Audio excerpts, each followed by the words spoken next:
Good evening and happy Tuesday, by the way. It is 02/22/2022. I'm alongside Novante here today, and we welcome you into the NECC network. Tuesday also means Rocket League nights, and we're super excited to bring you the first action of the day on the A stream at Concordia, Wisconsin, facing off with Concordia St. Paul. Two different campuses, same university. Novante, your expectations here for this one?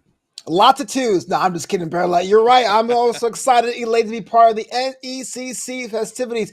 Two franchises with a little bit on the opposite sides of the charts. We have ourselves a undefeated record officially for Wisconsin, and St. Paul's looking for their first victory today. Will they get it? That'd be kind of hard to tell, but I can tell you one thing, Barrelight. We're going to be in for a treat because it's always fun when the same school has different campuses and they clash right for our viewing pleasure.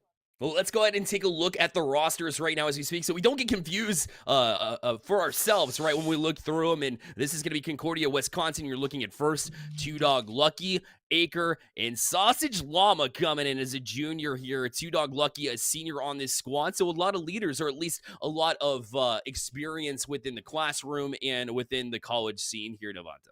Yeah, interesting that Zern will be sitting this one out, but I bet they'll be taking notes for that VOD review next week anyway.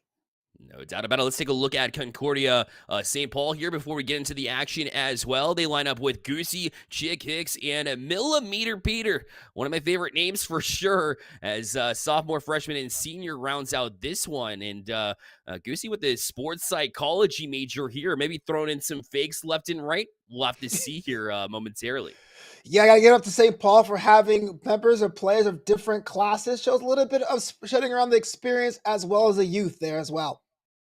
Very good to see. So these two teams line up from the Emergence Black Division as well. Like you had mentioned, Concordia, Wisconsin, not a loss to their name quite yet. One match was unreported, but 3-0 win versus CUNE Blue. So definitely an impressive start. 0-2, Concordia, St. Paul, like you see on your screen right now. These three are going to look for their very first win of the season. So once you get one of those first wins here, Novanta, once you get that original win, suddenly you feel like it's more possible to start walking away with more wins and over time eventually get your ball rolling and get that momentum swinging. You can't really underestimate momentum, especially when it comes to a game like Rocket League, but the litmus test here is with CUNE Blue. St. Paul actually fell to them last week. So on paper, it looks like Wisconsin will have an easy time, but you and I both know, Barrelight, when the lights go on and 5 minutes on the clock, it's not paper. So it'd be kind of cool to see how it shakes out. Definitely. You want that consistency as well at this level too, because your mechanics may not quite be there in the Emergence level, but it will be. And it's the team that really has the most consistent fundamental gameplay that'll pay off for sure. So sure, maybe you walk in 1-0 and your opponent's 0-2. Never underestimate. Got to be out there. Not only that, but one of the things I see way too often here in Avante, especially at the Emergence level, is not playing the full 5 minutes.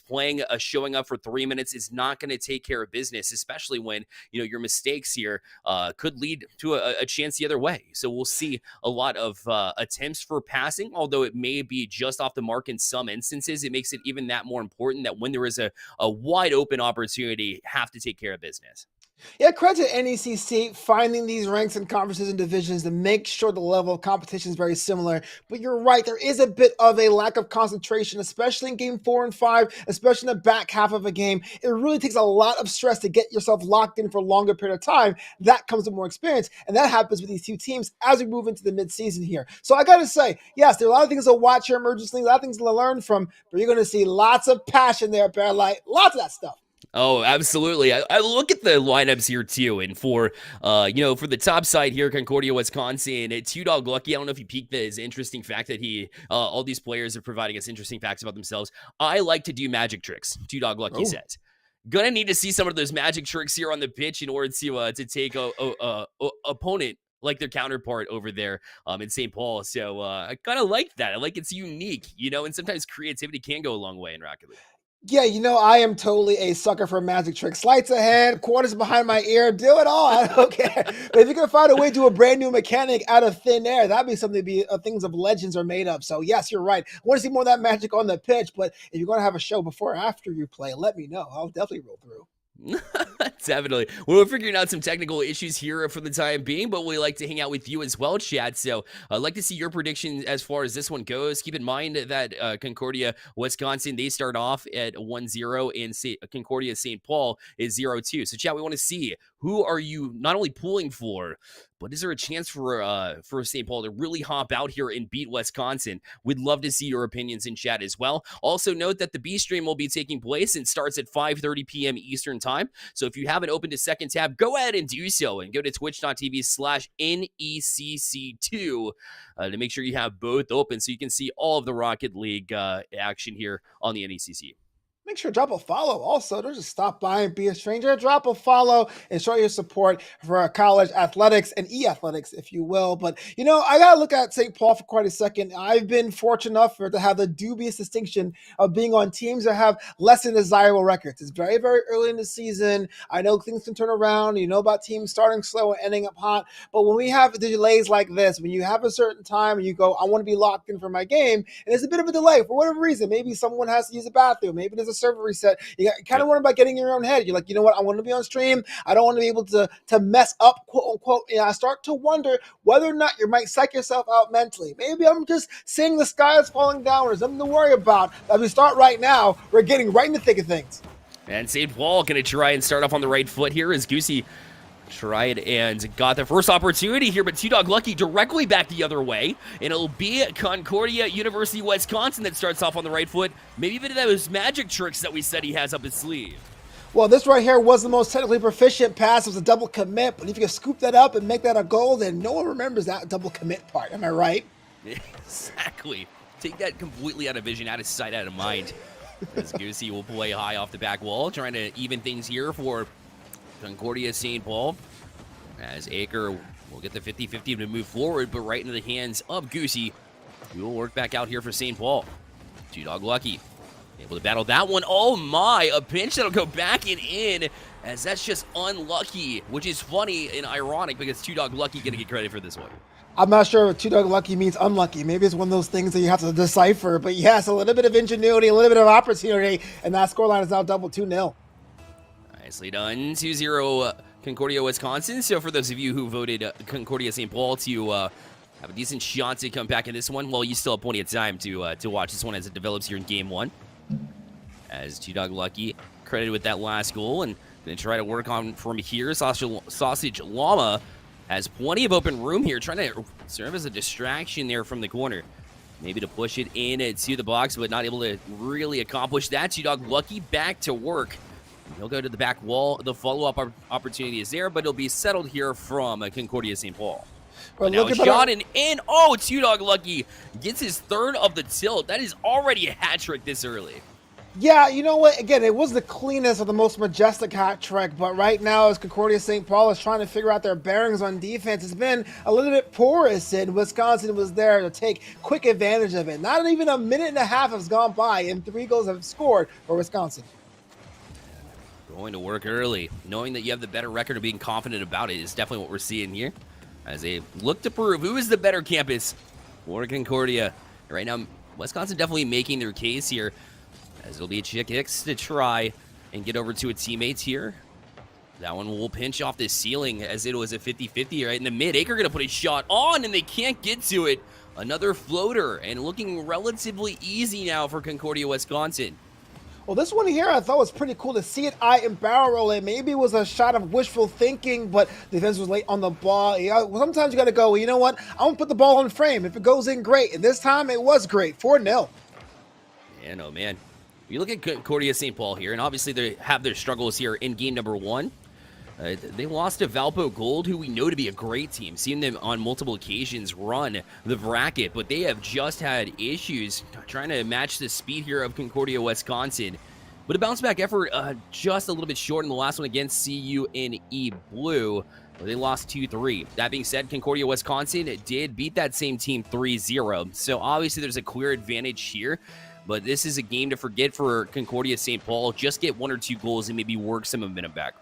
Yeah, Wisconsin has just been the faster team, the more opportunistic team. But a lot of times when you have that sussing out period in the first game of a best of five or a best of seven, best of five in this situation, there really is a bit of back and forth between the team. But what is happening right now is that it's kind of a bit too timid on the side of St. Paul. There's nothing wrong with sitting back and analyzing what your opponent is doing, but you have to react to make sure they come up with different ways to score, or else they'll try different ways to score at your expense. 6-0 it looks like at this point, and it seems to be more in the offing.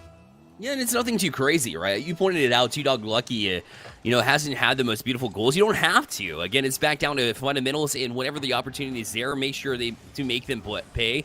And as a senior, being the leader, that's definitely a good sign here for Concordia, Wisconsin, as they look to build on what they've established early in this season. So just a one-sided tilt here so far, but a miss there. Baker looking for the pass across, and there was a teammate there too, trying to build up from this 6-0 lead and maybe even establish a little bit more dominance, because you never want to go to sleep. I always argue that you have to just put up as many goals as possible, because that way if you make it feel unaccomplishable to get back into the match, well, technically if you're in your own minds, it can be.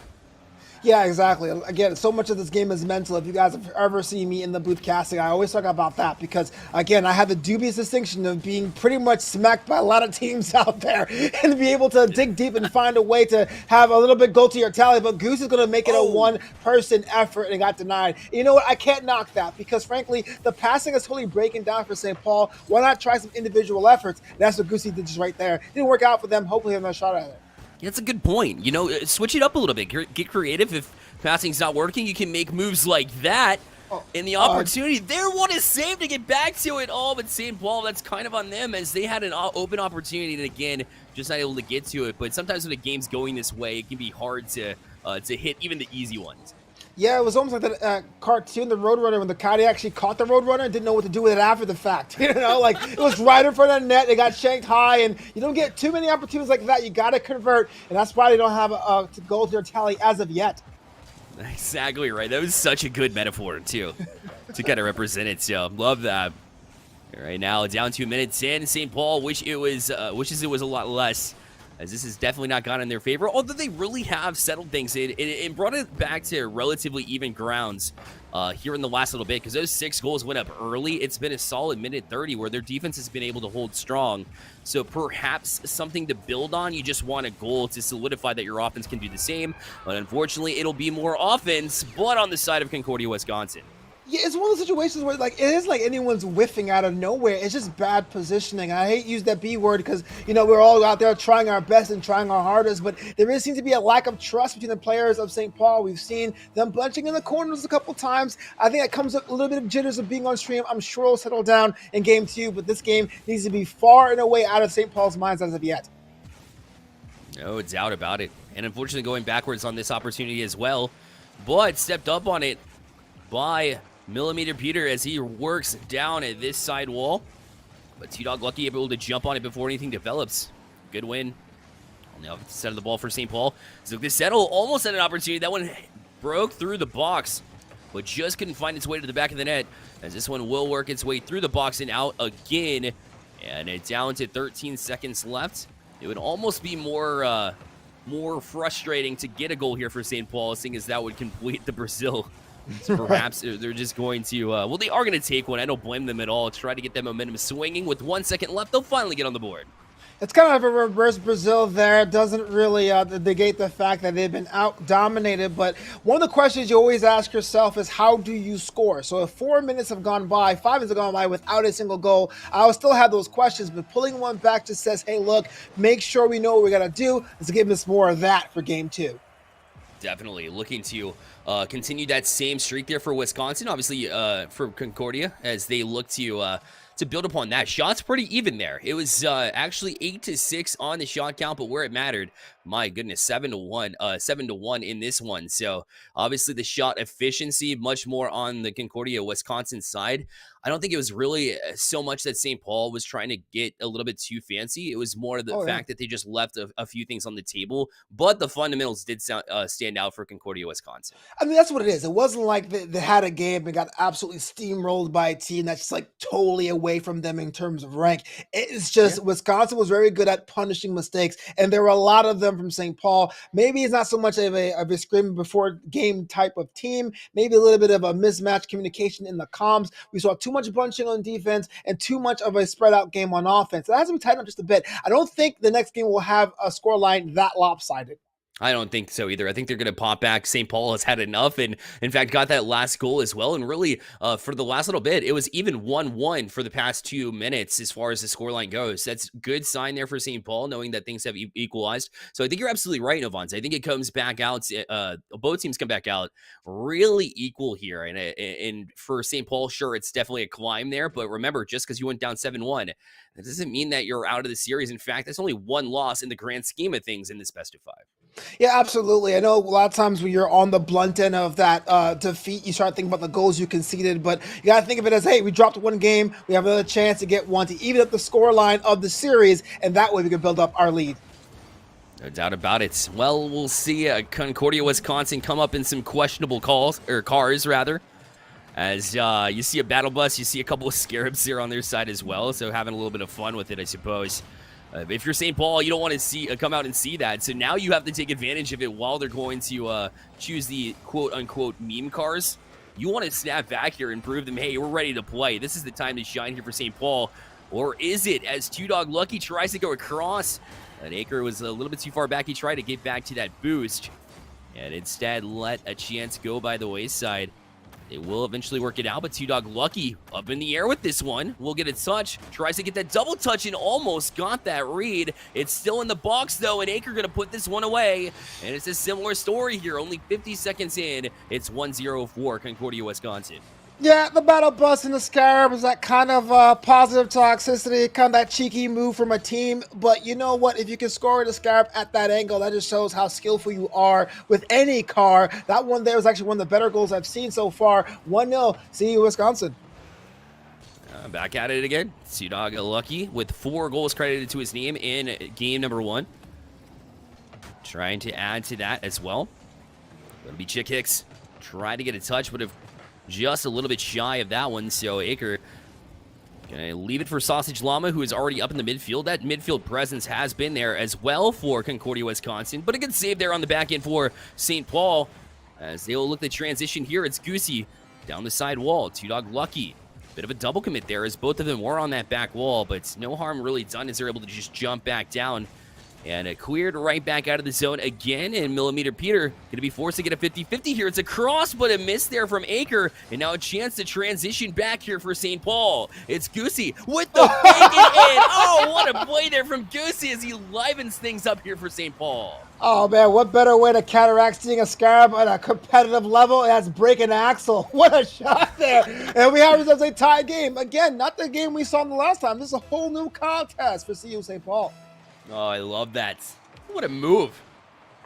Yeah, what a move there from Goosey. I'm just pointing out that I called it at the beginning, the major sports psychology for Goosey. He was going to be the one to throw the fake, right? Get in the head, get in the psyche of the other team, and that's exactly what we saw in that last play. So, credit where credit's due, right? I respect the heck out of it, man. Wow, what a shot, what a bomb. The arc from Two Dog Lucky there. I thought it was going to be a little bit wide than net, but that net just took it in. Look at this one. Wow, that arc.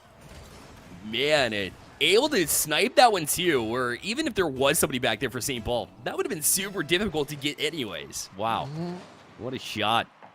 2-1, and Concordia, Wisconsin back on top. What are they used to here in this match? But credit St. Paul here, who's been sticking around just like they did in the past 2 minutes of game number 1. But that's a great pass again. And this time it's Sausage Llama right there in the slot waiting for it. And the perfect pass to hook him up. Oh, this one here breaks my heart because Goosey was shadowing, saw it coming, but just was a half card length too short. Those are the goals you're like, I did everything I could. Everything. But still, 3-1, 2:45 to go. More than enough time to get more goals past the net. Definitely. Goosey tried to sidestep. Peter tried to get past Aker as well, but they're just trapped here as Concordia, Wisconsin is known to, use that midfield presence, use the boost control as well to get chances. As Aker went high with that shot, that was a wide open chance, just a little bit shy. Yeah, it looked like it was going to be a pass or it was going to be a shot on themselves, but either way, it kind of had the worst possible result. And well, they have the 2 goal lead, so it's not so much of a dire situation, but you don't want to miss goals like that too regularly. Oh, Aker with the pre-jump there as well. It doesn't matter as Sausage Llama looked like he called him off. It says, I want this goal, as that'll be a second one of the match. And a perfect pass yet again. I mean, they have targeted passing. This team looks like they might want to maybe next semester move up from the Emergence division there, as they've definitely have a lot of skill level to back it up. As St. Paul looking like a decent team, again, for about 2 minutes or so during a match. They just got to bring it the whole time. Oh, absolutely. You know, I got to give credit to St. Paul, though. Seeing the card change, seeing a little bit of the goofing around from Wisconsin, and up kind of inadvertently open up a sleeping giant with that ankle breaker, axle breaker of a goal. But this is what this whole competition is all about. It's really bringing about a best of your opponents 24/7, 365. Right now, we have about a minute and a half to go. 4-1, and Wisconsin almost looks like they're a little bit angry they conceded a goal in that top of the first game, our second game here. Yeah, definitely. You can see them as Goosey made that one move and suddenly they came alive. You're right, woke the Giants. And that's exactly how they have been. But you know, by the classic story, you know, David beat Goliath. Perhaps St. Paul, a chance at least to come back. I don't think it's very likely here. I don't think anybody watching here expects it. But that's when you want to strike, when people least expect it. Here for St. Paul, they're going to try to do that. But then at the other end, you have Wisconsin, who has other ideas. It'll be T-Dog Lucky. Plays it across to Aker. That one was perfectly played to the box from the defensive side of the ball. And Sausage Llama, it's so quick that they get right back down the field here for Concordia, Wisconsin. Another setup there from T-Dog Lucky, looking for Aker. Cut off yet again. Sausage Llama does get a touch, and somehow it beats the defense. But wow. Chick Hicks with a great job to kind of disrupt the play in the midfield, and Aker puts it right back in their zone. You know, that's kind of actually the main meta right now, is to be as annoying as possible. But what is annoying is letting a ball just be tipped in 5-1 there for Wisconsin. And I think they want more. Yeah, they're hungry for sure. Because, you know, you walk into the next week and say, look what we did in the previous week, right? So think about like week 4, coming into that one and saying, hey, that dominant performance where we carry into the next one, I mean, that's pretty cool. And you can really start to build up your team because obviously, you know, St. Paul hasn't been quite the challenge, right? But eventually you're going to face off with teams that are at the top of this division who are just as hungry. So why not show off your skill? And, you know, maybe the next team that winds up across the pitch here from Concordia, Wisconsin, they're going to look at that schedule, or they're going to look at the schedule. They're going to look at this scoreline and be like, wow, this is the team to beat. You're absolutely right there, Bearlight. Even though they've scored, and I mean Wisconsin scored 13 goals as of now within 2 games. I just want to say it really felt like 2 different games. The first game was definitely just being more a fundamentally sound team, being able to capitalize and punish. But this one here was really a display of their skill of generating and manufacturing goals in different parts of the pitch. That's a 2-pronged attack that will make you a threat to anyone in your conference. So gotta put the whole league on notice as you roll away with a potential.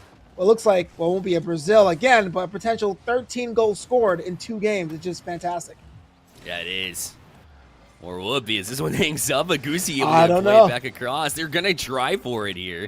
Oh. We'll hit the ground there. A good kill there from St. Paul. They said, not again. And they accomplished getting off the field here at a 6-1 deficit. Wow, this one here is interesting because for a longer time in this one, it looked like St. Paul is ready to hang, ready to make this a contest. Something happened. Maybe the game got away from them. No, it did get away from them. As to how, I'm not really sure. I can't tell a specific moment when that happened. But looking at series defeat, conceding 13 goals, I mean, that's something that would raise the questions for any coach, any team in Rocket League. Hey, listen, I respect Goosey so much for tossing up that fake, right? To say, hey, you're gonna meet with us. Well, we're going to we're gonna throw you for loops, right? We're gonna try and take it right back at you. That's what they did, like you said, for a little bit of time. Got to play the full 5 minutes, though. We went over that, too. A couple of big losses here. I think even at the end of this day, even if you go 0-3, if you're Concordia St. Paul, if you're able to keep this next one close, even within 2 goals, right, you start to think, hey, you know, we're starting to figure out this team. This team just matches up across the pitch much more cleanly than a lot of other teams. So when we get back at them, maybe it'll be the playoffs the next time we meet. It's still early in this season. I'm not counting Concordia St. Paul out of the playoffs by any means. Maybe the next time we run into each other is going to be the playoffs. I want to be ready for this team when we see them again. Absolutely. This is one thing they work on today. Just one. On game 3, just separate. If someone's in the quicksand areas like the corners, stay away. If someone is in mid-pitch, don't back them up all the time. Give your teammates some space so you get that ball back to you in the back end and you have yourself a passing play waiting to happen. Exactly right. And figuring out the little things for sure. And that's one of them, right? And another one, that space that you give up there at the midfield, allowing Wisconsin to really step up into your zone. Own your territory. Make sure you get out there is one of the lessons that Concordia St. Paul will walk away from this one, hopefully with. It's that first opportunity going to go to Concordia, Wisconsin, but they triple commit here as all players down the field. As Peter now going to get a touch towards the net. Unfortunately, not a whole lot of velocity on that one, so it allows Two Dog Lucky to get right back down the field. In that middle of the field, again, owned by Wisconsin, but a good touch there from Goosey, who's clearly been the best player here for St. Paul. Just needs a little bit of help on the other end. That's a good pass, though, from Millimeter Peter, and that's how you begin to start to build these quality chances. That's a shot as well, but it'll be well handled as well on the other end by Two Dog Lucky. So that one was kind of inadvertent, but that's exactly what I meant. You had Goosey way up pitch, way upfield, able to receive a pass. Maybe it was a good showing for St. Paul, but it's Wisconsin once again to open a scoreline here. Yeah, Aker just, forcing the issue, really. You see somebody on the back end, you shoot it directly at them and see if they can handle it, right? And you kind of handcuff them in a way, and that touch goes right across. And, that's what Concordia, Wisconsin's been really effective at, is just making St. Paul, double guess themselves, figure it out, right? And so they go right back to work as Aker trying to put on another one, but a good save there from Chick Hicks. And we'll play it out as well as he looks for a pass, but well defended off that back wall too, as Concordia, Wisconsin has added a strong defensive play to the offense. Like you said, they're just a double-headed monster. Well, that's got to be a two-way defense, two-way player, but that save by Chick Hicks, someone that's pretty much been rendered invisible thus far, was able enough to give them a little bit of that offensive juice. Hasn't really bared fruit for St. Paul quite yet, but to have more time and possession away from your net to stop scoring chances, maybe it's delaying the inevitable here. A second one here. Two Dog Lucky in the battle bus is rolling on, doing a barrel roll, Star Fox style, brings it down from the heavens, and now it's a 2-0 scoreline. Okay, so it's Tuesday, right? Everybody knows this. February 22nd, 2022, right? 2-2-2-2. Two Dog Lucky having a great game. Coincidence? What do you think, Govata? Maybe. I mean, is it the year of the dog? No, it's the year of the tiger. I messed that up. I'm so sorry. I ruined it. Would have been amazing now. Let me tell you. Would have added to my theory, but now I just know that it is a coincidence. Right. Either way, this one-sided affair. St. Paul going to try and change the course of the story, at least, with the strong Game 3 performance. Wisconsin has been really good.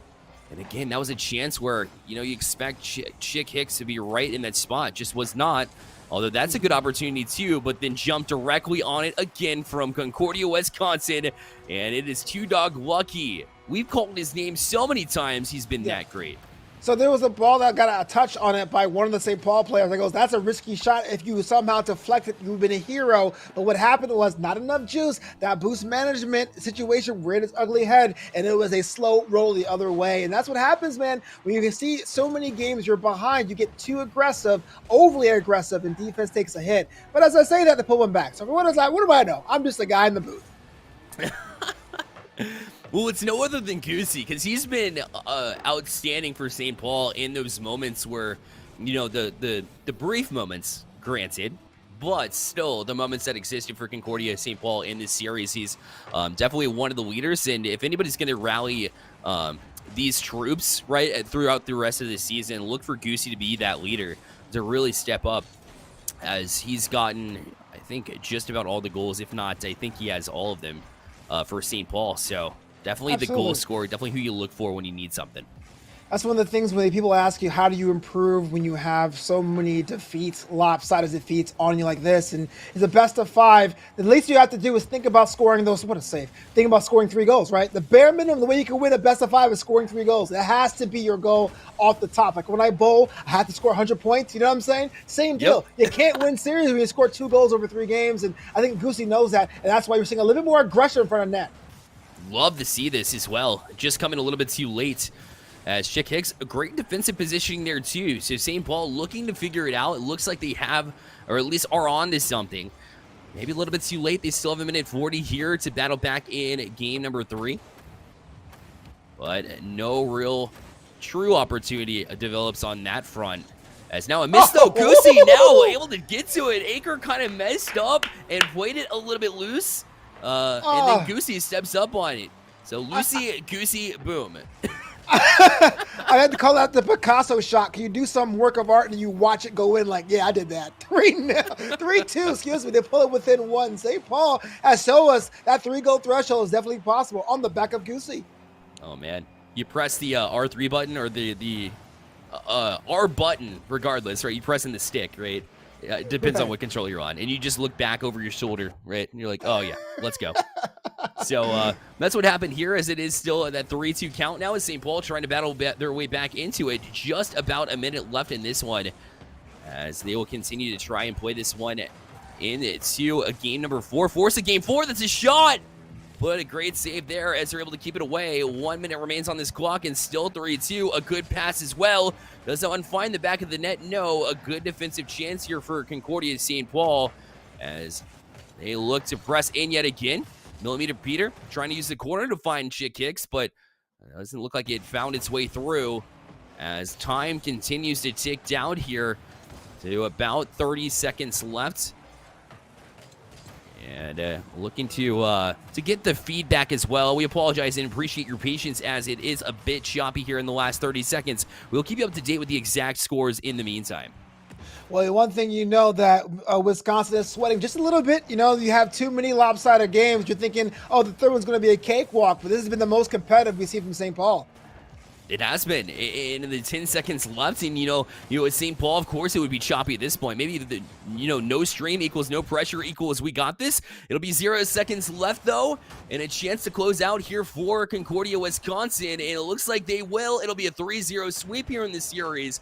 Again, we appreciate your patience as a bit of issues there on the production side, but we will get that cleaned up for the next series, and so will Concordia St. Paul as they look to clean up some of their fine-tuning that they need to do rolling into the next series, but at least they clap back a little bit there in that last one. Well, I want to talk about Wisconsin for just a second, because the first 2 games, scoring 13 goals in 2 games is unheard of, especially when we have these conferences of such equal parity. So we're good. We're rolling. But that third game just tells everyone else in that division that they're a little bit shaky. There's a way to really mess with the mental of Wisconsin, and that's something I don't think they really want to show the world today. They do that. St. Paul goes in 3 games. They drop all 3. It's a sweep. I know it's not great, but you can really pull from that and say, hey, look, you took 13 goals against, and you found a way to get within 1 in game 3. You've actually had an upward trajectory there, so congrats.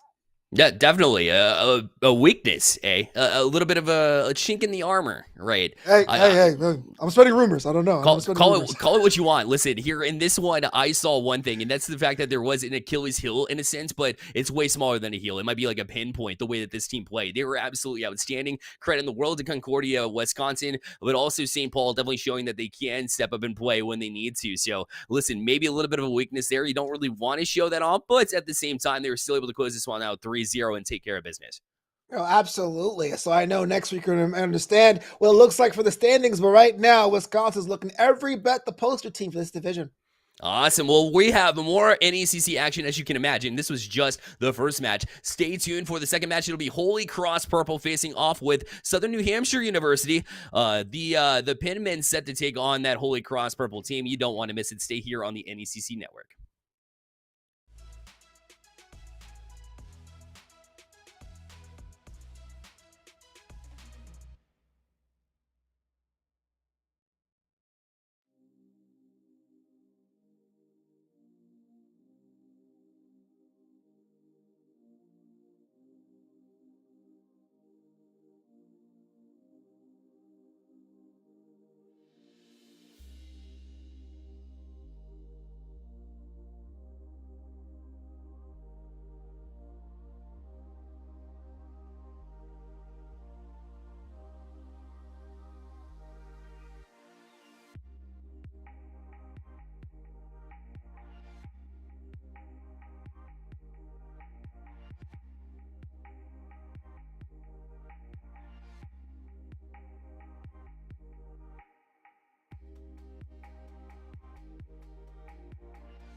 Welcome back to the NECC Network alongside Novanta. My name is Bear Lights, and we hop into the next game here. This next match is against Holy Cross Purple, or is Holy Cross Purple facing off with Southern New Hampshire University Penman. And like I said, Challengers Division, a whole different ball game here, Novanta. Yeah, Challengers Yellow again, two teams, but this time it's a little different than our last series. They're pretty much even Stevens in the charts and our hearts. And so we're going to have ourselves a best of 5 just momentarily to find out which one's going to be on top. Exactly right. Let's go ahead and look at the rosters right now to check out who has the better opportunity here, who lines up for this squad. And for Holy Cross Purple here from the College of Holy Cross, we have Iceburn, Spy, and Not Me. So love that 151 sociology major there too. A couple of sophomores and a junior for this team, and then of course Southern New Hampshire University as well, and they line up here again at a 1-1 mark. So both of these teams dead even in this one. They line up with me, Mario, who's a grad student. We don't see that very often, but very interesting as he lines up with the freshman Cinco and a Wishbone as well. Both these teams have very deep benches, so I wonder if the selection today were just tactical or they want to make sure everyone has even playing time. Yeah, Wishbone's somebody that I've seen from this Southern New Hampshire University team. So for me, I think that he gets the tilt for that reason. As a freshman, it's not always the seniors that are going to be the best performers like you see, in when you have physical activity. When we're talking about sports, when we talk about esports, the brain works and functions as a freshman. In fact, the younger the individual, that really shapes the brain moving forward. So if you can get really good at a young age, you can really start to develop those skills early. And not to mention reaction time. It's just about everything. And is a little bit better amongst the younger students. But that being said, Mario is very effective too. You got to imagine that these two teams here lining up across one another, it's going to be a matter of, who has that sharp mental edge, who can hold it out till the very end. And when we talk about Holy Cross Purple, we see a 3-2 win to start off the year and then a 2-3 loss to super close matches. On the opposite end of it, Southern New Hampshire University, what you're seeing right now, that lineup is at 1-1 as well. But they started off with a 3-0 and then followed it up with a 0-3. So they're both 1-1, but both on opposite ends of the spectrum. We'll see who gets the better of this one and moves to 2-1. Well, I'm not so sure about the younger players being sharper. You're just telling me that I have no chance to be any good at this game. Thanks a lot, Bear Light. Let's go. I said it to myself as well, okay? But the shot right off the bat, it's me, Mario. We'll put up Southern New Hampshire University 1-0. Well, you know what? This one here was a little bit of a crime opportunity. Was one Claire was kind of out of the way from Spy that was already taken and collected. Graciously, you put it past the net 1-0. Love to see it as you see the supporters of Southern New Hampshire University in the chat as well. As you see them cheering on me, Mario, the GOATs. And man, let me tell you, okay, so for us old heads, because I'm 31 as well, so in that same ballpark, the grad student starting off strong and is one of the most impactful players of the Challengers Division, not only yellow, but across the board there for the Challengers Division. So, hey, maybe we have a chance after all. Yeah, absolutely. It's kind of cool to see graduate students get some love there and to show they're just a little bit quick on those trigger fingers as well. But here's a bomb going the opposite direction. And just like that there, Barely, we have a tie. That one arched, and I thought for sure was going to be over. But when you launch it from your own box, and it has that height, it has time to come down, and it was bar down to equalize things. So, man, put it on net, see that the defense isn't back. That's definitely a strategy that I like here for Holy Cross, as they didn't take much. It didn't take a strong effort to equalize, but still a quick answer, which is ever so important when the team goes up early. That's like Rocket League 101. If you have a team that's coming up aggressively, coming at you 3 wide, just do the one bomb and clear, a little bit of a high arc to really get some distance between you and your opponent. Thankfully, it went in for the net for that, but that's always a tactic you want to use, having your tool set. I want a wide open net there for Not Me, and he's able to put it in. So after that 1-0 start here for Southern New Hampshire, suddenly Holy Cross turns it around. It'll be 2-0, one a long shot from the other end where there's nobody back. This time, nobody back on the transitional play. So Southern New Hampshire showing that they have the offense, but the defense looking a little bit shaky and need a quick bounce back. Well, same thing happened there. You had all 3 cars on the left flank going up. You just boomed it to the right and have a space for a second shot. That second shot had to count, and it did. And, well, if your opponent hasn't figured that out yet, why not keep on exploiting that? That's what we're seeing here from HCP. Exactly right.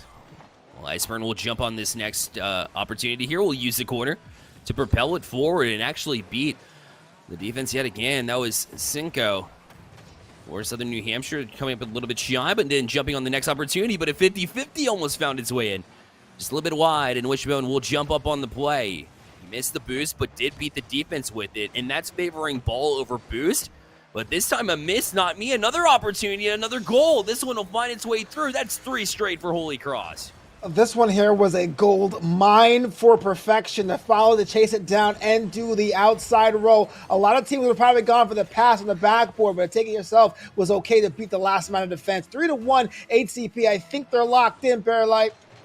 They definitely are. It seems that way for sure. As Cinco trying to regain some traction here for Southern New Hampshire University, as they will use the back wall to escape out of their zone, but Nami looking to transition that play, but unfortunately for him, Cinco's the only one there.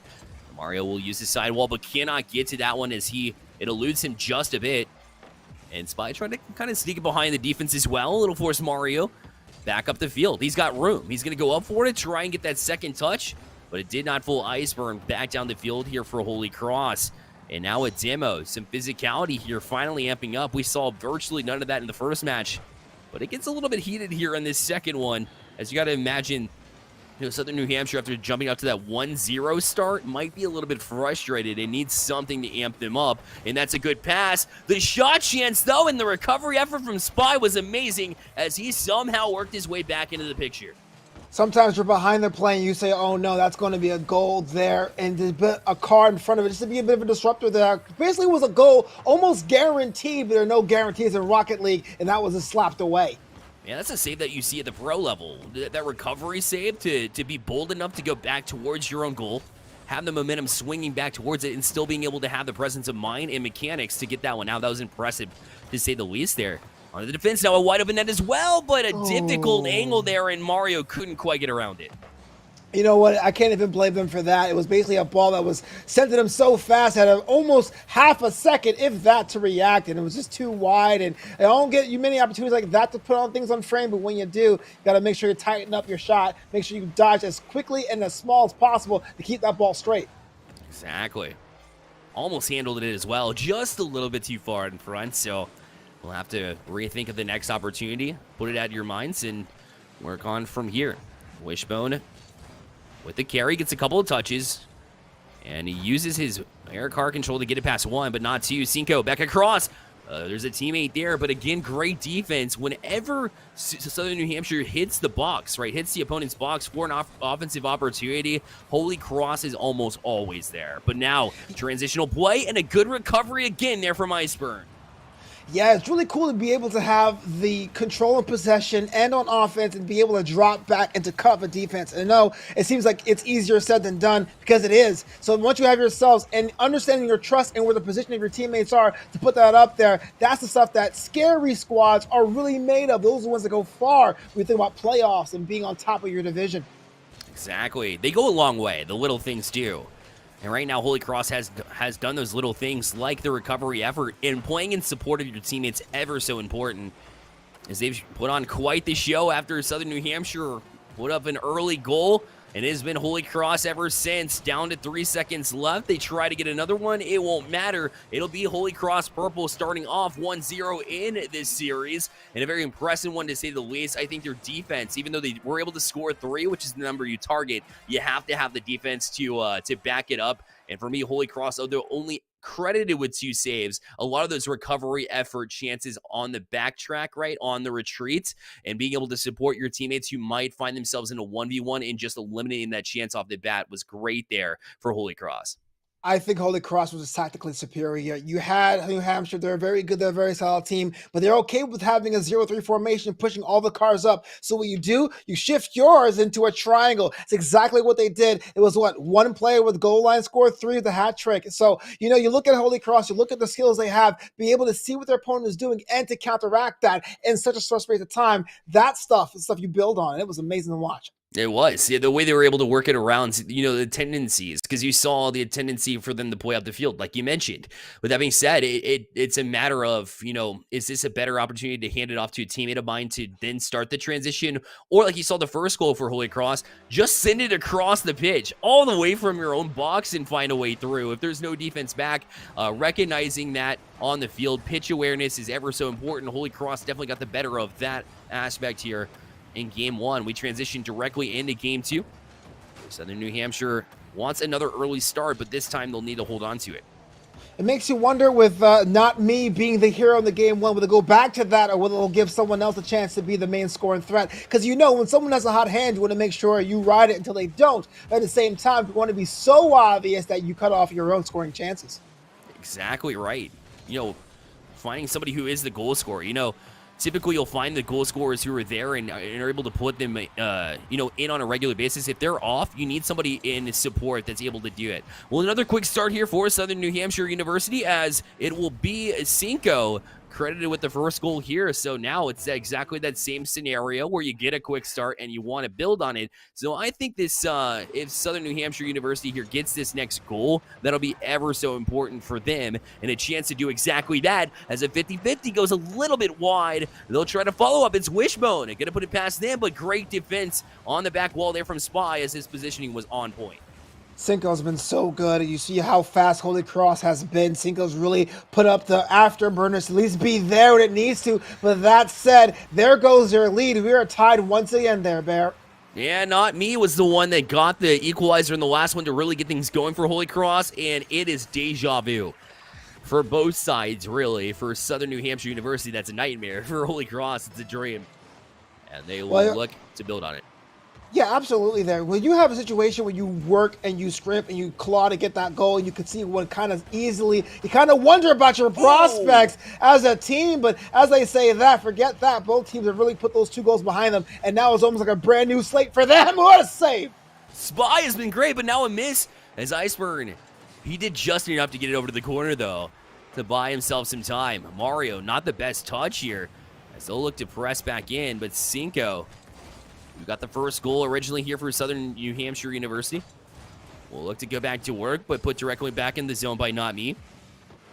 As Wishbone going to step out in front. He missed, but he did get a bump in the process, and the dunk will find its way through, all because of the bump in front. And Southern New Hampshire University going to kick the bad vibes like they had in game one and giving up a lead. They snap back this time. Great answer. I don't know which Mario reference to make, but it was an upside-down Koopa turtle shell type block. It's a me, 2-1, New Hampshire. It's a me on Not Me. Yeah. How appropriate, by the way. I love that. This one's going to be a lot more dangerous than maybe they're giving it credit for, but somehow Cinco still gets back. He should have been able to, but Spy follows up nicely. So not only his defense, but his ability to follow up on the play. And a Holy Cross right back in equal here in this game number 2. So as we're talking about positioning, Iceburn was technically the card to be on it, but it was going the wrong direction. So Spy had to come back, make a quick turn, and make sure that scoring opportunity was not wasted. What a great play, a tactical play, a quick thinking play for HCP. Wrap the kickoff again, another opportunity there for Southern New Hampshire. Gonna go just a little bit wide. Cinco gonna look to use the corner, but trapped on that wall by Spy, but loosely as Mario has the opportunity to jump back on it, but a slow floater doesn't really do much to accomplish it. Double demo, though. It's out in front. A chance for Cinco. He slow plays it perfectly. Southern New Hampshire back on top. Quite a roller coaster here early. Oh, man, this is the reason why they come up with that quick chat. Savage. Double demo, the other barrel roll goal. Jeepers. You're absolutely right. Yeah, that was quite the definition of Savage right there. Yeah. Love the double demo. Physicality, it matters, and it helps. And that's definitely a prime example there of that really working out. Another shot. Southern New Hampshire looking to enjoy their first 2-goal lead here. An opportunity with the shot on. And now that midfield presence, you see the confidence of Mario going up for that next ball. You can tell that their confidence building little by little here. Yeah, definitely an eyebrows down, shoulder down situation. See, the first couple goals we saw in the last game were kind of just like, oh, we're going to pop them in there, but we're seeing these goals being manufactured, beating defenders, bumping them, demoing them. It's a whole nother level of Rocket League. I guess the peasantries are over there, Bear. These two teams want to win. Yeah, they're hungry for it. A good pass. Spy, a shot, what a save! Oh, Wishbone got back to it. Impressive work to keep Southern New Hampshire up in this one. As his speed impressive. And they will keep the 3-2 lead, at least for now. But Wishbone having troubles trying to retreat back to Mario and get a back pass to him. They eventually do settle down, and now a chance for Mario to push it across. He's got one in the middle, does get the bump, but Iceburn able to jump on that one in transition as well. Got room to work with it, too. Tries to come back down, get the 50-50, but right all the way by Cinco. I don't know if it's going to be a fake there, or maybe it's the wrong kind of flip, but I was expecting a little bit something different on that challenge to goal, but we still have one goal separating these two teams as we hit the last 70 seconds here, Bear. I'm not sure which way to call it, but if the record line does hold at 3-2, we'll have ourselves a tie series score. Oh, man. And how close this game has been, I'm not surprised to see the match go the same way. But also, Holy Cross, the way that they were able to really pull it back and, make an answer statements late in the last one. You expect them to give Southern New Hampshire University a run for their money here late. Mario gonna try to ensure that doesn't happen. A good pass across. That shot as well from Wishbone, really just trying to avoid the opponent there for the 50-50, instead play it back into the zone, but it is countered very quickly themselves. Another shot. They can't handle it. Iceburn made it so awkward for the defense. Well placed and an even game.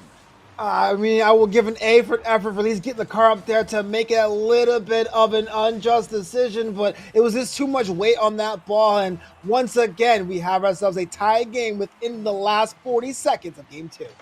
Yeah, what a difference maker it would be if Holy Cross pulls out this win. You go up 2-0 and match point versus if Southern New Hampshire are able to get one back here, would even things in the series. This one a little bit wide open, but Wishbone did a great job to recover on it. He'll be up for this one. Gets the original touch. Not a whole lot of boost to work with. Try to use it to get a flip reset. It was not available, and so they'll have to play the 50-50, which favors Holy Cross here. Wishbone back up. Not able to get the touch, though. Cinco plays it high here. A teammate to follow as well. That shot, covered well by Holy Cross as they push it back in. This one, a doink. Cinco already up for it. Gonna leave it as a fake. Wishbone, a chance to step up. This one's still up in the air. It goes back across. Mario tried to kill it, but still a 50-50 will kill it up, keep it up, and then it'll fall to the ground. We have ourselves overtime. That was an overtime situation, but I had a feeling it wasn't going to be one at all. I was swearing it was going to be a 0-second goal, but yes, we're in overtime. Yeah, really reminiscent of the Justin play, right? When Fireburner set him up on the side wall, right? Kind of reminiscent of that one, of the classic, this is Rocket League. Exactly. Exactly like that play from start to finish, so it kind of felt that way. Oh, a chance. A lot of room opened up there for Southern New Hampshire as that demo freed up even more space. Love that they've been doing that. They just need to execute. Spy, lots of room, give it up. Try to get the pinch or maybe a fake for the pinch, trying to draw the defense out of position here, but it won't fool Southern New Hampshire University, and they'll play out from the back wall, but loosely a shot from Iceburn, and it almost eluded Mario, but he's able to get back to that one. Nicely handled there, and Wishbone will clear back out in just about into a minute into this overtime, and it's as dead even as this game 2 has been the entire game. I'm kind of glad it is. We know going into this series, these two teams were even pretty much top to bottom. That first game did not seem even at all. And this one, a little bit more of a flavor what you come to expect of these two teams. So definitely New Hampshire stepped up quite a bit. And they have pretty much a very slight advantage of getting away from this game right here with a win. Certainly do. Wishbone's going to try and test that theory. He's already up for that one. Flip, kind of faked the flip reset there as he had the opportunity to, but didn't take it. That one's across. Not me, didn't connect, but Iceburn will be able to. So, although kind of a huge miss, especially in overtime in your own defensive zone, but luckily some support, which you've seen the entirety of this match from Holy Cross. Transitional play will fall in the hands of Iceburn. Looking for not me, just a little bit out of his reach. A good idea, but they just weren't able to connect. So Smile will look to settle down. It turns, shot well high. Follow-up there from not me. Nobody's really stepping up on it, but he shoots high as well. The follow-up from Iceburn, and Cinco able to handle this one too. He'll boy to the corner, but still not out of harm's way as it'll hang here at midfield. Not me with the pop, but this one should be handled by Southern New Hampshire, and we play on.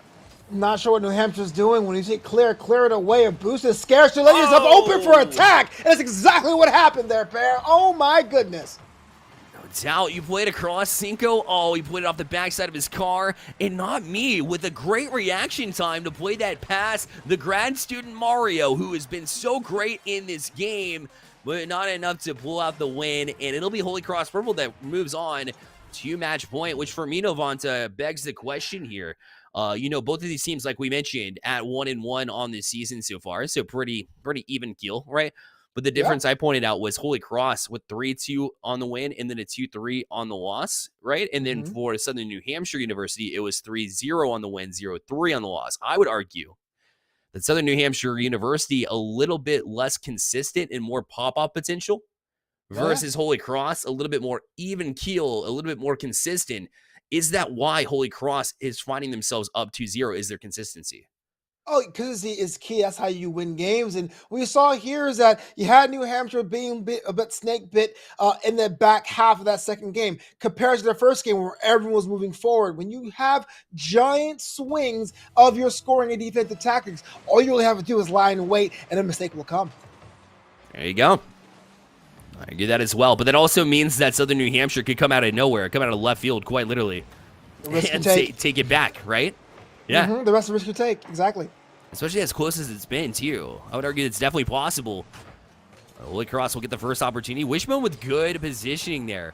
On the defense, though, will force Iceburn to try and play it out, but Mario will keep the zone. The corner hit, though, fell right in the hands of Holy Cross. And so Iceburn, with a bit of a miscue here, will have to backtrack on this one. As they had a presence there, Southern New Hampshire University did. And they continue to be here, too. Can't really get out of it is Holy Cross. And Cinco right to the back wall again. But Spy and his positioning on the defense has been impressive. They'll need a little bit more of it, though, as it's right there in front, but not being able to get to it.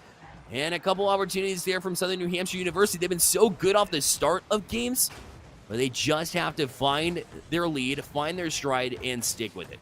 There's nothing wrong with playing fast. Sometimes faster play gets you more opportunities. But we saw two examples there. One with a goal scoring ride. We were just too fast for the play. Slow it down. Eye the ball. Don't whiff the ball. Don't miss the ball, baby. That's it. Easy said that, or easy done, right? You get the concept. You got to go for it. And for me, Cinco will play back in. Try to use a little bit more speed up for it already as Mario. But a good job to hold them at arm's length here from Holy Cross. That's a shot and another save. It bounced out loosely, and Iceburn playing the 50-50, knowing that it's full court press there from Southern New Hampshire University. But they're not able to really make do with what they had in Cinco. Forced to play the 50 at midfield. This one's back down the field. Wishbone trying to do something solo here to get a pass across. Maybe should have been called off it by Spy. As the defense looking like they're in a tough spot again. A good pass across. Another shot, but a little bit wide. And Southern New Hampshire all over the offensive half, but not really into the box as much as they'd like to be. It's a little bit unorthodox in that attack by New Hampshire, but what they're doing probably effectively or even inadvertently as well is causing ATP to cross up the defensive lines and streams. I haven't seen so many opportunities of someone going front post to back post and vice versa just to get a ball cleared away. And it may be a tactic to wear down your opponent, but you have to put things on frame because you want to be able to capitalize on someone whiffing the ball, not exhausting your opponent because then, well, you know what happened. That's the most laziest cast I've ever done. Then, you get it. You see the rest. You get it. It was so interesting to me because, when we talk about, like, sports where it takes, like, physical nature, how in shape are you, right? And Southern New Hampshire's been running this full court press, right? And it looks like they're exhausting a lot of their energy. And then Holy Cross pops back and just in a matter of seconds able to put it in. It looks like that, right? And I guess it goes to show you how similar, the mind is part of the body. So perhaps the same thing happened there to Southern New Hampshire. Well, there's a reason why we call it esports, not e-gaming, is that the fast twitch muscles you have to employ, your hand-eye coordination is exhausting. A lot of times you stretch for a clear, you may get it, but 2, 3 throws, you just get a little bit slower to hit those buttons to get yourself in that zone to make it happen. So you can wear down your opponent with being on an onslaught of offensive shots. So true. And what a great physical representation of that just now. Man, that was great breakdown from Novanta. Novanta for RLCS. Make sure you use the hashtag on Twitter. Whoa, what a passing play there. It's in front, and they tap it in. Southern New Hampshire University is not out of this yet. You love to see that mental strength come directly back. What a feed from Wishbone. And he's able to tap it there at the very end, too. I don't think he needed to. Won't matter. They've equalized it. Nothing wrong with having your own insurance policy, right? But the setup was great. It not only confused the defense, it made us cross our eyes. That's the kind of plays you want to do. Creative plays win the day here. Great analysis. That creativity comes in handy, especially when things have been so streamlined and everything seems to be, you know, locked down tight with how even it's been. The creativity will really break you out of those ruts. As remember, Southern New Hampshire University was all over Holy Cross to start off this game. A bit of creativity to try to get it around them rather than working harder. Work smarter, not harder, is the cliche phrase that I will stick with because it's true. That's my.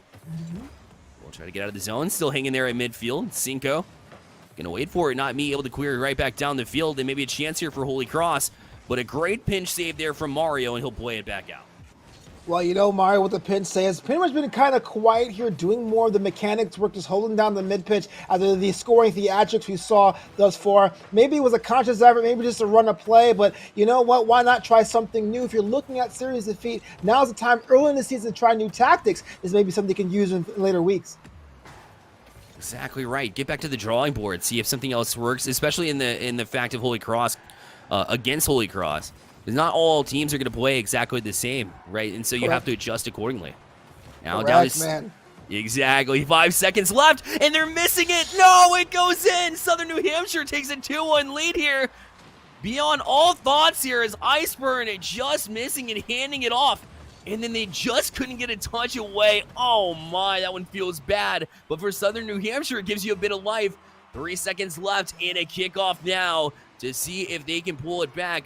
Iceburn, we'll leave it for not me. This one will be in the air here for the last chance for Holy Cross in this closeout effort. Otherwise, Southern New Hampshire will force a game 4. It'll happen as they put it down into the grounds. And here we go with Southern New Hampshire. Some life given to them by Holy Cross there.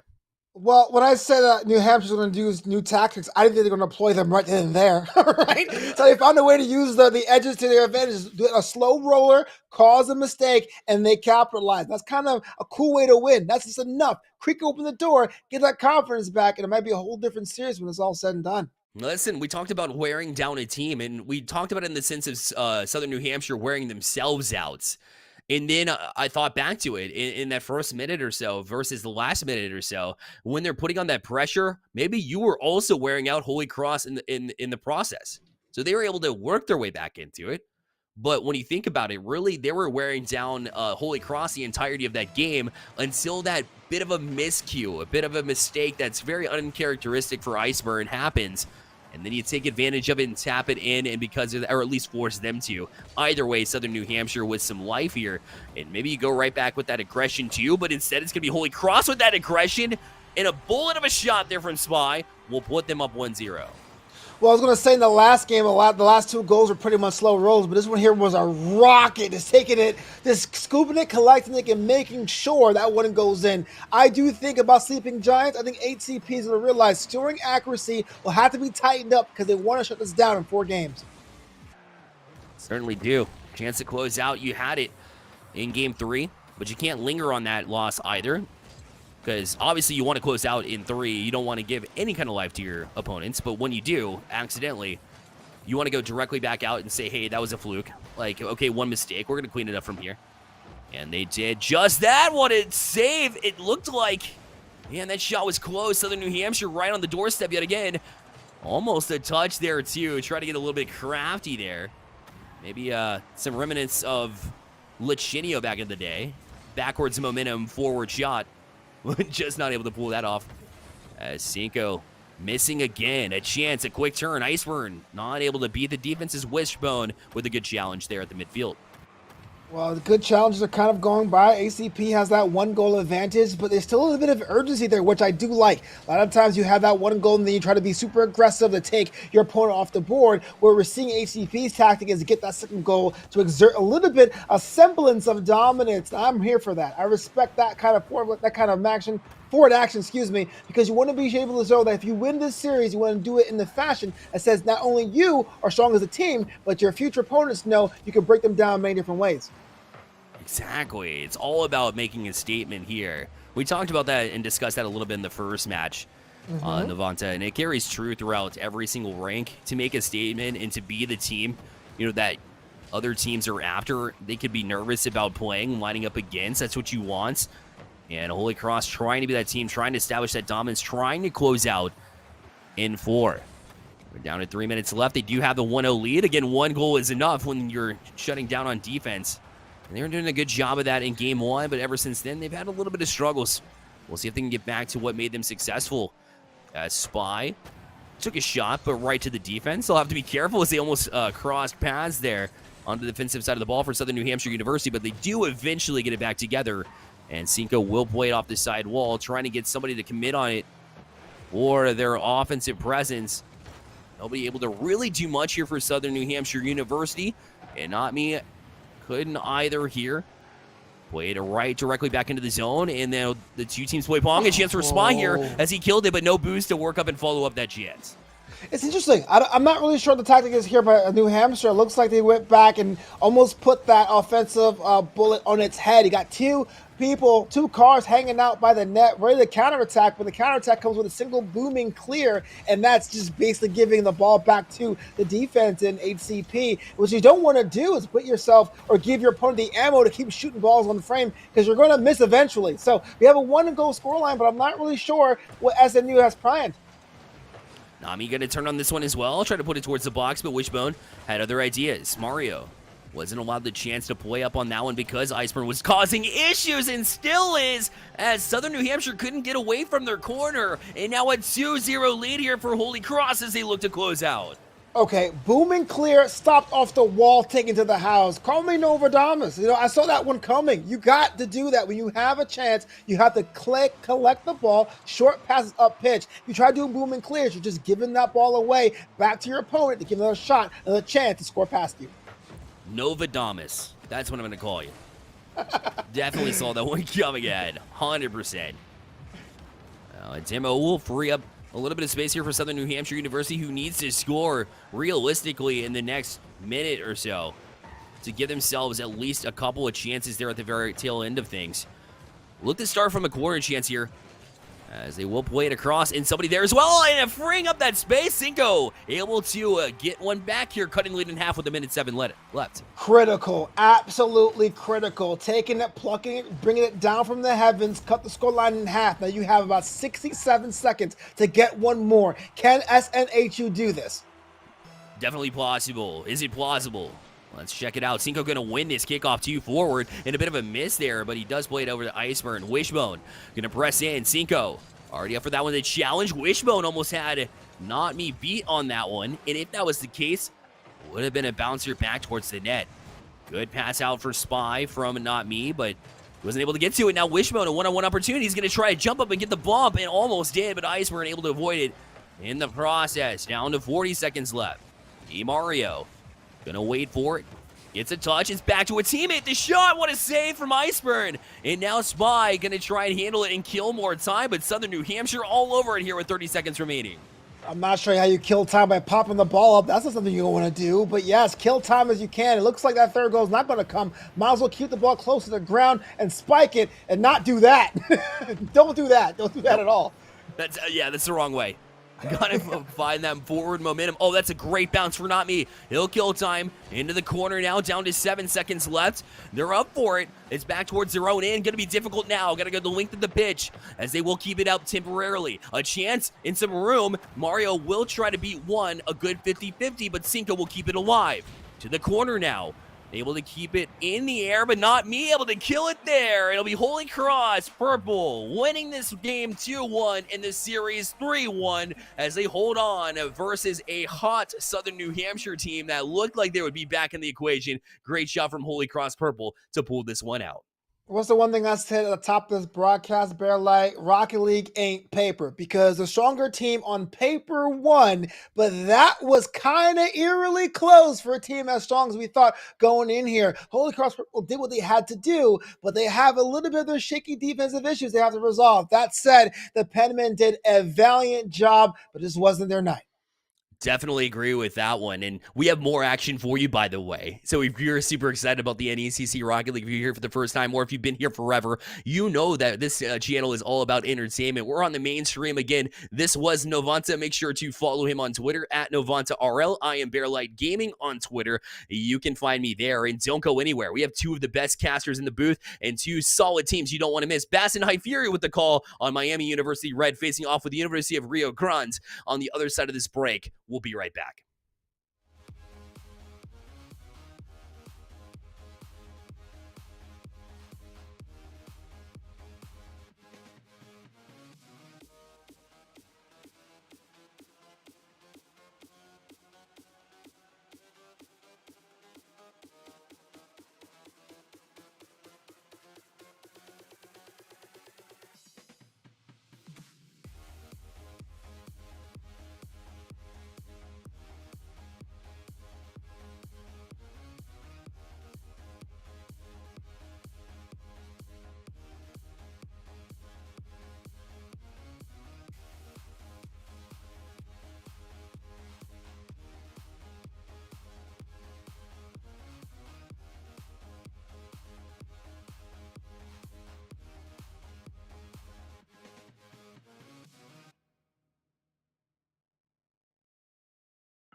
Hello, everybody, and welcome back to the NECC Rocket League week number 3. My name is Bastlin Pass, joined alongside by Hypheria. And Hype, we are here today taking over the 7 o'clock ET slot as Miami Red is going to be going up against the University of Rio Grande. I am excited to get into this one. How are you doing on this fine Tuesday, my friend?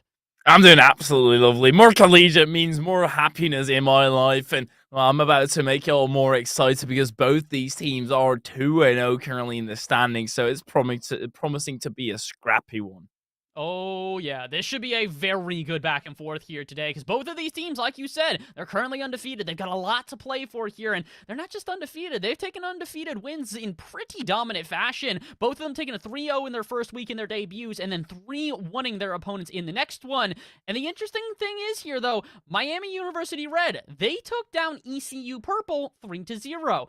Then, Rio Grande face ECU Purple in their second week of play and take them down 3-1. So, theoretically, the edge should be here for Miami University, but the edge is going to be very slight here, Hypheria.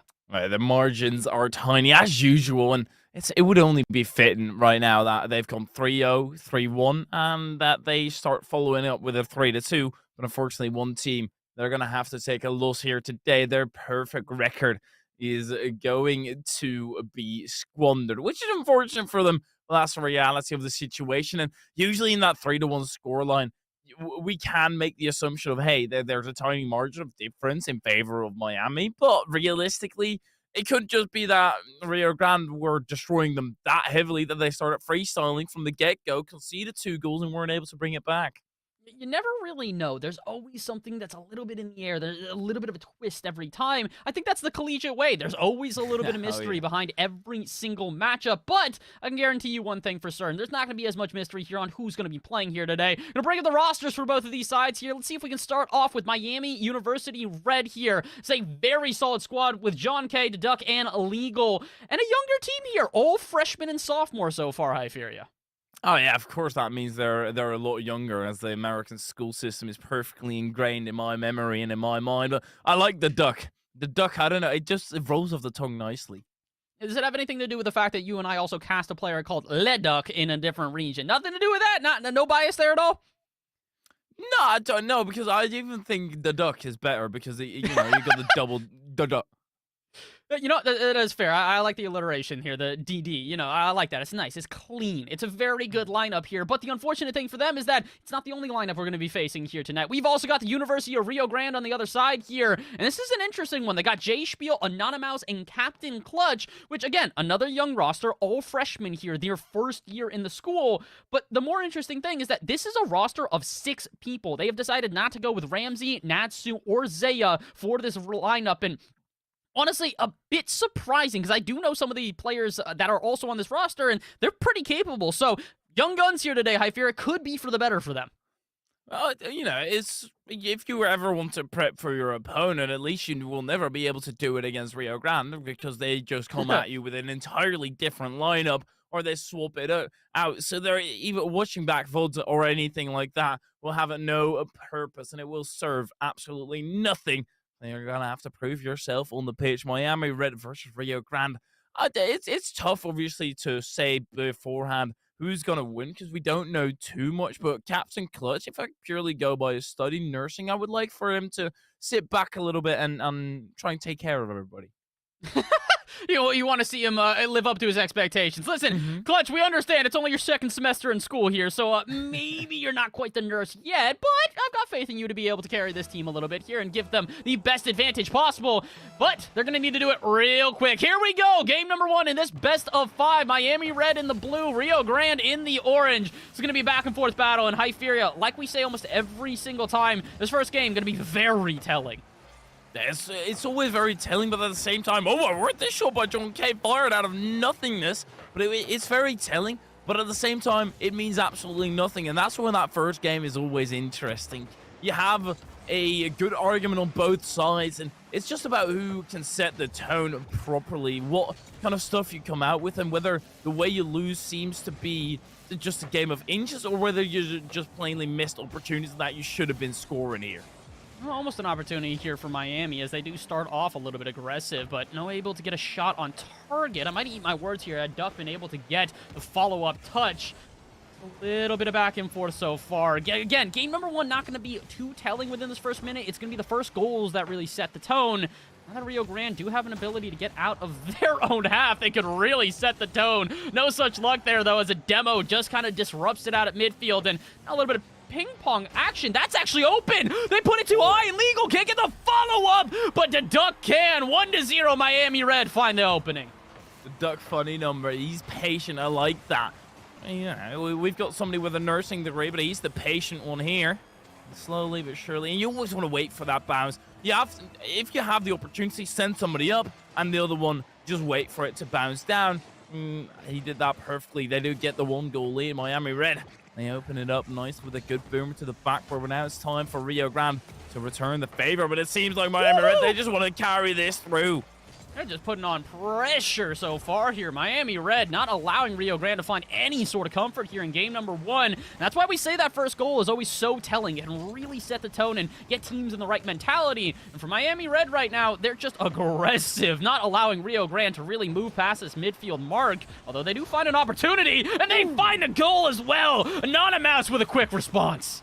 The Michelin man jumping out, and it's tiring for the defense here. To Duck, not able to turn his car around and you get the save on it. Rio Grande, nicely tie it right back up as Miami Red. The early post rotation, the near post rotation rather, just a little bit too up close to the play, and that was nice to put it out, but that's just gonna roll on target. Oh my word, top in, the Duck converts. Oh, this is filth from the Duck. This is an ego challenge if I have ever seen one in the best way possible. Look at this from the ceiling. Slams this one home. And into the net it goes. 2-0 here in favor of Miami Red. Or excuse me, 2-1. But Rio Grande, the 1 goal they did have, it doesn't feel like it gave them any momentum, Hypheria. This team's still struggling to stay in this one. And that good cut-in field by Rio Grande, they're going to have to copy and paste that onto another scenario. John K, awkward off the backboard, taps it back into the center, but they're all just waiting there onto the backboard. It sets it, sails, and open net, but the Duck, he just gets lucky, sails on down, but another opportunity by Jay Spiel, and he will convert. Slams this one home, and another goal in favor now at this point. It's going back and forth so far. I don't really know who's going to take this one, High Furious. The volatility seems to be at an all-time high here in game number 1. The good thing is we've got plenty of time for another goal to come through here. 2-2, 250 remaining. And at this point, I honestly don't even think it's just going to be another goal. I have a feeling we might get a couple more. This matchup screams collegiate. I love it. It's not a negative thing whatsoever. Just the chaos and a phenomenal tap there by John K, not being able to be followed up by anybody. But it's just always that chaotic start where you get an opportunity, you have that ego challenge. That's not really going to work later on in the series because they'll be prepared for it. They'll have a good read on you. But it just looks so pretty when it happens, and the chaos just unfolding here. Chaos is indeed unfolding, but maybe we can find at least a break in the chaos for Captain Clutch to put in a third. Rio Grande now take the lead, Hypheria, for the first time this series.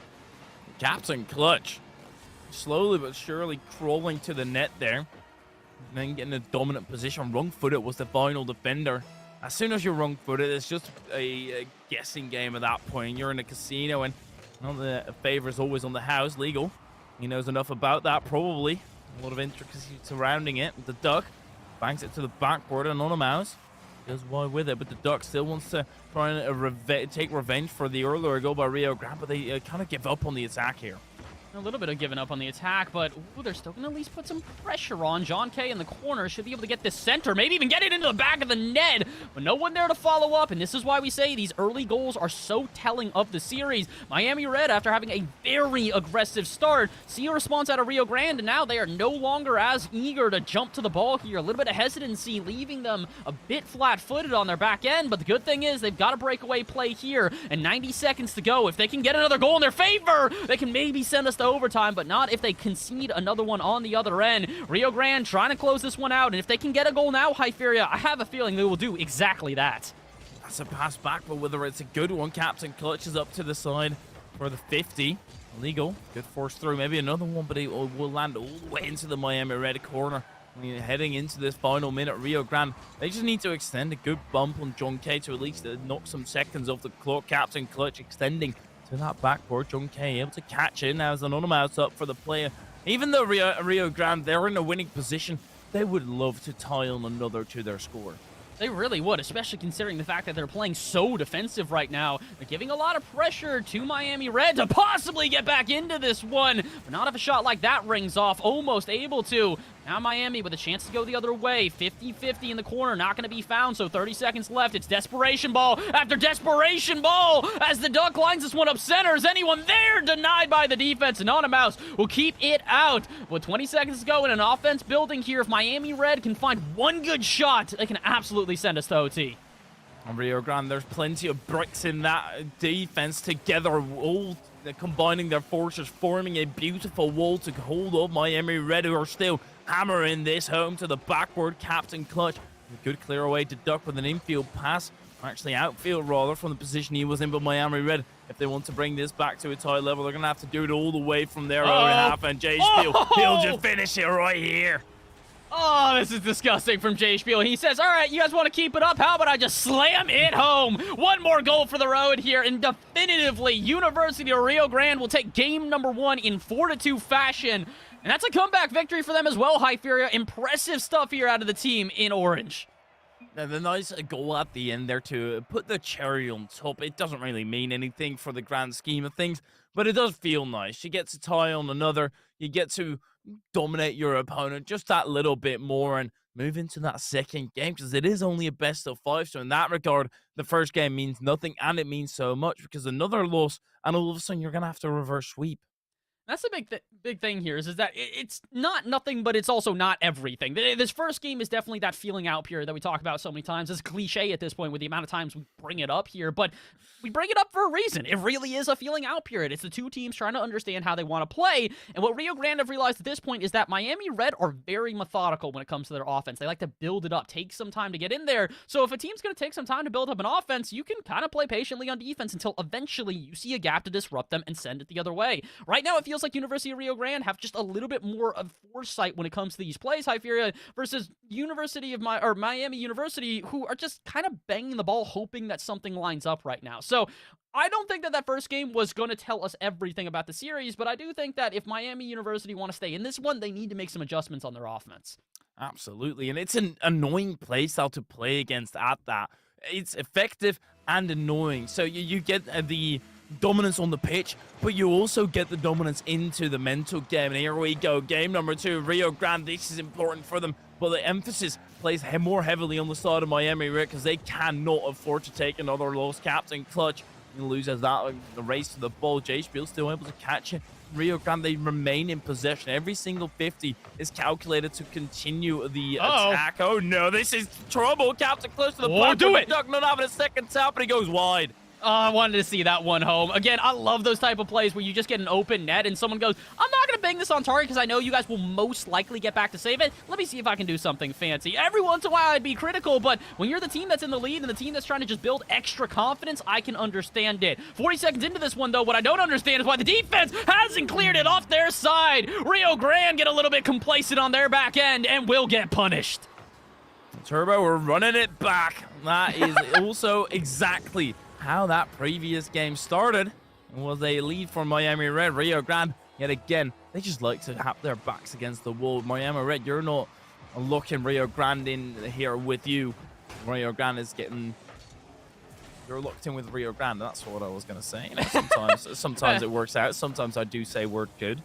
Hey, listen, every once in a while that Rorschach tweet has to come, quote has to come out of me. See, we're all messing up at this point. Yeah, exactly. Imagine. See, we're all making mistakes at this point here. It's okay. You know who hasn't made a mistake so far, though? Miami Red. They've done a really good job at holding on to defense here, but I might have, almost caster cursed them. John bumps the duck, and I thought that maybe the curse had still continued, but luckily enough, we will find a little bit of reprieve here as Rio Grande have to restart their offense. 90 seconds into this one, though, if Rio Grande can find a quick response and a goal on target, they can get themselves back into this one, but denied by the defense yet again as Miami Red, maybe, no, do not find another goal. Clutch keeps it out, and we keep on playing. And beads of sweat on the side of Rio Grande. Oh my word, they're going to need a towel to wipe them off and then tie on another 2. And they do get to go into the counter-attack. And yet again, they go to the backboard. It is a good strategy, but at some point, it will be read by Miami. And that is where they're going to have to innovate. Right now, the Duck puts it up high. J-Spiel just raw pace to the backboard. Not a read by the Duck. And that's a free shot. It's going to roll on through. But Legal, he got a touch on it.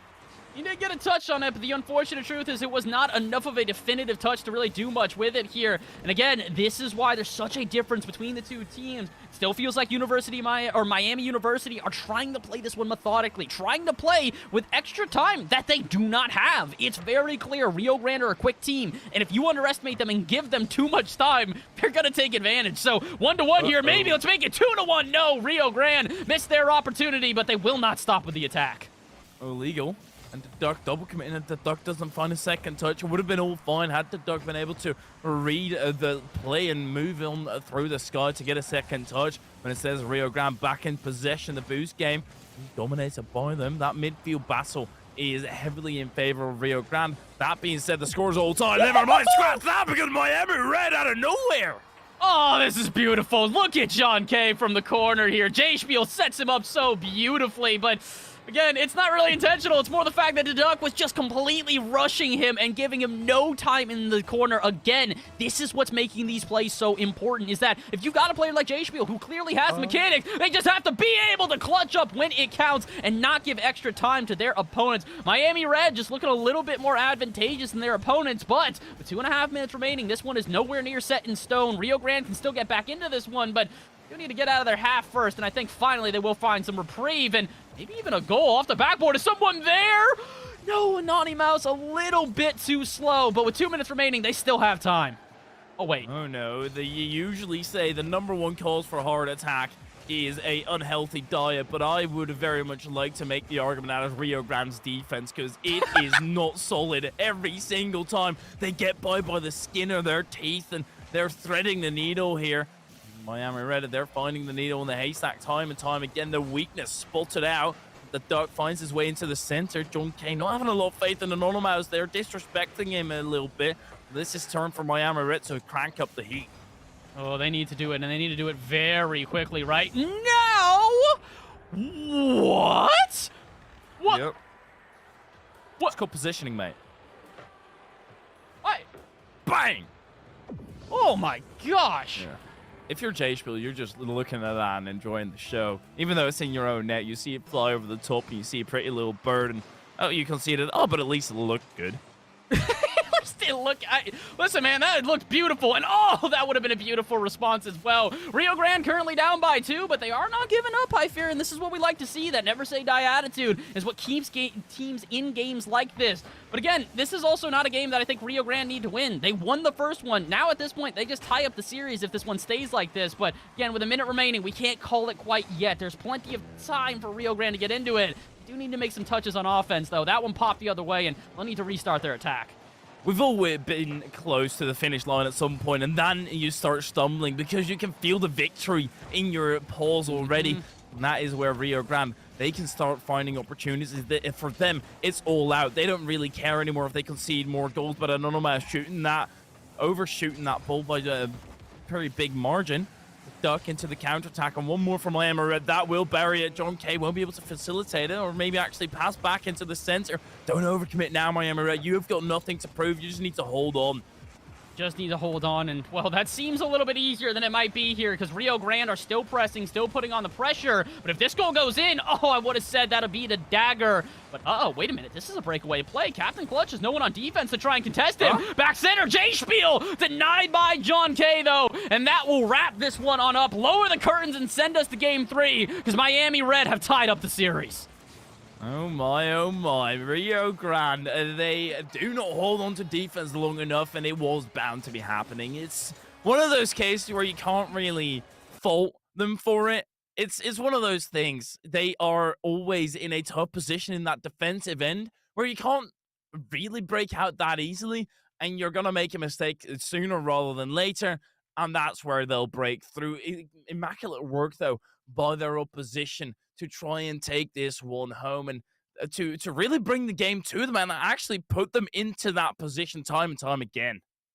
Yeah, that they really continue to do that. That's the big thing here, is that we're seeing some consistency in a way that I'm a little bit surprised by, to be honest. Again, the first game was so chaotic. Now we're starting to see some trends that kind of just stay standard at this point here. Now, the question is are we going to continue to see this trend of Miami Red starting to have a more efficient offense? Again, first game was a 1-goal game there where one goal up until the 0-second goal, I should say. But it was a 1-goal game until University of Rio Grande was able to find themselves a little bit of extra pressure. So I'm wondering if maybe Miami University just needed a little bit of a kick, something to get them started, something to get them into this one, and maybe losing game 1 was exactly that. The catalyst has now been lit. And the question is can they carry that momentum into game number 3? I'd like to think so, High Fury, but at minimum, I'd like to think we're going to game 5. These teams go back and forth right now. Catalyzer has been lit, and this game is an absolute barn burner. But Miami Red, they look to engulf Rio Grande in flames from the get-go, already putting up the pressure here. But J-Spiel, good breakaway opportunity. John K on the backboard, patient, waits for J-Spiel to play it too far out in front of his car, and that's where he's going to capitalize on Unmasked with a shot off the crossbar. Illegal. He still had it covered. Oh, it's a beautiful save, but it might not be enough to get this off their half quite yet. Rio Grande looking to size it up and send it right back into the Miami half. And again, this has been the issue right now. It feels like Miami Red think they have a lot more time in this pitch than they do, because Rio Grande are diving on them at every single moment. J-Spiel there to keep the pressure up in the corner. And he get it back center for a pass. No such luck. Legal has to bang this one out to the midfield and maybe restart the offense here for Miami Red. We're going back and forth right now. 50 seconds into this one. No one able to put a goal on the board, and they'll be denied yet again. J-Spiel with the save on the line, but he's going to have to do it twice in a row. Looks like the pressure is still here, but a good clear like that should relieve it for now. Right, Rio Grande. Their stance in defense is solid. They're not relenting easily here. And John K, you're going to have to force it through. Captain Clutch waits until the perfect moment to put in the challenge. Legal and Anonymous go up against it. J-Spiel, a bit awkward in the corner. Captain Clutch doesn't necessarily know what to do with this car. Now he's going to have to dive for it. Denied the duck at least. But another shot coming through. Legal rings it on target. But they're getting frazzled now on the side of Rio Grande. The breakaway necessary. And finally, they find some reprieve, but only for a tad a moment as the duck already puts it back in. Fakes out the shot, goes in for the pass. Legal off the crossbar, and then that is slammed back into the center. Oh, that's so unfortunate. Miami Red looking to open up the scoreline here just about 2 minutes into it, but unfortunately denied by the woodwork. And that's something we actually haven't seen a lot of here. The accuracy on shooting has been exact. Rio Grande proved my point as they put another on target, but Miami Red will not let it get past the defense as they deny it on the line once again. Clutch repair on the line on the other end, so Rio Grande now to pop it back into the Miami Red half, and we go back and forth here as a ping-pong match starts to arrive on the field. Question is who misses a volley, who misses a touch, and opens up the scoreline, because more often than not, that's how this goes. When you have two teams that are playing this exact, any minor mistake ends up conceding a goal. You're not even like this. If they miss, it's literally if you touch the ball a tiny pixel off. Legal. That's a good tap out wide there. It's trying to relinquish the pressure. Rio Grande put it right back in. Still some boost in the tackle. J-Spiel, is that going to be on target? Oh my word. Off the ball. Nobody home with the ball. Just strolling in the box, having a good old look in the park. Checking out some beautiful statues because there were nobody there from Rio Grande. That should have been a goal. That's so unfortunate. It's a really nice shot, too. That's what makes it all the more painful, is that when you get an angle like that, when you can see that the angle is about to arrive, you'd like to hope that the rest of the team can see that that angle is about to arrive. But unfortunately, our third-person view that we have right now has made it a lot easier for us to see passes like that, while Rio Grande, unfortunately, missed out on a golden opportunity. But they're not done yet. They've still got the pressure here, and with 2 minutes remaining, they are locking Miami Red into their half rather aggressively. But again, who's center? J-Spiel there, but John K with the save. We'll see the follow-up from Captain Clutch, but again, Rio Grande coming up short despite throwing all their efforts at this offense. 10 reasons, or 10 proven facts that time travelers Wait, exist. Oh my word, legal. Okay, he's traveling across the length of the pitch. I'll get into my story later. I'm confused. I actually don't really know what happened here. Captain Clutch, I guess, just rotating back a little bit too slow here. Meanwhile, we've got J-Spiel, who rotates a bit up, and I guess just for a split second there, Rio Grande, unfortunately, don't have the communication or the rotation to keep themselves in this game. 90 seconds to go. They could still get back into this one with shots like that on target, but they need to be careful here. It does feel like Miami Red are starting to find control over the series. And if they win this one, they move on to series point, meaning they need only one more game to take down this Rio Grande squad. They might also need need only one more goal. 75 seconds to go, and if they can find another one here, that would absolutely be the dagger, but this is open, and the shot is off target! Off the woodwork, and Rio Grande just absolutely get robbed. It's not only off target, but it's also put on with a lot of pressure or a lot of power behind it. So as soon as you miss, you go all in for that shot. If you miss, you're in a detrimental position. But oh my word, legal! You just can't. No, that's no. You're not allowed to do that. Rio Grande, they're reading this on defense phenomenally, or Miami Red rather. He literally pre-jumped that, dude. He was floating in air, just waiting for the ball, and just happened to be in the way. 30 seconds to go, and I can tell you one thing is for certain. Miami Red are in the way of Rio Grande, finding a way back into this one. And with passes like that, you'd like to hope that could have been the dagger. Wait a minute, they sent all three. This is an open net. Just put it on target, and they will. Anonymous, he hits the woodwork again, says hello to an old friend, but finds a new face in the back of the net. Oh my. Shook his hand with the deal real quick, and John K allowed that to go in. It's one of those ones where you have to dive in. You don't really have anything else to do because you have too much momentum to try and slow down. But now we go into the final 20 seconds. And we go into a tight scenario. This game is a recipe for game number 5, but to take it home here, you can end that so much earlier. Captain Clutch not doing it right there, but JSPL still finds himself an open net, goes to the backboard, might still put it in, but it would have been if the duck hadn't cleared that off the line. That is ridiculous.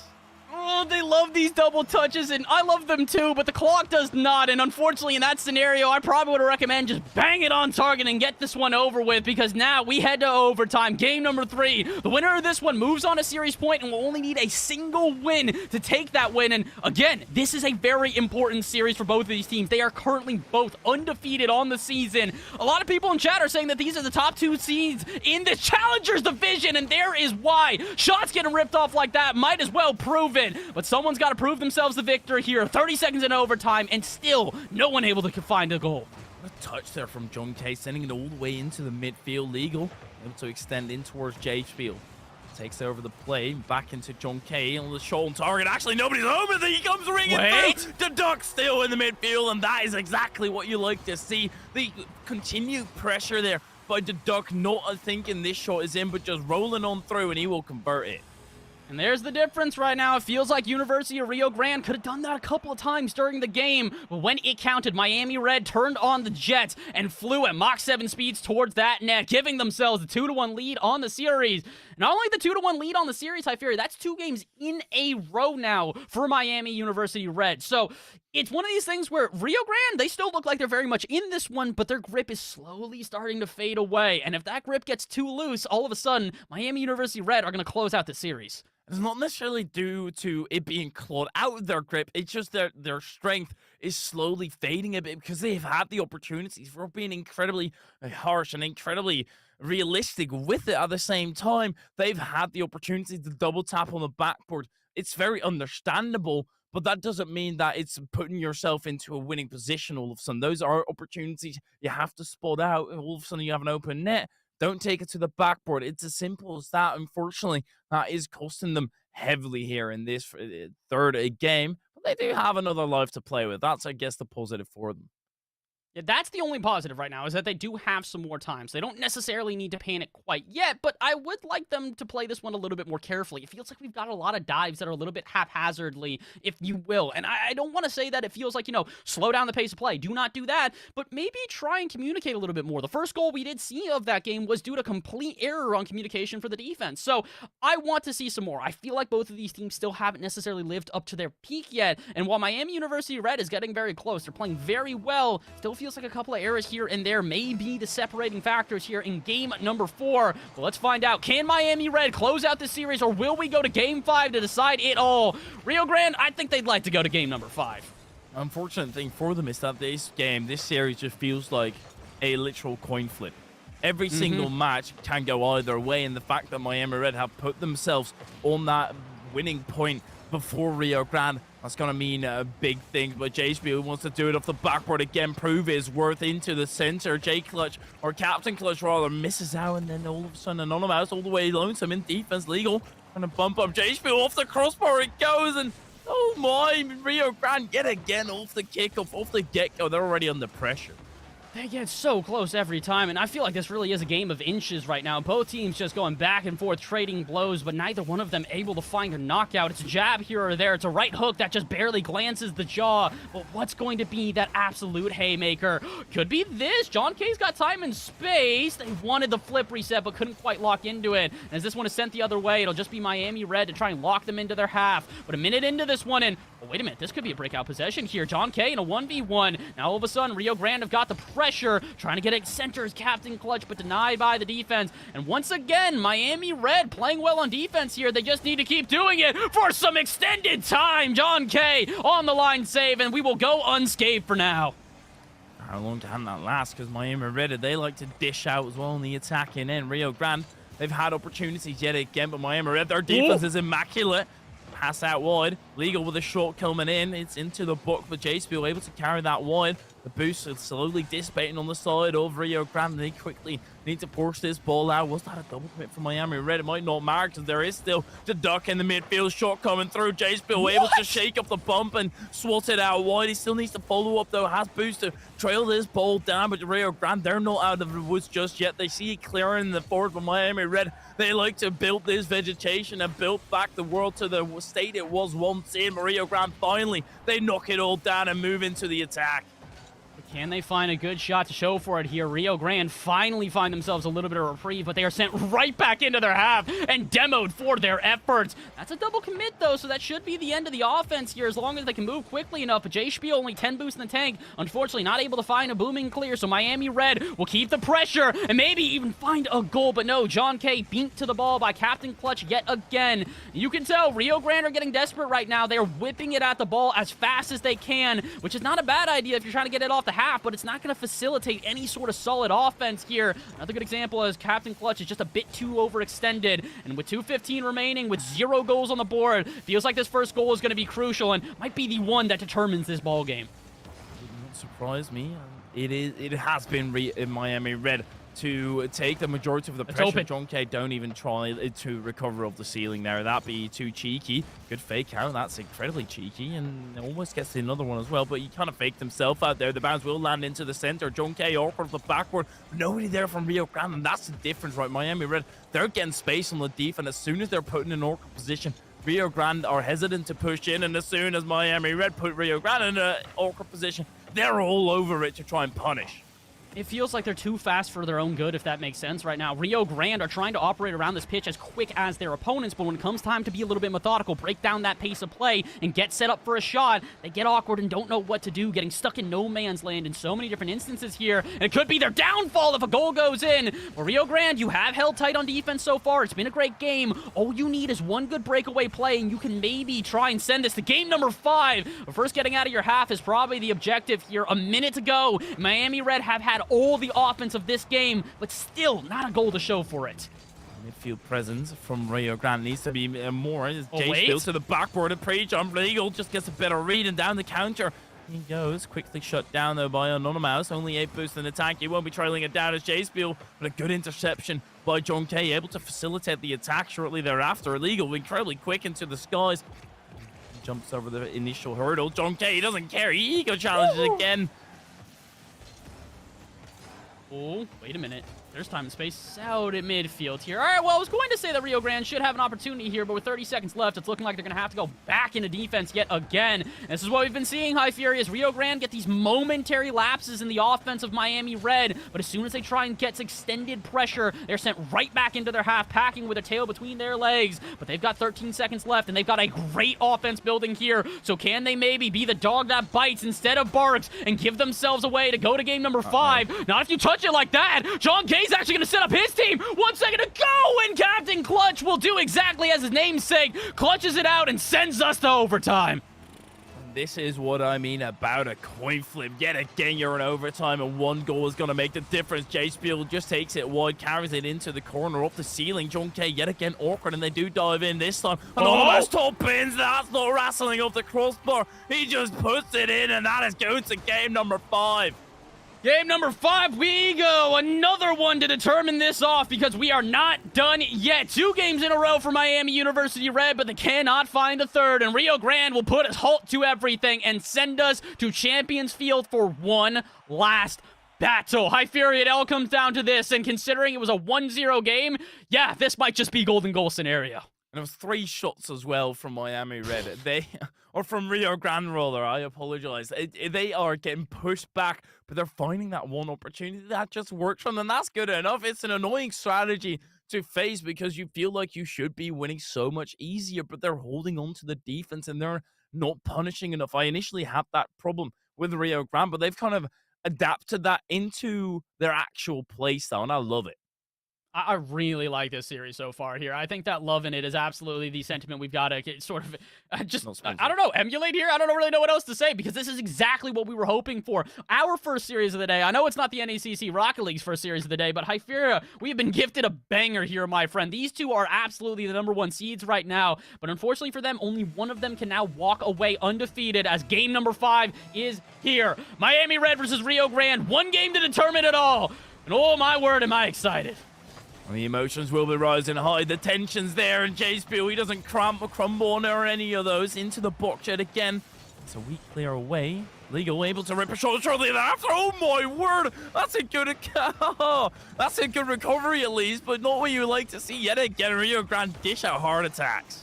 They continue to make these on-the-line saves, but they are all so last second. Any other team, I would say that they're not prepared, but Rio Grande, they've been prepared for almost every single shot that Miami Red have taken against them. But what about this one? Anonymous misses the save, but in missing the save, they get the bump on the second attacker, and they'll even get a follow-up save from J Spiel. Rio Grande, what rabbit's foot do you have up your sleeve? This is where one of those scenarios where somebody tumbles down in a movie, down a cliff, and they get caught on a branch, and you're thinking, oh, this is so unrealistic. No, they should never be holding onto that branch. That is Rio Grande right now. They're tumbling down, and somehow they're able to catch somewhere where they can latch onto. This might not be holding on for long. They're starting to falter in defense, double committing. John K with a pass infield, legal. When able to reach it, John K picked it up yet again. 22 boost in the tank, sends it to the back, but it has to be a touch. Even though John K has 0 boost, he still would have been able to rip the shot. It goes wide, and J-Spiel finally is able to not even carry that across the midfield, but that's the furthest they've gotten in a long while.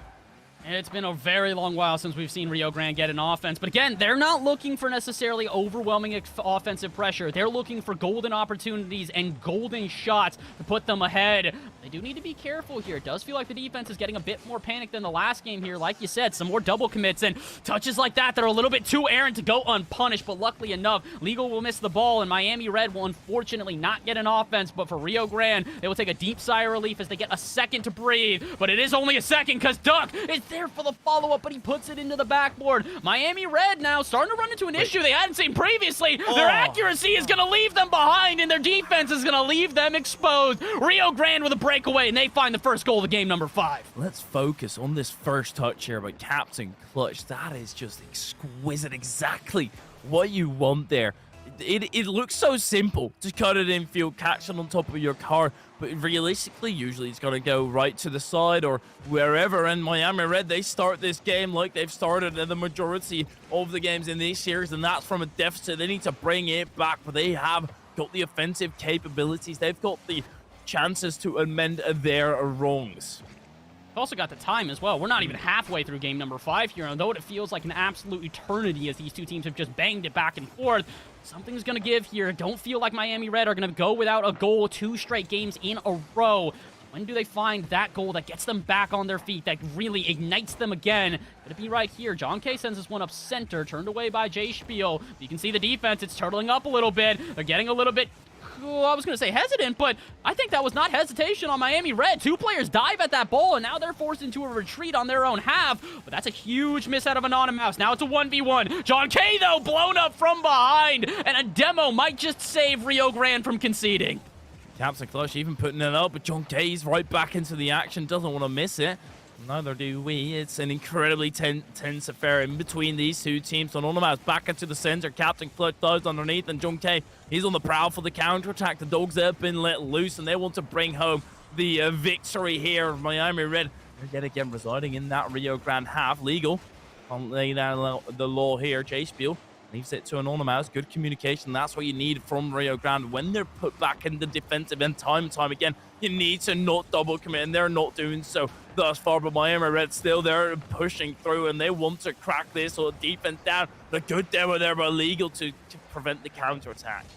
Feels like that one goal has given them a lot of confidence, and Rio Grande need to hold on to that confidence for another 75 seconds if they want to take this one. If they hesitate from a challenge for even a second, you know that Miami Red will be there to jump on the ball and send one into the back of your net. So try and hold on here, Rio Grande, and maybe even get a goal for the road here to give you guys a little bit of a safety net. No such luck, though, and it'll get sent right back into the half yet again. Miami Red looking to open up the scoreline for them with 50-50s like that, but denied yet again by the Rio Grande defense. They have spent an eternity, a century at this point on this Rio Grande half, but still have no goals to show for it. They've got 40 seconds left to turn that around, Hypheria. Otherwise, this is 2 shutout games in a row in favor of Rio Grande. We all know it takes a while to build a beautiful little wall, but it might just be cracked here. The trenches that Rio Grande are digging around it, they're being overcome by Miami Red. Jacefield diving underneath, and this is great opportunity, but on the mouse, that's a phenomenal tap into the attack yet again. The Duck putting that too far forward, and Captain Clutch is able to take over, pass off mid.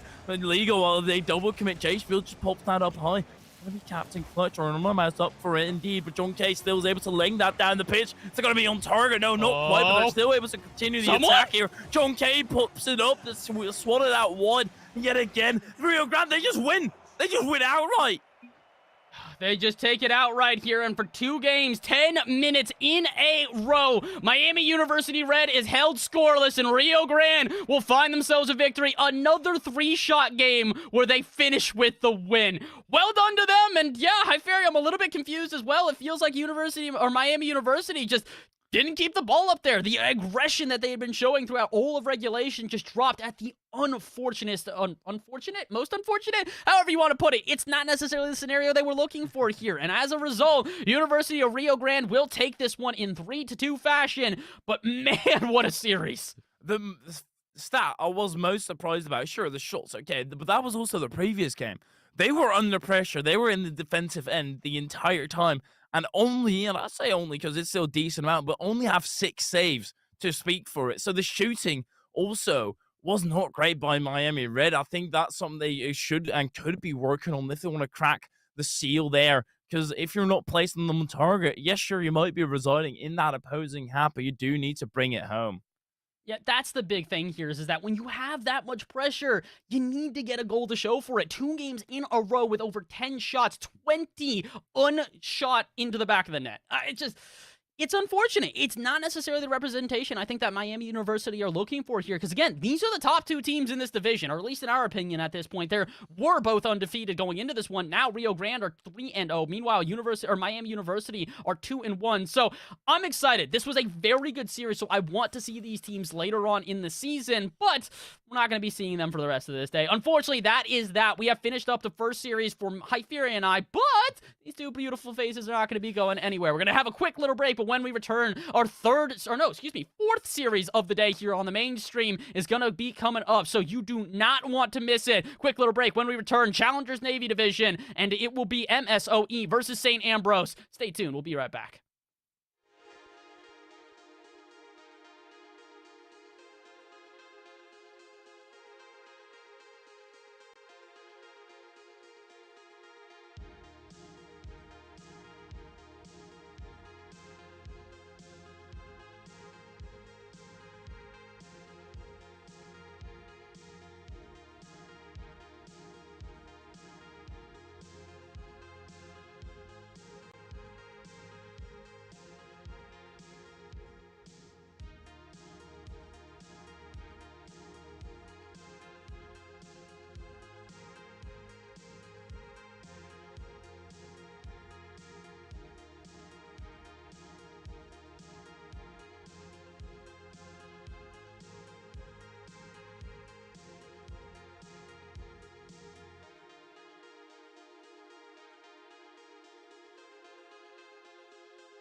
everybody, and welcome back to the NECC week number 3 for Rocket League. Once again, my name is Bass in the Past, and joined alongside by Hypheria and Hype. Here we go, once again, another matchup here, and another interesting one, as it's some pretty even teams here. We've got the Milwaukee School of Engineering, the Raiders versus St. Ambrose Esports here. The Raiders currently 2-0 in their season. Meanwhile, St. Ambrose are 1-1.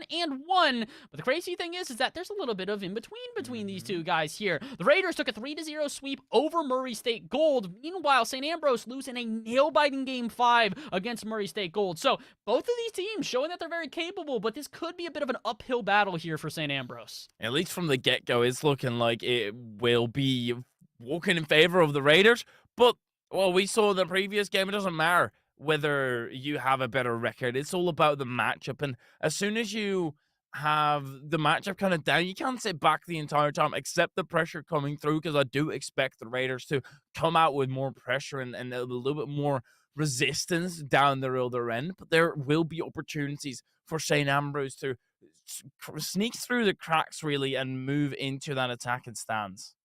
That's the big thing here, is that this is two teams which are still very even here, and as much as this is going to be a game where I think the Raiders come into this with a little bit of favor, there are no guarantees here today. It's collegiate. There's always chaos abound, and, well, the chaos might have to be played by a couple of different teams here. Let's look at the squads on each of these sides here, starting off with the Raiders. Milwaukee School of Engineering here today. We are going to be having, I believe it is Bubbly, Kelpo, and Poe here. And again, not necessarily a young team this time. All sophomores, so old second years, and then a senior, their final year of college here playing with Poe. So this school might be a little bit more controlled than the last couple teams we've seen play.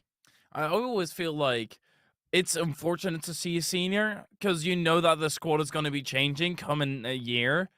So I'm going to be looking out for Poe, seeing how he performs on the pitch, and whether it will be a massive loss for the Raiders. But since he's in the starting lineup, I assume they want him there. And that experience always shines through. Usually the age in a player kind of reflects on their play style as well, but they're obviously not the only ones who are going to be fielding a lineup here. St. Ambrose, they still want to play, and they need to do so with their players usually. They do indeed. So let's take a look over at the St. Ambrose lineup for tonight here. A completely different trio. And again, this is another one of these squads where they've got a lot of people registered on this lineup, so you never really know. But today, it's going to be Gator Melon, Faceless, Kraken, and Sap here. Now this is the squad that comes in with a little bit of veteranship. 2 seniors in their last years of their bachelor program, and a graduate student here in Gator Melon. So, yeah, this is not necessarily the young guns versus the veterans here, but this is definitely a squad that's been around the block. In Rocket League terms, they would all be boomers. Ourselves included. We're boomers as well in the Rocket League scene, which is infuriating, but they do have the experience then to come with it. And usually you're able to try and take a broader look at the field. It doesn't only matter what you do at that point. It is more of a chess game. You move all the individual pieces until you're able to checkmate your opponent. And, well, that's obviously when you score a goal. So they need to move all the pieces and move that entire unit together to try and break down the opposite end. Yeah, that's the big thing here, is they have to play as one. And, well, they've got to play as one here in game number 1 of this series. Again, best of 5, so this first game is going to be a little bit of a feeling out period, as we say every single time. But maybe one of the teams can set the tone early here. St. Ambrose with the first attack. Oh my, that's going to pinch over the top. Wait, what? Kraken needs to hurry back, does get around to it, and is able to swat it into the corner. Not as much worry, but the worry will continue. The Raiders, they're pressing through, and that is a misread. And Poe just going to force that on in. Are you freaking kidding me? Poe, what is this angle? Look at this. He gets it past the last one, slams it home, and all right, well, apparently there's going to be a little bit of fight here out of MSOE. The Milwaukee School of Engineering, the first one on the board. Poe, unrelenting. Sap, he wants to return it back, though. Catching it on the car, looking smooth, but Kelpo with a quick challenge, able to at least swat it out to the corner and relieve the pressure for just a moment as Bubbly lodges the ball in between the two cars. Engaging the 50, Poe all the way down the other end, into the pocket of space, through the sky now. Short landing. Oh my word, that was actually a lot closer. Nobody from St. Ambrose really reacted, and also the game didn't really count it as a shot, so I thought that was well wide. Instead, they had an opportunity where they have to go back. Good pass for Poe into Bubbly Reaper. Squandered, though. Can't really blame Kelpo for not being able to be there for that shot. I think they expected it to go off the post and then bounce out, but when it bounces almost directly back to them, they just kind of have to sit there and go, well, shucks, I should have had that one. Unfortunately for them, they're not going to get that chance back, but maybe they can find a different one here as Post got an open net and they put it in. Okay, wasn't sure if that one was wide, but this time the bounce off the post will favor MSOE. Wow, this is giving me a heart attack for all the different reasons than the previous series. They're making this incredibly close. But the Raiders, they are running away with it. They have got this game in their clutches, and it's theirs to give away as well. Kelpo, nice force throw in the kickoff. Cardinal able to pop that up high, but it seems to me that St. Ambrose, they get the initial touch, and that's fine. But the touch is not necessarily up to par with what they would like, so that it goes wide, and then the Raiders are able to pick it right back up and turn it into a fruitful offense. Yeah, they're very good at turning these quick counters into solid offenses. They've done it now twice within about a 100-second period. So St. Ambrose have got to be careful here. It does still feel like they're warming up a little bit. Meanwhile, MSOE come out the gates firing on all cylinders. But can they also play some defense on the other end? Kelpo not actually forced to play defense there. Not actually allowed to play whatsoever. Demoed off the pitch, and instead the Raiders will look for a double touch from Poe. Poe showing themselves as the offensive leader right now. Maybe Bubbly can also show themselves as a solid contender. But 2 minutes into this one, and it's very clear that if St. Ambrose want to try and win this series, they have got to slow Poe down. I'm not necessarily worried, even if St. Ambrose do lose it, because it seems like the way they're currently losing is due to touches that are off by a few pixels, which is relatively easily fixed. Cardinal getting caught off guard by the pace of that ball. Bubbly Reaper down to the right side, but Kelpo not able to close that gap. Will be able to retreat or get the ball on the return, rather. Cardinal all the way by his lonesome on the back end. Good bump there on Kelpo. Leads to block his momentum bit. Has to back out of this attack, and St. Ambrose, they bring it all the way down the other end. Actually, first shot by Sap puts it up. Oh, that's through, but that's nobody into the box to try and finish it off. They needed a follow-up from someone in St. Ambrose if they want to try and keep themselves in this game, especially if another goal goes in here. Kelpo to put the third in for the Raiders, and now the lead has extended by 1. Oh, up high and miss. And Kelpo brilliantly forced underneath. Reading that the player was probably going to jump for it because that was where the ball was going to go. And instead, he's cheeky with it, puts it down low, makes him look like a chump. St. Ambrose, they are down by 3 right now. Raiders are taking this game by storm. There's still a chance of comeback, and even if they don't make the comeback, it's important about the momentum, because if you get that momentum, if you are able to close this game out in a solid regard, you at least know that you can do it, and that's the most important part with Poe. He wants to shut you down left, right, and center, continuously challenging you and just making it awkward. Making it very awkward right now, and that's the big issue, is it feels like St. Ambrose have had moments where they've been able to build up a little bit of confidence, but goals are by far the biggest catalyst to get a team going. St. Ambrose finally get on the board.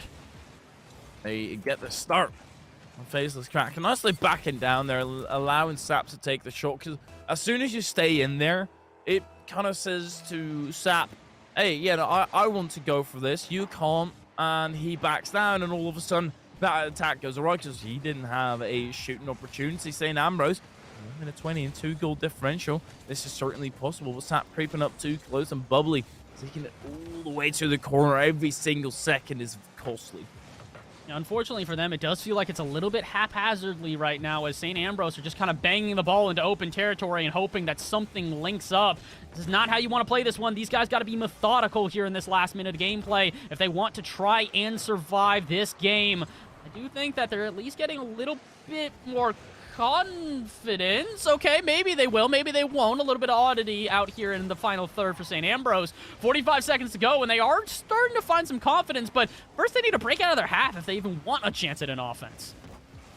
They're not breaking out solidly. They do get it across the midfield line. That's at least something they've got going for themselves, but it's the follow-up. Poe, he's begging that off the crossbar. Bubbly Reaper back into the box, and actually, second tap found. Cardinal. Yeah.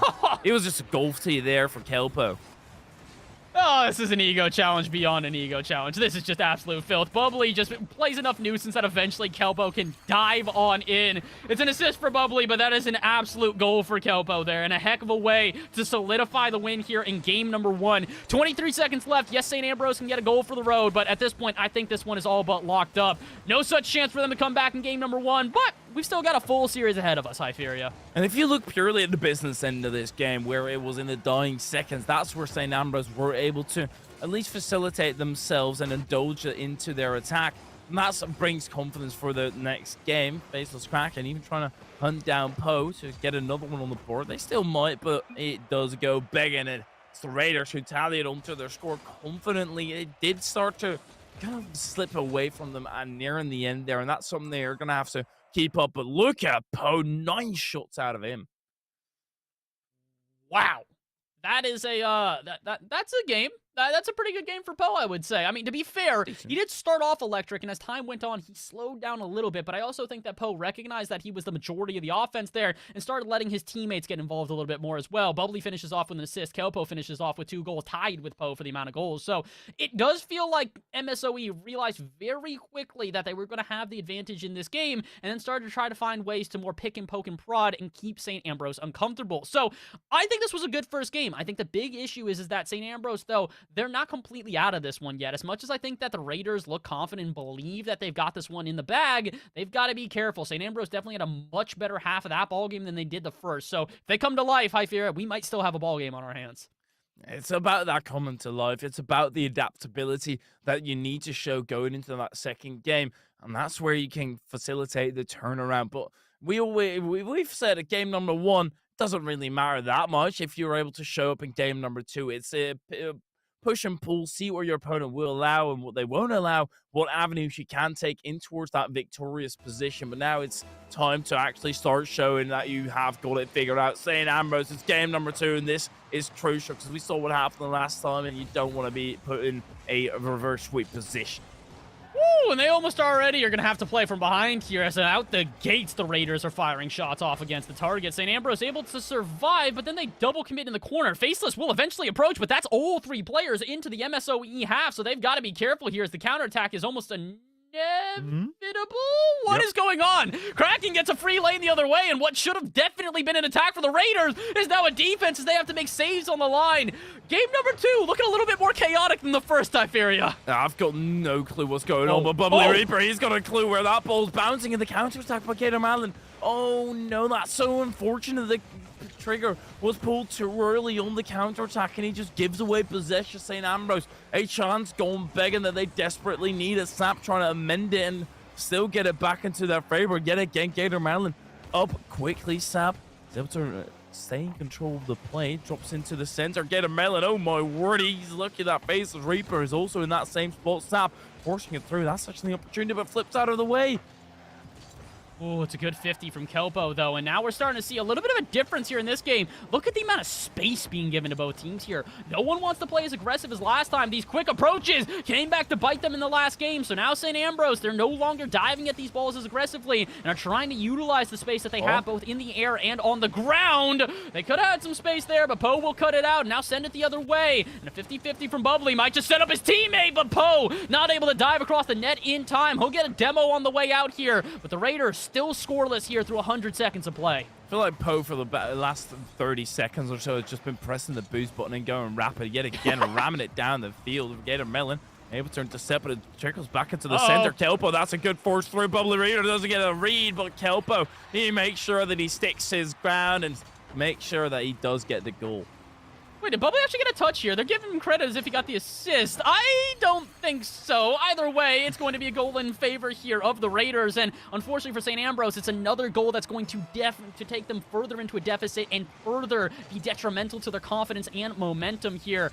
I feel like St. Ambrose right now are getting so close to finding these really good passing plays, but awkward plays like that out of midfield where they double commit and don't quite find a proper rotation are leaving them exposed. They've got plenty of time to turn this one around, but it does feel like they're a little bit too disorganized. organized for me to say that they are in this game definitively, and shots like that are only going to make it all the harder. 2:45 to go. Plenty of time for them to turn this one around, but not if they concede a second goal here. Wait a minute. This is Poe having to retreat. Shot out to the side, and MSOE now feeling the pressure. St. Ambrose finally find a solid attack, and oh no, just as I say that, the attack will finally fade.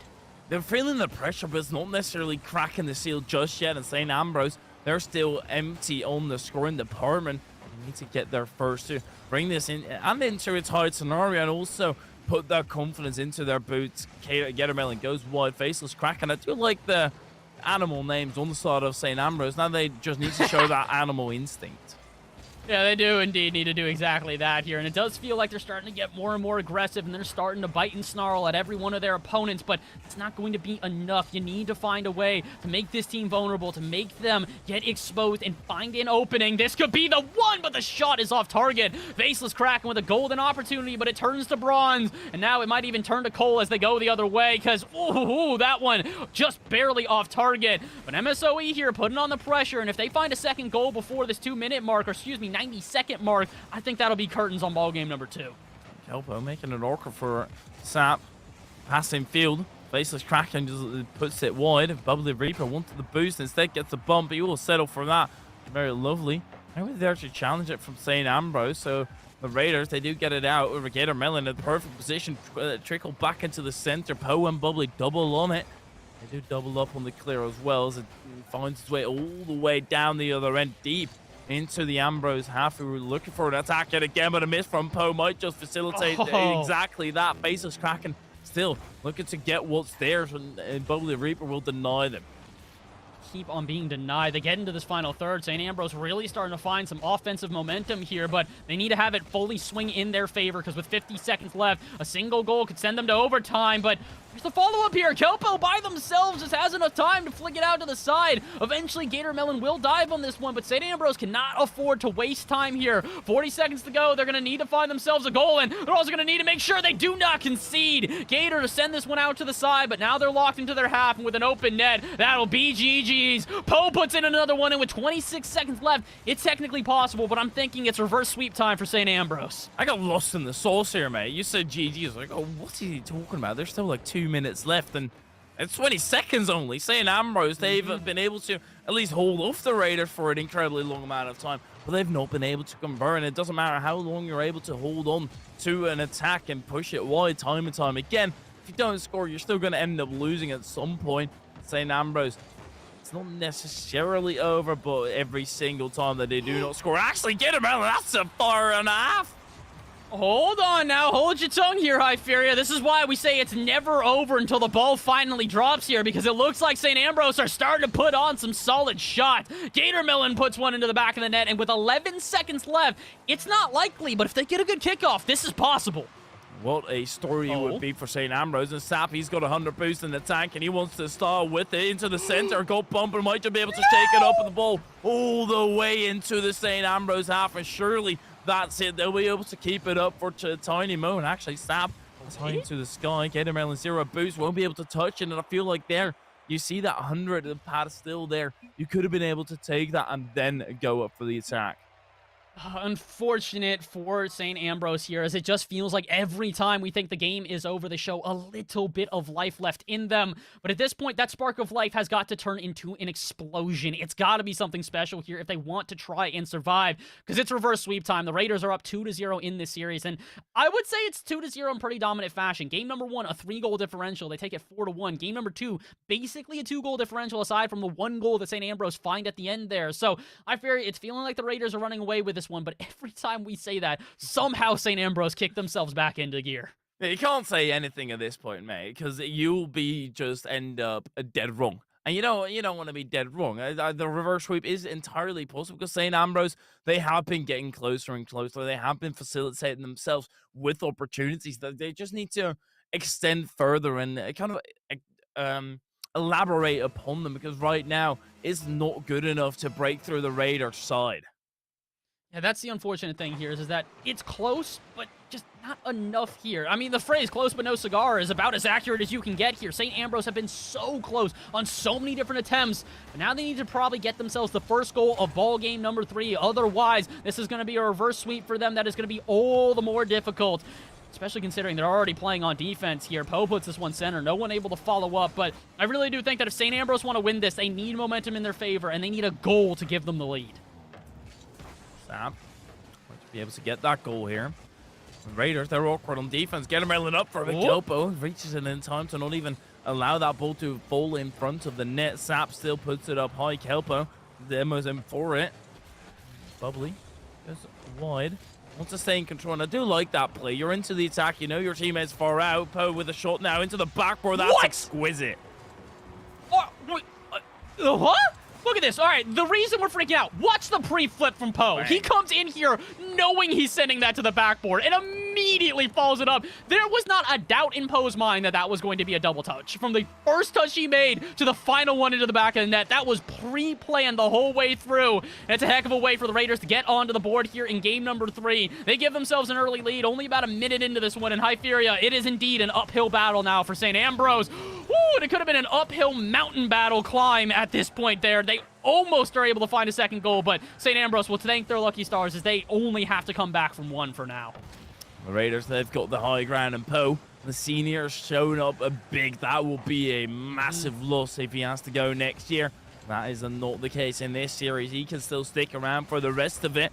St. Ambrose, they want to extend by 3. They have to extend by 3. Do they want to pull this back in their favor? Bubbly Reaper up high. Kelpo takes off incredibly early, and the airtime is looking phenomenal, but you don't make a connection on the ball. So in the end, it doesn't really matter that much. Sap to the side. Poe still there and turning in field.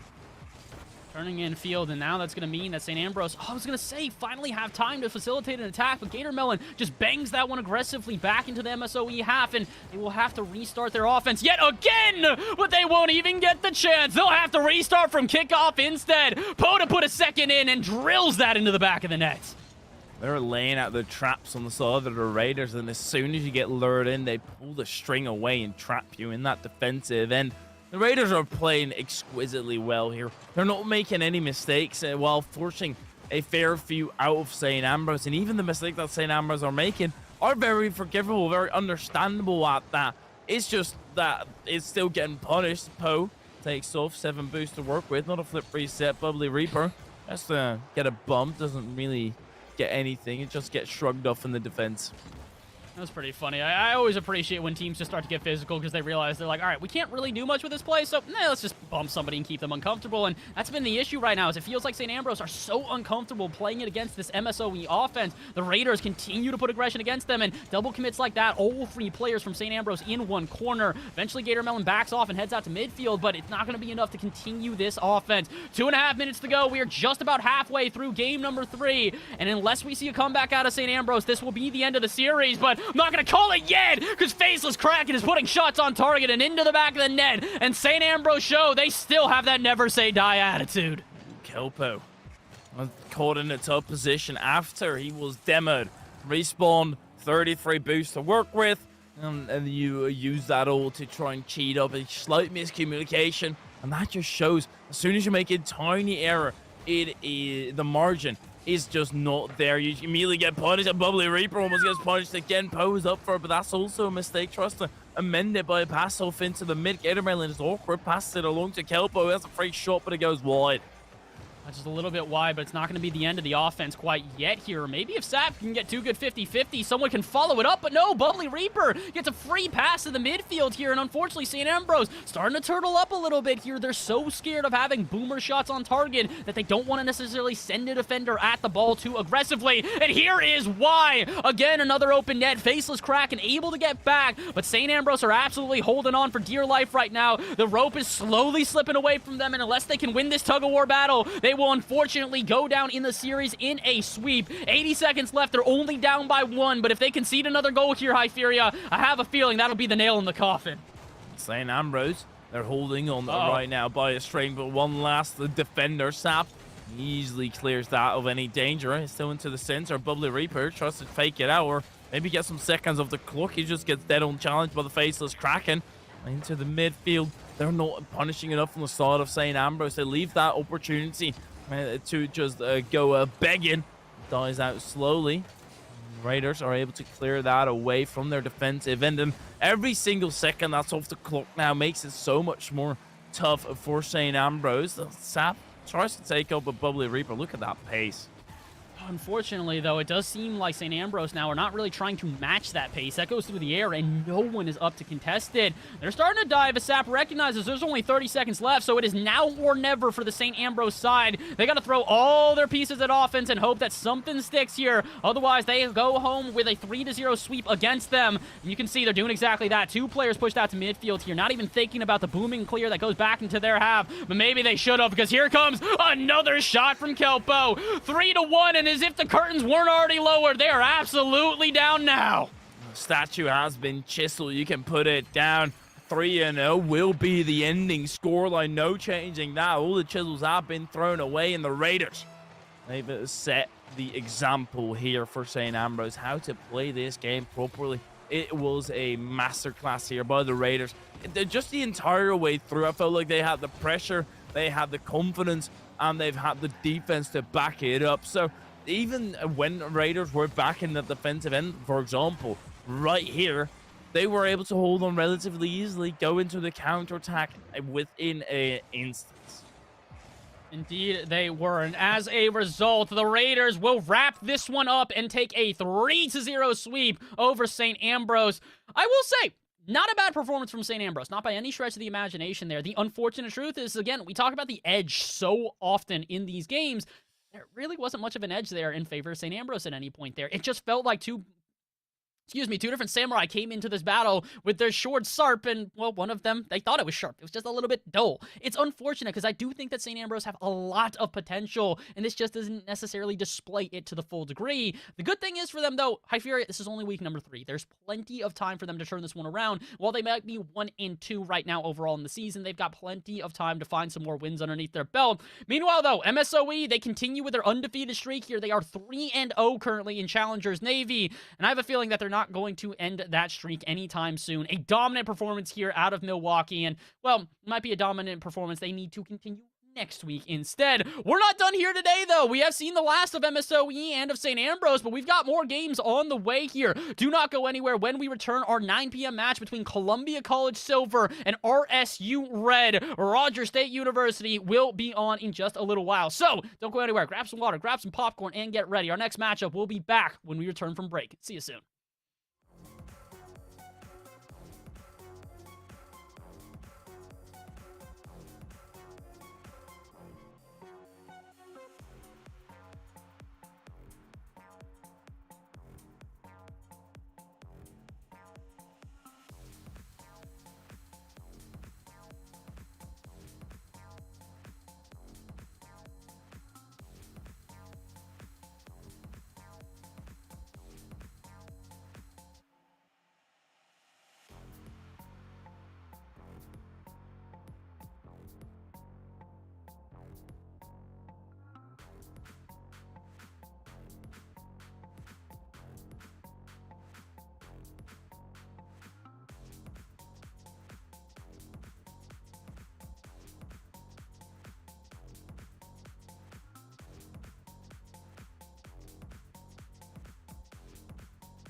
Summertime, got liquor on the table, I don't mind where the night goes, your skin on mine.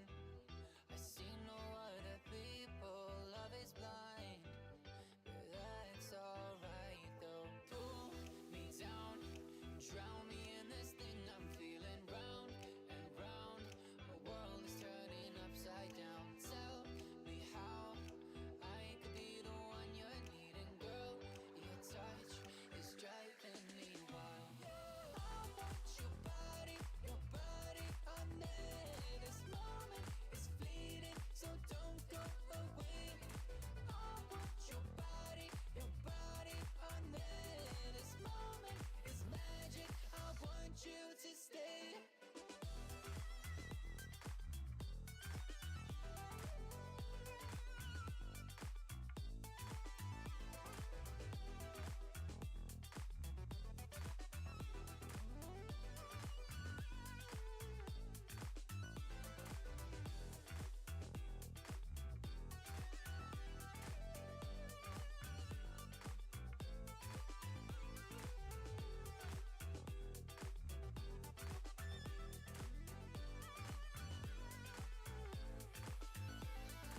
Gin and lime, I love it when you're playful, give it time.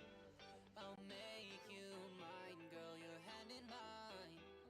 I'll lead you far away, girl, so divine. Our lips touch, our eyes close. Pull me down, drown me in this thing I'm feeling, round and round. The world is turning upside down. Tell me how I could be the one you're needing, girl. Your touch is driving me wild.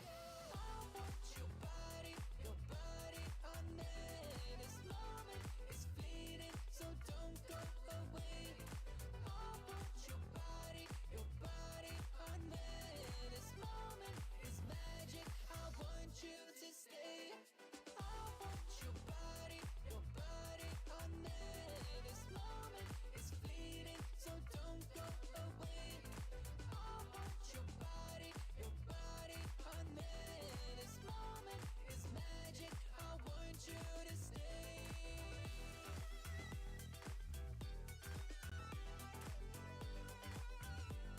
Your body on there.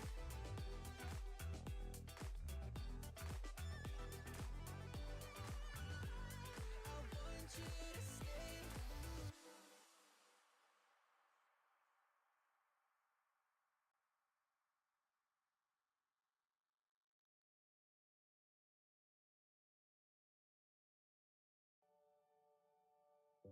I believe in something different.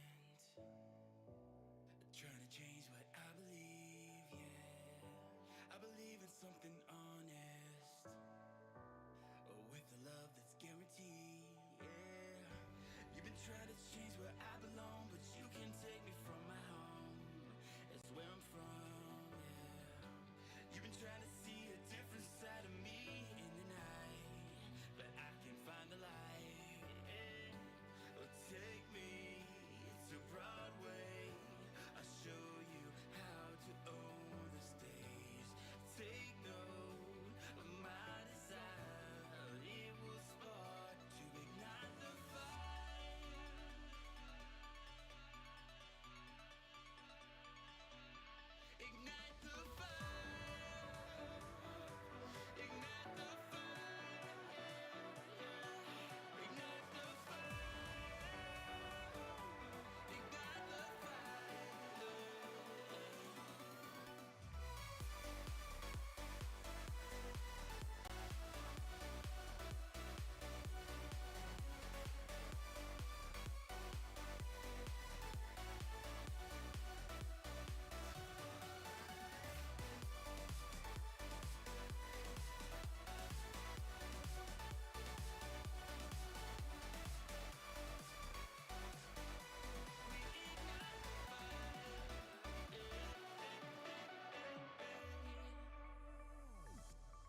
question you will choose, yeah. I wonder if we're even doing this right. Maybe I could mess around and lose you. Thinking back to all those times we walked home, knowing the sun will rise before too long. Sitting at the top of every big tree, wondering just what you think of me. But take me to Broadway, I'll show you how to own the stage. Take note of my desire, it will spark to ignite the fire.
everybody, and welcome back to the NECC Rocket League week number 3. Once again, my name is Bass from the past, joined alongside by none other than Hyperia. And Hype, we are here with you and I in our third match of the day. I believe the 5th one on the day here for the NECC, but the action does not stop nonetheless. It is Columbia College Silver versus RSU Red, Rogers State University here in Cyan Challengers once again. We're not leaving the Challengers division here today, Hyperia. There's too much going on, and, well, this one might be a little bit different than some of the rest, though. This is not necessarily as even of a ball game here. This is the underdogs versus the upper dogs at this point here, as Columbia College are currently 2-0 on the season, taking a sweep versus Baker University, and then a 3-2 victory over Fresno State.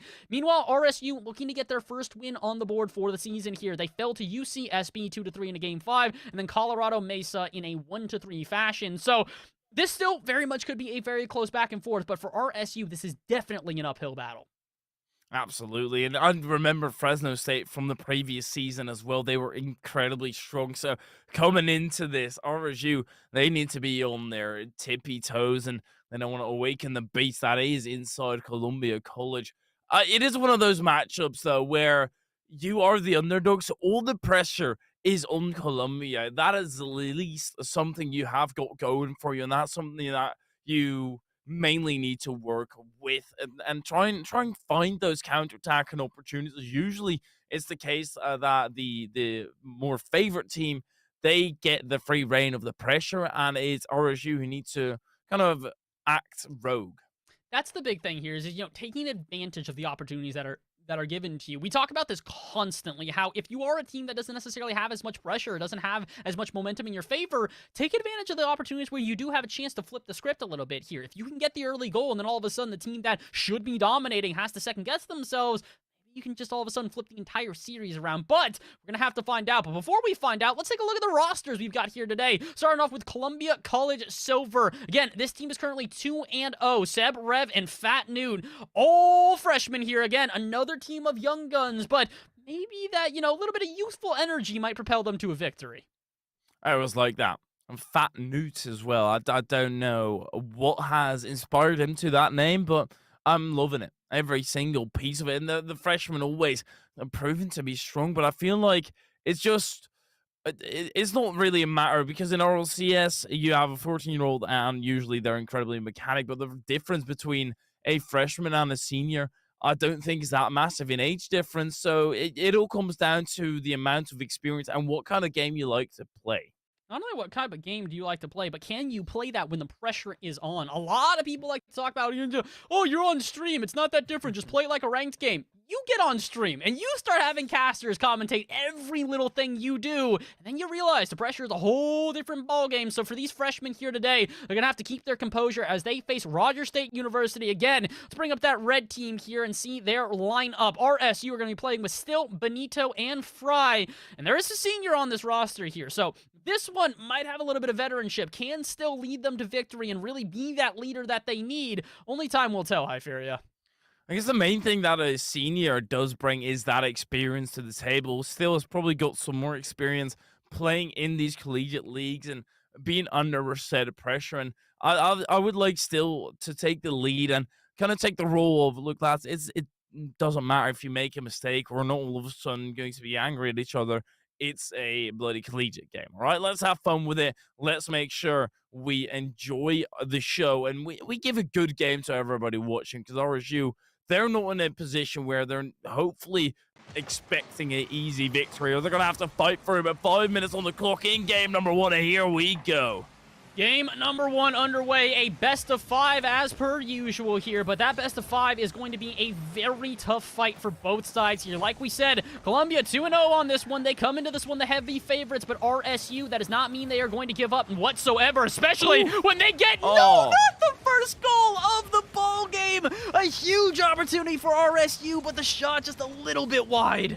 And what they do have going for them is that there's no cross-contamination. The record about Seb, he contaminates that net all over it, splatters his name across it, and that's the lead already in favor of Columbia. And that's a really nice pass out of Fat Newt as well. Again, this is the difference between the two teams here, though. We said if you want to try and set the tone in game number 1, you have to take advantage of every little opportunity. And Columbia have already done that. They get one good shot on target, and they do not miss. But maybe RSU can get back into it. Still denied by Seb on the line. But it does seem like this Roger State squad are not done yet. They're going to keep on fighting through this first game. And they've got 4 minutes to do so. They still have plenty of time to figure out a way, and they already have done so. They just got clarted by the post, and the woodwork got not in their favor.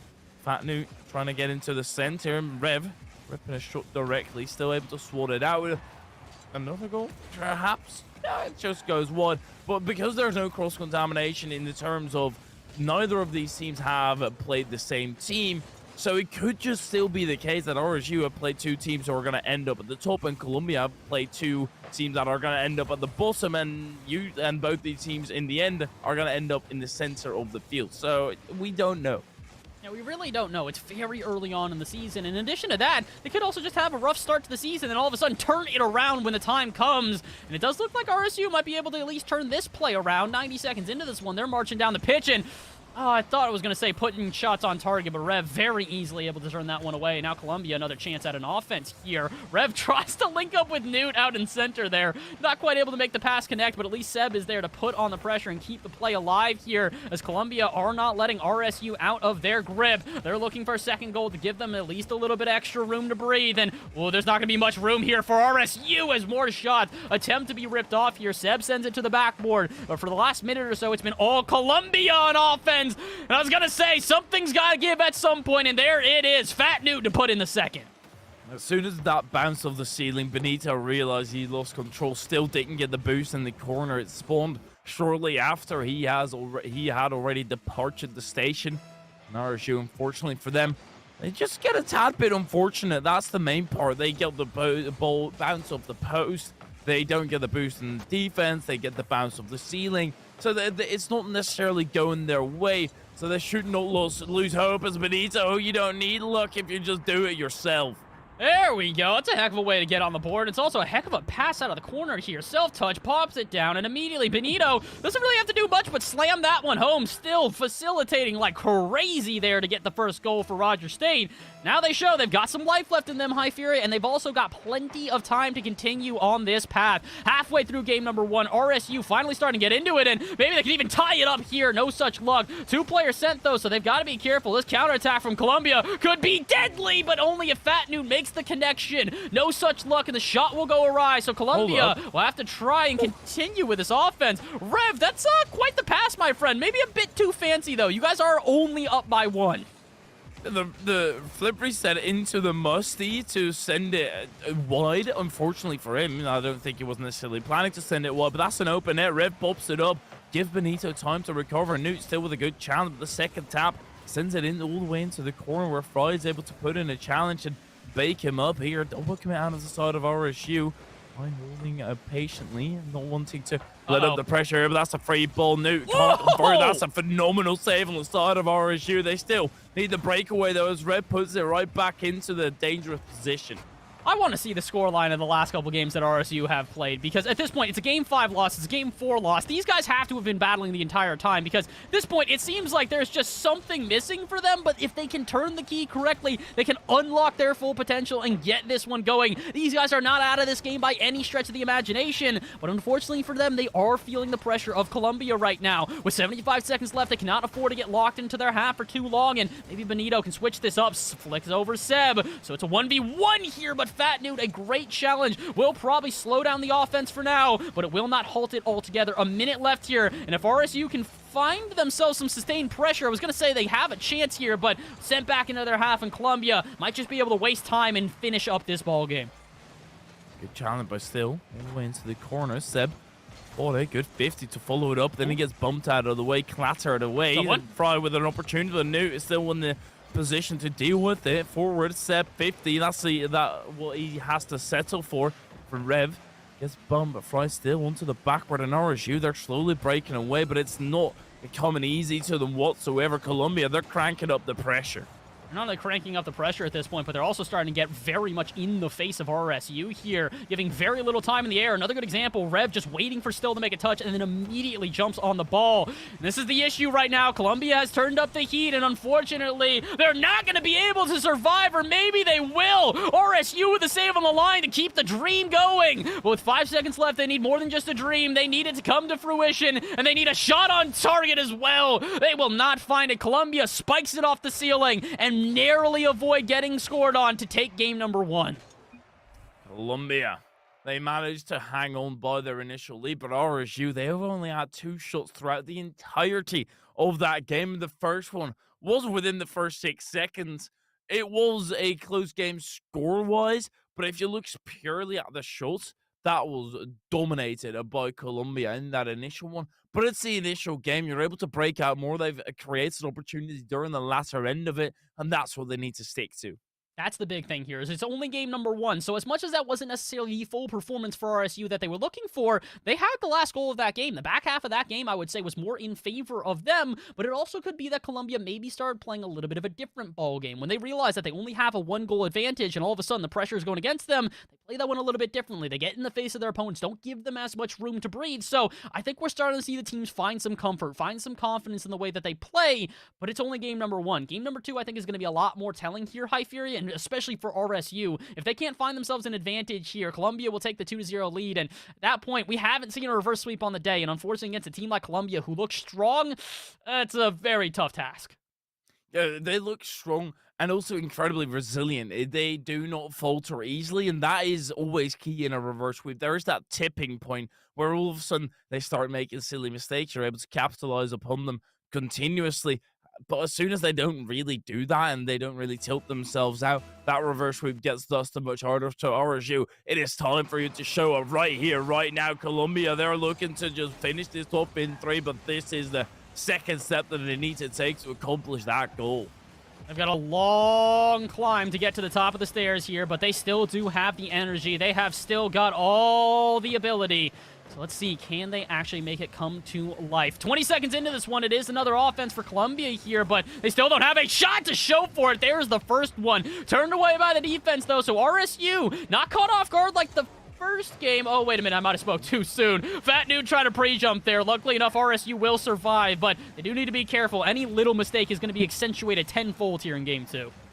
This feels like Columbia. They've got, apart from a great rotation, they've got the individual pop of prowess. Fat Nude trying to link up with Rev. It's a bit uncomfortable. I think Rev already had pulled the trigger onto running for ahead for the demo and then received the pass. Had to back up real quick. But Rev, this is the mechanical prowess that I was talking about. Gets a massive clear down the midfield. RSU, sure, they're able to continue the pressure, but it relieves so much on the side of Columbia where they're able to grab some boost, get themselves into the proper positions again, and set up the counter-attack quickly thereafter. And talk about mechanical ability. That's some geometry. Look at this. Seb literally has a touch here, and he just hears Fat Nude call him off. He doesn't even jump at the ball. Benito is not even expecting a shot at that point. He doesn't think that Seb's going to do anything. So when Seb doesn't, and instead it's that shot from Fat Nude, they're caught off guard. Can't really blame RSU on that side, but unfortunately, they are going to still have to now play from behind. 75 seconds into this one, it doesn't seem as if RSU are out of this, but Columbia, they're showing why that mechanical prowess really is in their favor. Mechanical prowess or no, they're going to have to defend with their defensive capabilities.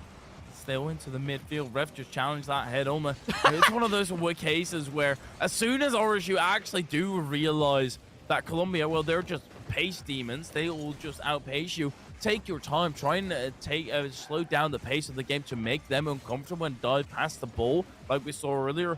That could be a way avenue into your match. It absolutely could be, but they do need to be careful. Double commits like that in the corner, and then having Benito also dive in can be easily punished if Columbia start to recognize the over-aggression that RSU are coming out with. But maybe RSU can at least get into the game! There's no way! How does Rev even make that save? I mean, listen, it's an impressive save. I don't want to take anything away from it, but RSU should be on the board right now. That is a scam and a half. I don't know how they've been able to pull that off on the side of Columbia, excuse me, as they are still able to set up the counter-attack. Fat Nude taking a bit of a slower pace as he was that third man, Seb. Finally into the corner. Benito with a touch, and RSU, they still want to get that back and get what is rightfully theirs, because that really should have been a goal. It really should have been a goal, but now, unfortunately, it does seem like the nerves have kind of set in. A lot of double commits and rush challenges here at RSU, desperate to get this ball off their half. And wait a minute, they might actually find an open net because of this. Still, he almost got a bump on Rev as well, throwing a little bit of distraction in there. But now the panic is setting in for Columbia. 2 players in the corner. No one knows how to get this out. And RSU started to put on the pressure against their opponents. But again, Hyperia, they've been able to get pressure. They've been able to get shots. They just have no goals to show for it. And with under 2 minutes remaining, now comes the hustle here. If RSU want to stay in this series, they need to win this game. And in order to get there, they need a goal on the board. That could be right here, right now, but Rev quick too. Benito has to backflip out of the attack. Seb, maybe a link up, goes for the tap himself, but well, only 20 for a boost. That follow-up touch is rather unlikely. Benito still down the left flank. Rev in an awkward position, does position his car nicely, but Benito, he's got an exquisite flick right over the top, and that is called perfection. Oh, this is too pretty here. Look at this play. Benito just completely dismantles the defense in a 1v1, flicks it over the last opponent, and finally gets Roger State on the board. 126 left here. We've got plenty of time for one of these two teams to take in regulation, Hyperia. But I will say, for the first time all series, it does feel like RSU might have the majority of the pressure. RSU, This is open. are now are meeting a complacent Columbia. Rev over the ceiling. Fat Nude also challenging it way too close, and then Fat Nude yet again missing out on the play, and this has changed its sides way too quickly. It feels like the pressure is a little bit too much for Columbia to keep their nerves together. Lads, you've got about 77 seconds left here. There's no need to panic, but unfortunately, I don't think that's up to us. The panic has set in. Now can Columbia find a response? This is center, and Seb, he will indeed. Immediate clapback as Columbia tie us up. Of course, he indulges himself when you put a face in front of him. He's going to gobble that all up in the goal mouth. That he will do. Lovely stuff by Columbia. The aggression's still there, and they want to be cheeky. They like to be cheeky. They want to make their opponent feel a little bit bad, but Benito has got some individual prowess as well in the 1v1 department. Then it doesn't really matter whether you have that. Oh, no, Rev. It's a double tap. Oh, my. It doesn't really matter if you have that 1v1 prowess. You don't really need mechanical prowess to back it up. It helps, of course, but if you got the 1v1 IQ, that can get you incredibly far. Oh, yeah, absolutely. That 1v1 IQ is always so useful, especially when it comes down to scenarios like this where it really is so many matchups that are just one player against another. Can you find the individual skill to be able to outclass your opponents? 30 seconds into this one, someone's going to have to outclass somebody here in order to take this ball game, or we're heading to overtime. Could be Columbia here, though. They've got a breakaway play, and RSU on the ropes. Also got a triple commit in the corner. Wait a minute. No way. Does this actually work out? Off the backboard, and saves his teammate's shot. I almost ripped my headphones out because there's no way. Oh no, Columbia at the final moment, in the dying seconds of regulation. They had an opportunity, but they squandered it. I think Benito was in the vicinity, so I'm not too sure whether it was Benito or Seb saving the shot. Does not matter. It did not go in. And Columbia, they need to regain their RSU. They're getting away with it. It is forced into an overtime scenario in RSU to change the tides here. That could be momentous for them. They do need to do it as Seb takes it to the sky. This is incredibly scary. No recovery, but a tap center is imminent. That might even be the angle, but Fat New gets the knife. Seb yet again to the backboard. Benny missed out on it, but they do relinquish the pressure. Oh, I would have loved to seen that. Not because I want to see Columbia go up 2-0, but because I want to see a goal that just has us jaw-dropped here to finish this overtime. The two teams are swinging at each other, but no one is able to find a connecting punch. And maybe we can find something here or not. Awkwardness out of midfield. That's an overcommit here out of Columbia. Just put the shot on target, Benito! Put it on! No, Sam, he puts it out to the side. A golden opportunity for RSU has turned to bronze. And now they've got to retreat on defense as well. 40 seconds into overtime, and Hyperia, I hate to say it, this one should be over. On the other side, realistically, but it could be over right here. Columbia slowly but surely setting up the attack. They're setting up the poles at least, and well, they are trying to build a house on top of it. But the furnace attack for Columbia not quite being pulled into fruition. Seb with the angle, but it's still into the center. Fat New with a massive pre-jump, not able to put that into fruition. Seb still sticking close to the player. Rev slowly backing up, leave Fat New in the compromised position, especially now. Fry into the midfield, still up for it, but that could be a double commit for RSU. Instead, it's a tap back, but Benito, he decides against it, allowing Rev to close the gap. This is unfortunately what we were talking about before. This is the panic setting in here for Colombia. They've thrown so many shots at their opponent, and when nothing sticks, you're unfortunately gonna feel it, and you're gonna feel this goal as well. Still bangs it into the back of the net, and we are all tied up. So quickly as well. You look at the ball, you see he's floating, and all of a sudden still gets into our viewpoint, rams it through, and RSU, they get a crucial game on the board here, one that they really should have been going, because it just does feel to me that Colombia got a little bit too cheeky with it. They were confident and overdid it, got complacent, and lost this game because of it. I feel like that's unfortunately the reality here, is that Colombia are starting to fall into that hero mentality we talk about a lot. The rest of the team hasn't been able to score. The defense has turned away everything, so I individually am going to be the one to get the goal. So many double and triple commits, so much over-aggression in corners where they should have been punished, and that's exactly what RSU did. They waited for that one time that they saw a vulnerability in the defense, moved so quick like a lightning bolt, and immediately struck. So right now for Colombia, I think they need to take a deep breath and recenter themselves. It feels like every single player on the team believes they're going to be the one to make the difference, when it can't be anyone individually. It's got to be a team effort. Game number 3 underway here, and if Colombia don't recognize that they have to use all 3 pieces in order to complete this puzzle, this could be RSU to turn this one around. Now, I think it's no debate that Colombia are the more mechanical side, as RSU are able to swap that away. But RSU, they're playing this smart. They're allowing Colombia to come at them and combat them right back into the counter-attack, where RSU have found a major success. Colombia, they haven't to use a lot of boost, but this is a lot of boost used as well. The double commit, double trouble. Now for the side of RSU, good demo there to Elisa pull the tide back in their favor a little bit, but Seb up for it. Double tap not happening, and Benito should be able to clear it at least away just a bit. Do see, though, it does feel like, whoa, Colombia, I was going to say, are not throwing all their pieces at offense quite yet, but maybe they should at least keep a couple on defense. Luckily able to just survive by the skin of their teeth here, but yeah, RSU were looking more and more threatening on every single one of these plays, and their defense apparently is still up to stuff. A beautiful save from Still will keep this one all squared away at 0-0, but what about a bump in net? Seb gets a free lane to shoot on target, and they will not miss. Colombia take the lead. Yeah, this is a simple one. Rev, the infield passing, so much trust that everybody has in each other to go ahead for the demo. And the communication on the side of Colombia, yet again, they take the lead. RSU, they're in a tough spot. They've got 4 minutes to fight their way out. Brawl it will be, because the Colombia, they're not going to give this away easily, and you can't make matters worse. RSU, you can't start faltering on the defensive end. The breakaway fly goes up high. It's an awkward bounce right back into the center. Rev has it, but there was another opponent there. Is there anybody home? No, there isn't. Rev won't be able to get around to the angle, and the bounce also terribly not in his favor. That's a bit unfortunate. Colombia with a chance to possibly extend their lead to 2 and give them a safety net, but instead, they'll have to try and keep the pressure up and find a shot. Seb puts it center, but no one is there, but it also does feel like RSU are starting to still find these breakaway plays. Colombia need to be careful here. Right now, it's only 1-0, and a single mistake could separate the squads, but not if Red increases the lead. 2-0 in favor of Colombia as Red puts in a solo. It was a good backflip there to send it actually into the position where he could score thereafter.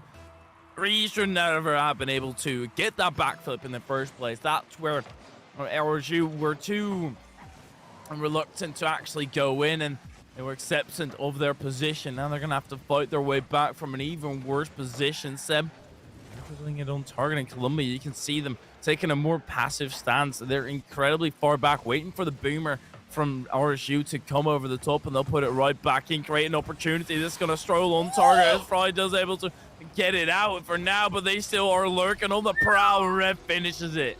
We'll put in another one here, and Colombia will extend their lead to 3. And this is a very different ball game than any of the previous 2 here. Colombia game 1 found a lead, and then like we see in this game, they started to play a little bit more defensive, but the issue was they weren't really able to tack on any more goals. The final goal of that game goes in favor of RSU. And you look at the last game, RSU come out the gate swinging, find themselves an immediate goal, and Colombia end up playing too passively. This is what Colombia like to do, though. They get a couple goals in their favor, start baiting their opponents into challenging them, and then they just find confidence and continue to thrive with said confidence. 2.5 minutes remaining. We're only halfway through game number 3, but this is by far the best we have seen Colombia play all day, and shots like that go to prove it, but they don't go to give them a goal. Still on the line, makes the save, and cleans up for now.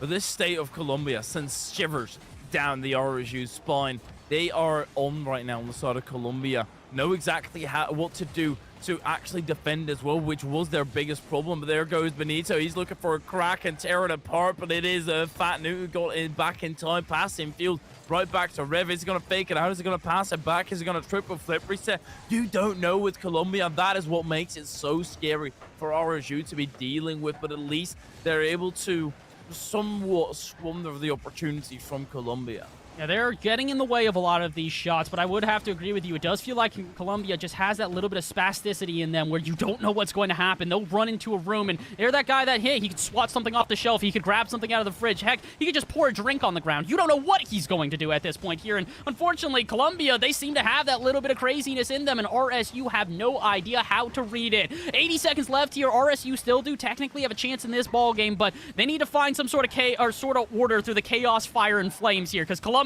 they're loving this chaos. And they're thriving in this. RSU, they want to play a more standard game here, where Colombia, they need to break away their defense now. RSU, they can still give themselves an opportunity in this particular game if they just get a goal right here, right now, but it does need to be within about 10 seconds, otherwise time will just be too far away. And that thing with Rev just slowing down the pace. There are 16 boosts to work with, so not that he could accelerate it massively. With an opportunity, but throws it over. And the follow-up is missed as well. Colombia might as well have set this one in stone. Let's lower the curtains because RSU, unfortunately, have been caught in the ropes. They have no idea how to get back into this one, and as close as they have gotten so many times previous, it feels like they just don't have the advantage here in Game 3. So let's just say GG go next and head on to Game number 4. Colombia will be on series point, but I do feel like RSU just need a clean reset, and they are right back into this ballgame. Now, RSU, they've been known, and they've already done it in this series themselves, where they suffered a defeat, and they were able to grind it back, partly due to Colombia getting complacent, but also due to RSU just spotting out the avenues, or Rev denying his teammate a goal. Probably would have been saved either way, but now it's time for RSU to start coming back again, because Colombia, as soon as they are in this current form, it is so scary to stay against them. This is not a Colombia I think that RSU want to face. They want to face the Colombia in Game 2, where they were overcommitting, playing aggressive, getting in the face of RSU in ways that they probably shouldn't have been.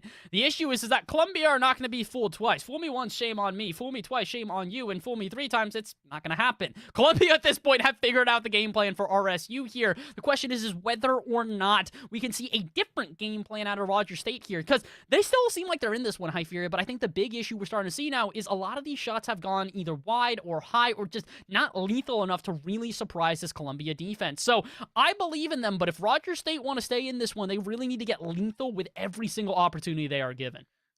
Yeah, it was coming into this, they were the massive underdogs. So to stay within one, at least for right now, it is still solid from RSU, but they don't give a cahoot about what's solid or what's not. They just want to win this series outright. Seb, he's the one to rip the first shot, but he won't find his way in. RSU, they're still able to hold on valiantly, but they must move down the other end more aggressively. As I said, he missed the play. A little bit of unfortunate timing here, but, you know, that's not necessarily going to be here nor there because of the fact that Colombia have not scored yet here. It's a shaky first minute for RSU, but they do have plenty of time to try and find themselves that first goal and really set the tone here in Game 4. Because, again, that's what got them their first victory in this series, is the fact that they were able to set the tone in a ball game with the initial goal and then force Colombia into awkward positions the rest of the 5 minutes. This time, though, it's by far, Colombia that's putting RSU in awkward positions here. A flick from Still will actually get a lot of pressure going the other way, but no such luck in the follow-up. Benito, he's going to play passively here, and Still's actually going to dive as well. Oh boy, RSU looking a little bit panicked right now, lads. You gotta calm down, or maybe at least put a shot on target. Still denied by the defense, but RSU, they're whipping it around this pitch in ways that might be a bit too aggressive, because this is what happens when you get too in the face of your opponents. You leave gaps, and Seb takes advantage. Of course, Seb takes advantage, just like a snake slithering down the pitch, and the perfect shot coming through as well. The flick in the left corner. RSU unable to stop, and it is an option for them to try and match the pace that Colombia are setting. Well, I don't think that's necessarily a good option.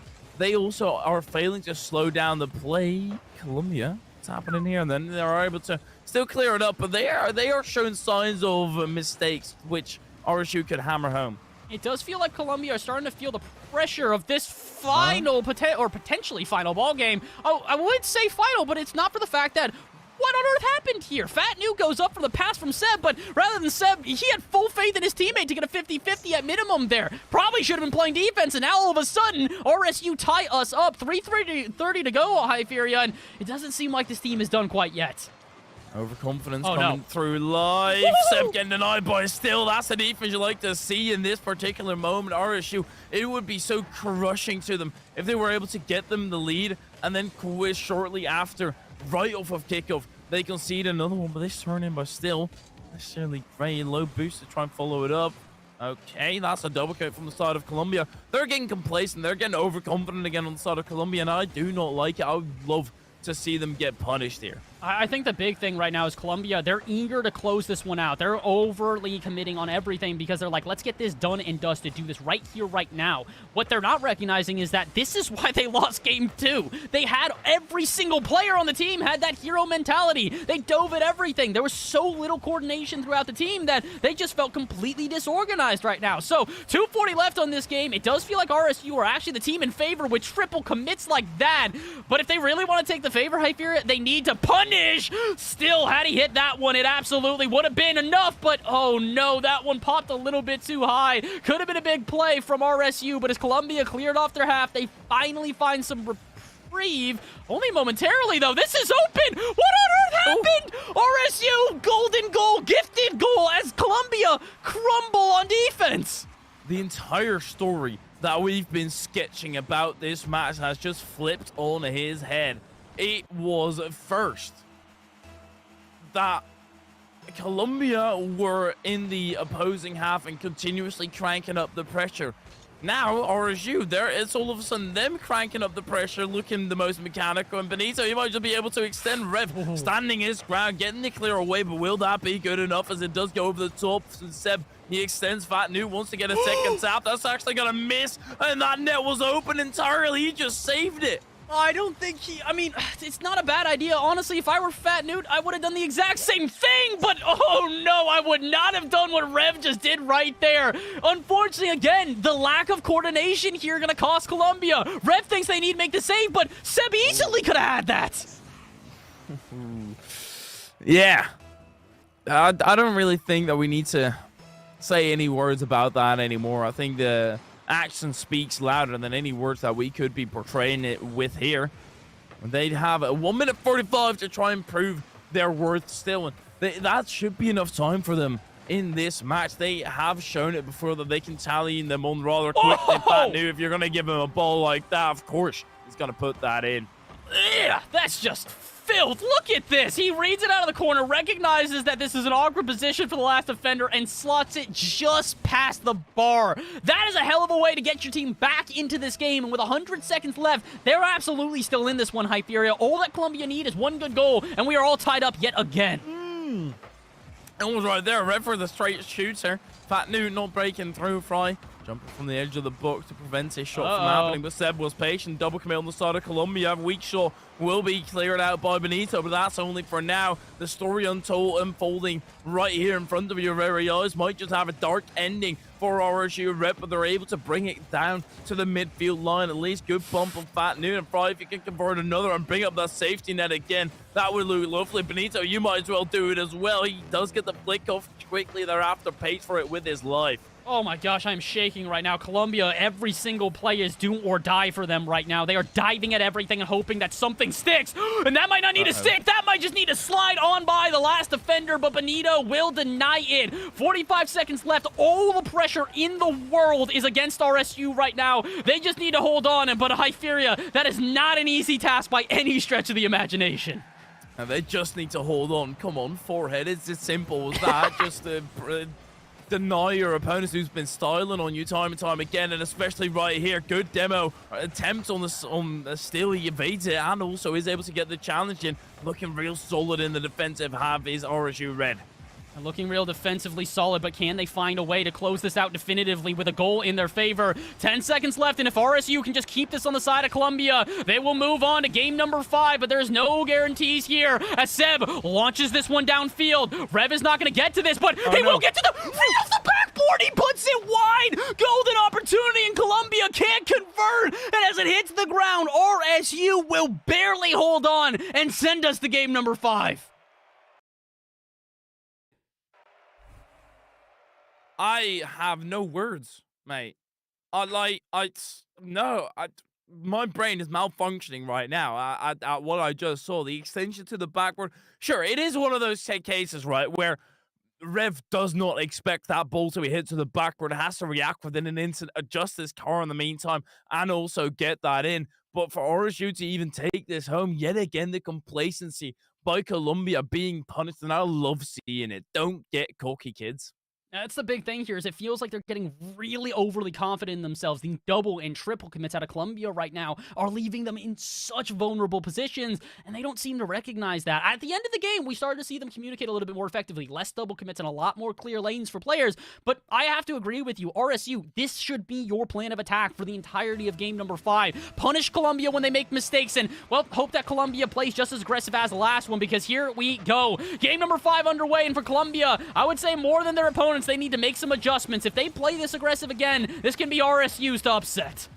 2-0 versus 0-2. That does not matter anymore. The upset is a game away for RSU, but Columbia, you best believe that they're going to crank up the pressure here, and they're going to style on you to the best of their ability. But it's Fry down from the depth. Fat New forces to save it wide. Good infield pass, nobody home though. Seb goes all the way down the pitch.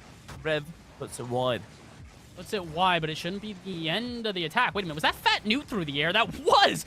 Oh boy, Columbia looking just about as aggressive as before, and it could come back to bite them if RSU take advantage. High flying and diving at every single ball, and when a bump like that happens in Ned, someone should be there to punish RSU. Okay, maybe playing a bit too patiently. They're leaving gaps for Fat Newt to shoot on target, so now we're seeing two different sides of the coin, Hyperia. Columbia, hyper-aggression in the face of their opponents at all times versus the patient play of RSU.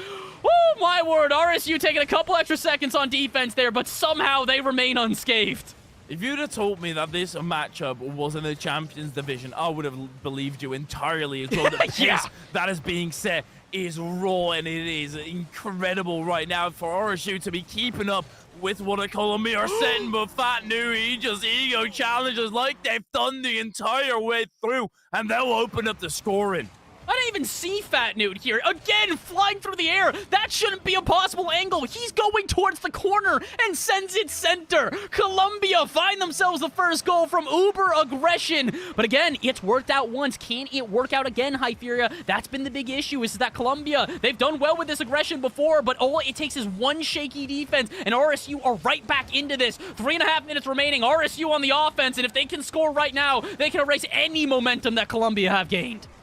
RSU, they do need to break through, because I just saw 2 players die from the ceiling who are probably going to be on a long road to recovery. They finally managed to limp back into that defensive position, but, well, he's been downsized on that defensive end. Seb floating through the sky. Fry to read that Benito into the midfield. That's a good pass and an even better shot. Seb can't reach it, and his Rev are still rather to tie it all back up.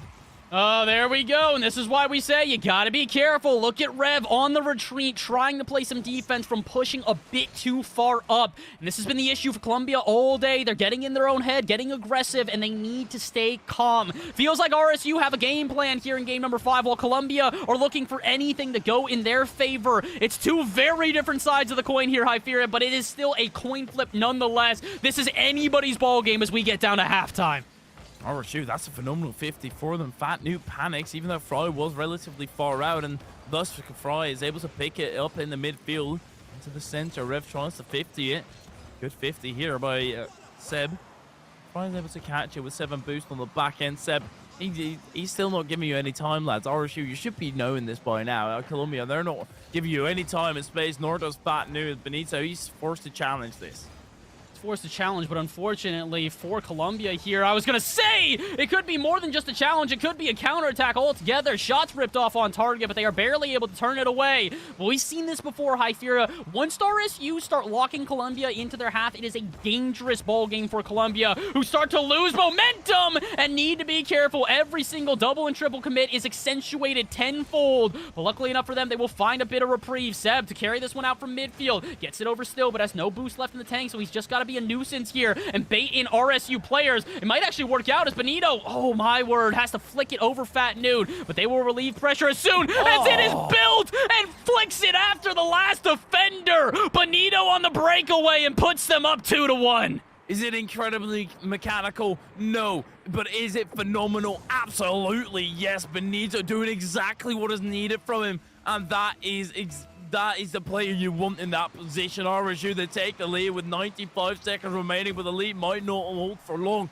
As Colombia right off of kickoff, they do get an opportunity yet again to the back where they clear it away for now, but that is the key word for now, because Rev, he's able to put it right back in, grab the 100 pad, and they're looking to choke out RSU Red right off of the gate. They absolutely have the ability, but they cannot concede again. Seb just barely able to get back to this one, but this has been the issue for Colombia. Every defense they've had in this game has been on the retreat, and there's another one. Rev able to turn it away, but at what point do Colombia start getting nervous as their defense has been on the line every time? RSU, if they get another goal here, they will close out this ball game. 56 seconds left, and barring a miracle, RSU are going to upset. Fortune favors the brave, and you have to be brave right now. If you're on the side of Colombia, you have to risk it, not for a biscuit. You're going to have to risk it for the entire series. RSU Red, they're on the verge of pulling out the upset that nobody thought was even close to possible, but still, that's a loose tap in the front of your car. Fat New missing out on the short barrel, and Benito taking that into the free pocket of space, flip into the backward, and this is all perfectly fine for RSU. They are down with wasting time here. Oh, they're not only down with wasting time, they're down with, putting shots on target. A little bit of interruption, though, and Colombia will keep the dream alive here, because with 30 seconds left, you know they're not giving up quite yet, but they do need to break out of their half. 50-50 against Rev is not going to help them out as Fry sends it right back into this blue spot. But they're not done. Again, they've got a breakaway play here. They've got a demo. Can they get it center? This is set up for somebody, but Seb, he's challenged by Benito. Ego challenge out the wazoo, and I think that one will wrap it up. 8 seconds to go, and RSU, they have done it. They have upset the 2-0 Colombia and their undefeated streak, and from behind, RSU will take the win. That is an impeccable victory for RSU. Colombia, they got complacent twice. RSU, they punished them. In that 5th game, it was all RSU Red. No complacency, no nothing. But they had enough accelerant, they had enough firepower in them to withstand everything that Colombia brought at them and actually reflect it down the other end. It was an exquisite battle that has been fought here. A lot of blood has been spilled, but it's RSU Red who take it home.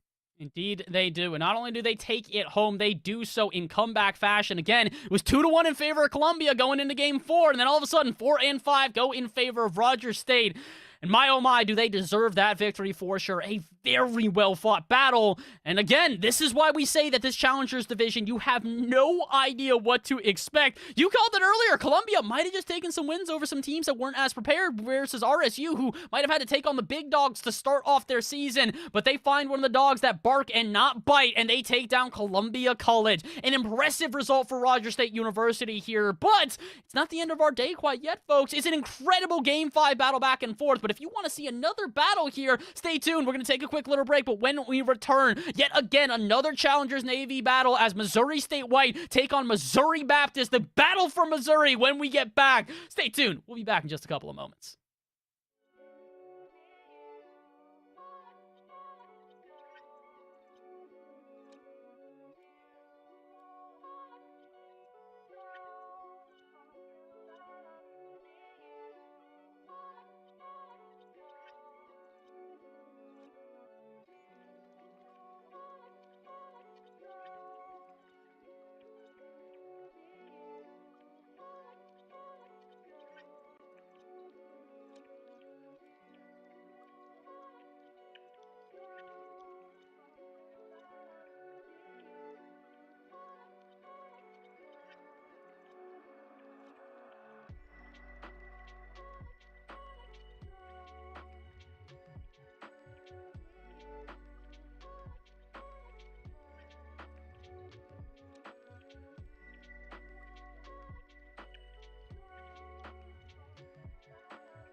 Hello, everybody, and welcome back to the NECC Rocket League week number 3. And for the last time tonight, my name is Bass in the Past, joined by Hypheria.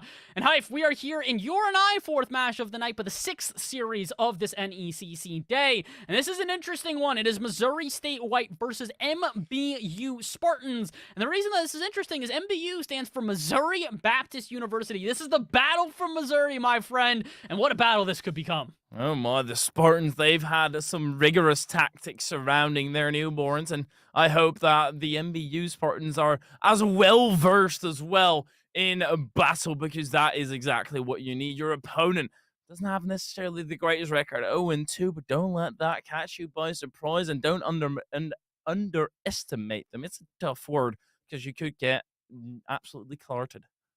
Yeah, this is going to be an interesting one where I really do think that not underestimating your opponents is going to be kind of key here, because we don't really know what to expect from this Missouri State White team. They have yet to win a game so far during the season here. 0-3 versus NTC, 0-3 versus Grandview. Meanwhile, on the other side for MBU, they take a loss to St. Ambrose, but they also take a win versus CSUDH. Not sure which college that is, but a win's a win. And they're the only team out of the two of these guys that do have a win. MSU come into this one 0-2 versus MBU, which come into this one 1-1. So this is an interesting day, Hypheria. It does kind of feel like this last matchup for you and I could be a bit of a one-sided affair, but last time we said that, the underdogs won. So I don't know what to expect, but one thing we can for certain expect is the lineups for these teams here today. Take a look at the Missouri State White lineup here as we find their 3 players on the night. It is going to be J-Ball, Dusty, and Leaky, the 3 players who will be playing here. And this is an interesting one. Freshman, sophomore, senior, a little bit across the board here. The spread, a little bit wider than usual.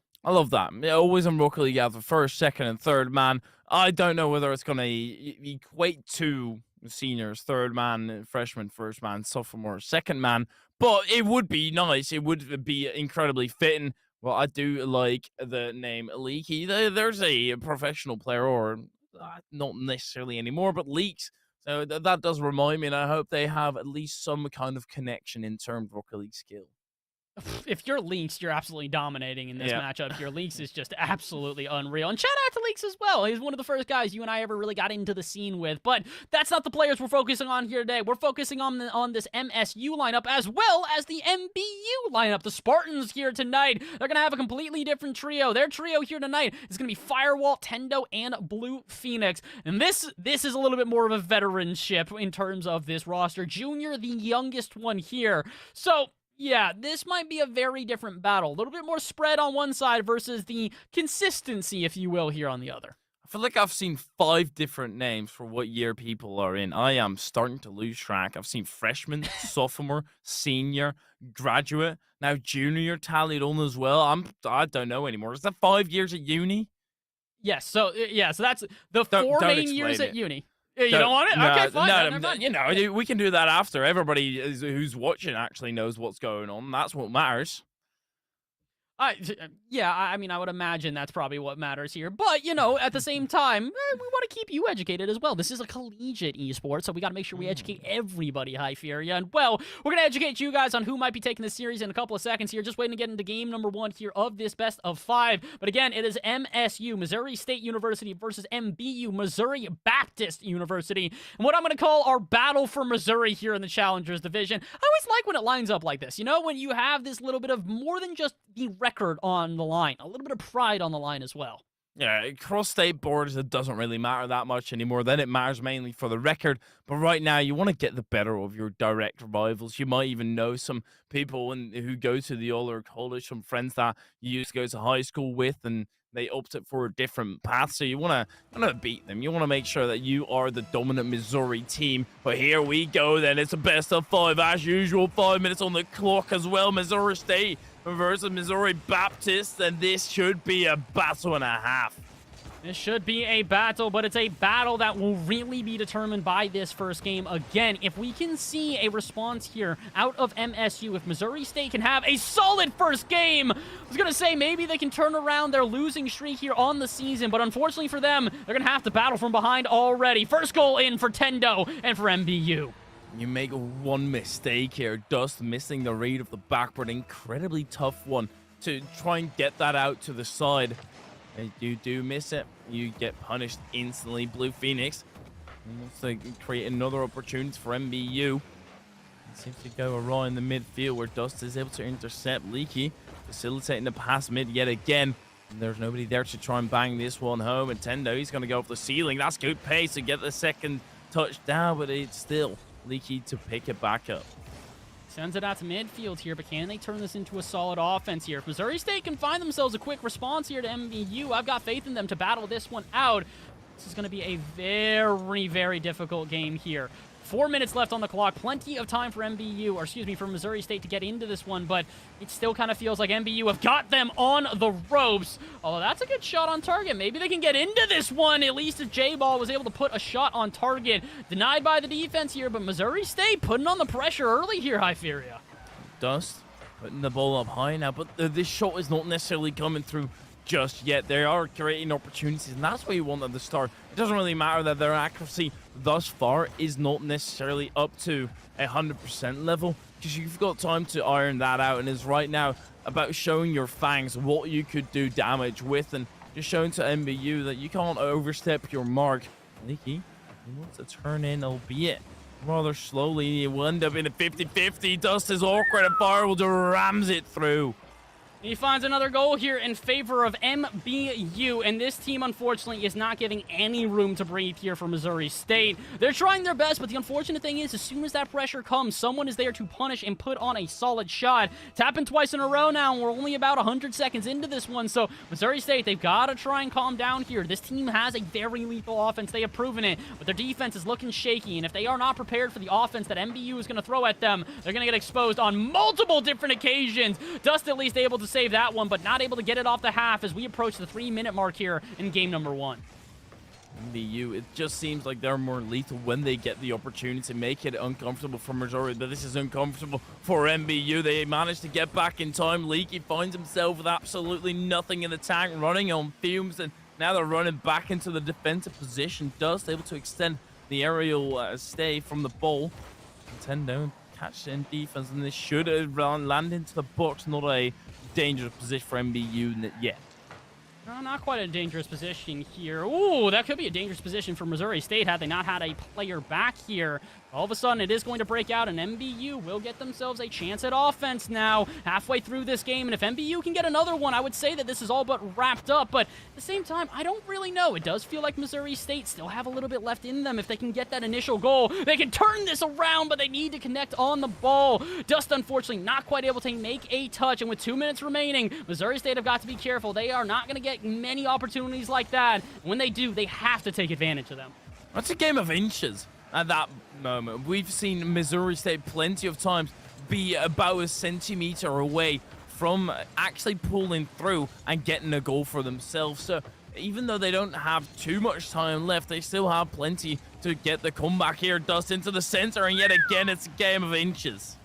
They're getting so close. It feels like Missouri State just needs something to open up the floodgates and get this team going. 100 seconds left. They still absolutely have the time. Can they find a shot on target? Leaky with a freebie. This should be in, and indeed it is. Missouri State finally get on the board. They do get the first goal, an entire breakthrough. Firewall trying to hurry back, but Leaky already easily able to swap that in. Missouri, they've now put themselves in a comebackable position. 1 minute and 30 seconds, and Wait, what? they don't even need it. They don't even need it. It's 10 seconds. What? All right, I gotta watch this one back.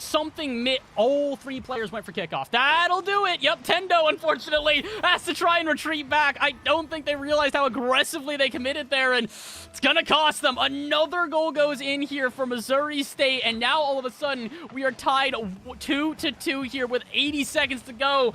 This is why we say it is never over until the very last ball drops. Missouri State have found that comeback. Can they complete it now? The mental state from MBU, it seems to be in the gutter for a tad second, and they're able to pick it right back up, pull themselves up by the bootstraps the American way as it lands to the backboard. MBU, they want to finish this one off in regulation because they had it in their hands already, and it slips. You want to clutch it yet again, but it's MBU who struggled to break through this defense. Tendo yet again with another shot. Fire will have to back down and pop off into the center, landing with Leaky.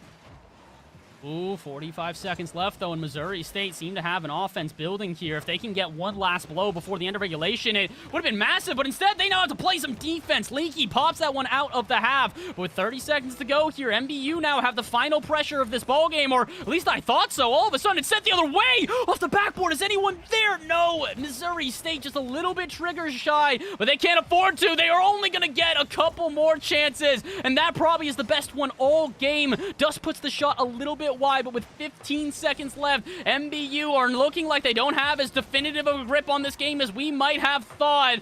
They do get one more chance here. Tendo wants to pop this one center. Leaky sends it out to the side, and hopefully this will hit the ground, or maybe not. I was going to say, there is a chance to keep it alive, but we go to overtime, game number 1.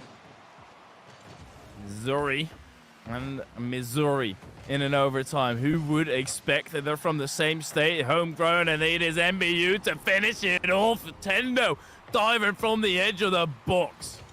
Oh, that was a bit too short-lived for me. I would have loved to have seen it, but unfortunately, it's not quite enough of a defense. The kickoff goes a little bit rough, and as soon as Missouri State look like they've got some momentum, it dissipates in the blink of an eye. MBU take this one, and pretty definitively here in game number 1. But again, I only say definitively because for most of this game, they looked in the lead, and then all of a sudden, in a matter of 10 seconds, everything crumbled. So, Hyperia, this team needs to be careful. Yes, it does look like they might have the edge in this game, but we saw this with Columbia as well. They had the edge, but then they started getting too aggressive, and all of a sudden, they got punished. Yep, and I do like that. I do like when teams get a little bit frisky and they get punished, because it must be a blow to their mental.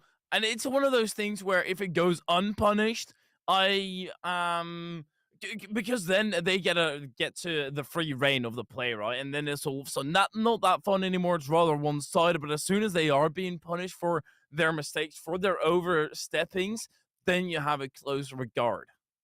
Yeah, that's the big thing here is that we have to see how these teams adjust going out of game number 1, because I can tell you one thing is for certain. That was a shock to MBU. I can guarantee you they were not expecting what they saw there. After a 2-0 start, you usually go, okay, we got this one in the bag. And all of a sudden, boom, it's back to a tied ball game. Here we go, though. This one is back to a tied ball game as well. It's 0-0 here, and Missouri State had a huge opportunity to open up the scoreline. They still do, but no one actually takes a shot. Awkward defense for MBU, but it's going to turn into a goal the other way. 10 seconds in, what could have been momentum for Missouri State completely falls apart. That cut in field by Blue Phoenix was smooth. It was elegant across the pitch. Blue Phoenix able to facilitate it for MBU, and they pick it right back up where they somewhat left it to a certain extent. They left it in winning ways, and then the comeback was happening. So this is, unfortunately, a terrible position for Missouri, because right now MBU, they know they overstepped their mark in the previous one, started being a little bit too frisky with it, and now I don't think they're going to do the same thing again. But Missouri, they could still force it through willy-nilly, like if they don't pay attention on the side of MBU. Yeah, they do need to be very careful right now. It does feel like Missouri State still have a lot of fight left in them, and if MBU are not careful, all of a sudden, another goal might go in, and we might be able to see a tie ball game yet again. We've got plenty of time to get to that scenario here. Only 50 seconds into this one. While it feels like a back-and-forth battle, we still have a lot of fight left in them. MBU, though, got an offense building here. Firewall, that's a bull check. This is open. Please, somebody just shoot it on target. Shoot it on target. Is that even on? Yes, it is. Okay, Leaky puts it in. Missouri State, give me a heart attack in the process, but find the equalizer. Leaky barely evading death there, and able to rip the short shortly thereafter. But if Leaky was taken out, if Leaky was taken off the pitch, that's it. Opportunity gone. Chance gone awry, and they even have to worry about the counter-attack. Leaky would be spawning back, but that's all would be, could be, should have, would have, could have. It doesn't matter. It's all tied back up, and MBU, they are not in favor anymore since Missouri State, they're pushing through. Leaky with another chance, cut in field, and it passed through. Leaky being the star-studded striker here in this game beautifully sets themselves up and jumps before you can blink. A second goal in at this point. Now Missouri State starting to show they've got some life left in them here, Hyperia. Yes, MBU might come into this one the favorites, but we have seen an upset once today. I'm happy to see it again. I would love it. The comeback, upset, whatever. And Missouri have already done them both, or at least have gotten the comeback. They still need that upset. This is an important game for them. We've been talking about it the entire day already. You can't start off with, or you can't really reverse sweep. I don't really think that's necessarily on the cards. Of course, there's a possibility, but the chances are incredibly slim. In the breakaway by MBU, the chances are large that they are going to pull through, but Missouri, they bigging themselves up in that defensive, and actually that demo opens up the entire defense, lays it wide open, but they are not able to convert. Oh, Jay had no boost in the tank. I was wondering why on earth no one approached that ball, but I think Missouri State unfortunately used up all their resources in just trying to facilitate an offense. And speaking of using up the resources, Leaky uses all of their boost just to try and get this off the half, and then all three players dive at the ball. MBU have got a Missouri State that is absolutely awkward. They just need to rip a shot on target, or at least rip a shot. That's more of a pass to the backboard than anything, and MBU will have to go back to the drawing board. I fear they look a little bit nervous right now. They're very shy to dive at this ball here. And MBU, there's not a time to get shy here. You've got half the game remaining. You need to play this one aggressive and get at least a shot. This could be one Phoenix, though. He misses the ball, and his counterattack now being built by Missouri State. That was a bit too perfect almost, or too aggressive rather. Jumping in when there was nobody challenging the ball from Missouri, and that could be the trap that MBU fall in. They might just feel like they need to jump for every single play that they can. And Missouri, they'll just play patiently, sit on the back line, catch it, and move it down the other end, as they're doing right here, right now. Blue Phoenix giving away the play to Dust, midfield, engaged.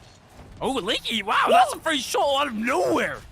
Leaky picks up a hat trick in what I would call a little bit unexpected fashion here. So Jay sends it to the backboard, but Tendo, he hesitates. He doesn't want to use the boost in his tank to try and save it for a counterattack. My friend, there is not time to hesitate right now. When you've got a team jumping on top of you every single angle, you need to clear that out and buy some time for your squad, and unfortunately, they do not. 150 left here in this ballgame, and while MBU can maybe make this comeback, it's very clear Missouri State have come to life, and they do not plan on going back to sleep anytime soon. Absolutely not. They're having a great time being awake right now. That afternoon nap, they've already had it in the first time. MBU, and they need to force them to sleep. Put something in their drink. Oh my, that is something in the back of their net. Ooh, and that's a heck of a shot there. Firewall finally puts one in, and all of a sudden, MBU, they're not quite done yet here, my friend. That's a good one to put the lead in half, but they still have a little bit more to go. 90 seconds remaining. MBU only need a single goal, but oh my, it's looking like they could definitely find that and send us to an OT. The corner, Dust. He sends this OT the other half, onto the other half, that is. You know, I like to abbreviate. Into the midfield, Tendo. It's up for Firewall. He's feeling frisky, but Missouri State. Dust.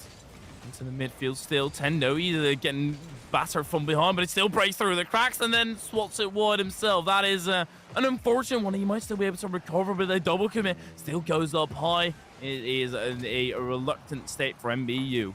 Oh, that should have been a goal, Tendo. I don't think they realized how awkward the defense was. Had they just let that one dribble on forward, it almost definitely would have been a goal. But speaking of almost definitely, could have been a goal. The defense getting bullied a little bit, but when Phoenix puts it back center, no one is prepared. Firewall to try and launch off the wall and keep the offense alive. Tendo will do the same. With 40 seconds left now, it's going to be make or break here for MBU. They've got the chance to tie this one up. They absolutely have the ability, but do they have the shots? Yes, indeed, they do. Tendo slams one into the back of the net, and we are all tied up. Oh my, the comeback happening on both ends, and that overtime yet again on the horizon. And always, when you look at that pretty golden sky, it looks beautiful, and especially when an overtime is somewhere on the cards. You'd love to see that, Leaky. That is an ambitious pre-jump. That's what we like to call an ambition in the neck of my woods. Dust, oh no, Whoa. don't do that! Oh, I don't like that, but to be fair, I don't think Missouri State was looking for that either. They're probably a little bit shocked by that one, but they're very happy they have not conceded, because with 7 seconds left, as long as they can hold on, they give themselves a chance to take this ball game in overtime, but there are no guarantees when you've got the offense looming. They've also got a shot into the back of the net. Tendo pre-jumps the touch off the backboard and closes it out on 0 seconds. Oh no. He literally pre-jumped. Tendo. That is disgusting. How dare you? He should get a stern talking to from one of his superiors. Whether it's a teacher, parent, or something. Tell them that you can't pre-jump like that. That's ridiculous. But they do take the game. And that's now a reverse sweep position. It's a reverse sweep position, and it's a very difficult reverse sweep position because 2 games in a row now, High Fury. 2 games in a row. It's been a 1-goal ball game for Missouri State. And again, this is not that they just need to get 3 games in a row in order to turn this one around. They need to get their first win of the season. This is still a completely shut-out season for Missouri State here. And I've got faith in them. They're playing like they can get a reverse sweep, but it is so hard to just ignore that mental when you have not been able to close out a game this entire season thus far. I've got faith in them, High Fury, but it's not up to whether or not you or I have faith. The team needs to have faith in themselves now. Well, they've gotten swept twice, and I pray to whoever will listen that they have not been swept in a similar regard as it could be happening today.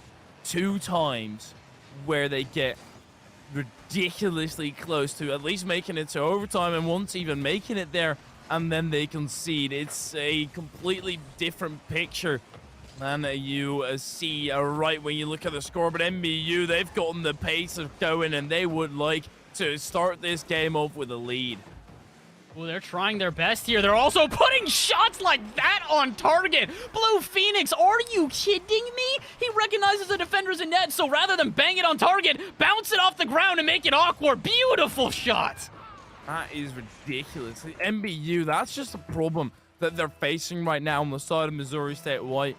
They are not capable of dealing with the Popo potential from MBU because you don't really expect it. You expect the regular play to be coming out, and well, as soon as they do expect the Popo play, they double commit here. They're still breaking through on the side of MBU. Everything is working in their favor. That being said, there's only 45 seconds in, and a lone clear could put a low back level. Ooh, especially with a touch off the backboard like that. Leaky on target, and that will be enough. Firewall, I can't blame you, my friend. You don't expect a drop down that pretty. What a shot. All the way to the top right bins. Firewall just overdriving, putting too much gas on it. And Missouri, they managed to tie it back up, but that's a similar scenario we've already faced ourselves in time and time again. MBU, I think it's their turn to strike yet again. Missouri State, I would love to see them make the comeback, though. That would be a story and a half. Dust, I have got my question. That seems like a very ranked commit. You know, your teammates starting to pop off, and it's like, oh yeah, I want a piece of that. That looks good. That looks crispy. I'm going for it. And then, yeah, nothing happens. It's that hero mentality that we've talked about so many times here today, and I feel like that's the issue right now for Missouri State. They are feeling the pressure, and unfortunately, they are succumbing to it just a little bit. When you just can't get a goal, when you are having so much pressure against you, eventually someone decides to break rotation because they want to be the hero. I thought that might be a break in rotation there as MBU looked to put in the advantage, but maybe they can get it on the follow-up. No, Tendo denied by the defense here, but yeah, Missouri State look very nervous right now. Take a deep breath, lads. This is a tied ball game at 1-1. There is no need to panic here. Yes, you have to make 3 games in a row to make the comeback, but take it a game at a time. Heck, take it a minute at a time here. No need to panic. You have plenty of time here in game number 3. Still the words right out of my mouth. That is exactly what Missouri State need to do here. Take it 1 game at a time, because as soon as they start seeing it as a reverse sweep, it just becomes too big of a mental task, which is also why sometimes you have to do the dishes or the cleaning up in certain steps. You know, first do the plates, then do the knives, so you at least have some kind of progression in Missouri State. Unfortunately, the progression right now is being put to a dead hole as MBU. They start up the attack. Firewall wants to turn in, doesn't really have the boost, so he's forced to go all the way back as we just cross halftime. Oh, we just crossed halftime, but MBU are crossing into the half with some authority. I thought they might have an extended stay there, but as Leaky pops it out, this could be reprieve for Missouri State, but as Jay misses that touch, unfortunately, it's right back to the same sort of scenario. MBU setting Missouri State into a tizzy, and can they respond? 2 minutes remain here. Somehow, we are still tied up in this ball game, despite it feeling like MBU have had all the pressure for what feels like the whole game, but when you miss shots like that and put the other one into the backboard, it's going to be difficult to take the lead. 1:55 remaining, and MBU, despite coming close, do not have a goal to show for it. MBU, they want to give others a dream that they cannot attain, and that is putting the ball sky high as a bird flying. That's into the box. It's going to have to trickle on down later. Do MBU want to get a goal? But Leaky won't live wave dash anymore, so it just has to settle for 50-50 with Firewall. Jay, up for it. Tendo, outpace him, and it does go all the way down the other end. Leaky into Firewall into the corner, box found with Dust, is able to punch that outward. Tendo, that's a good shot, far base, but not quite.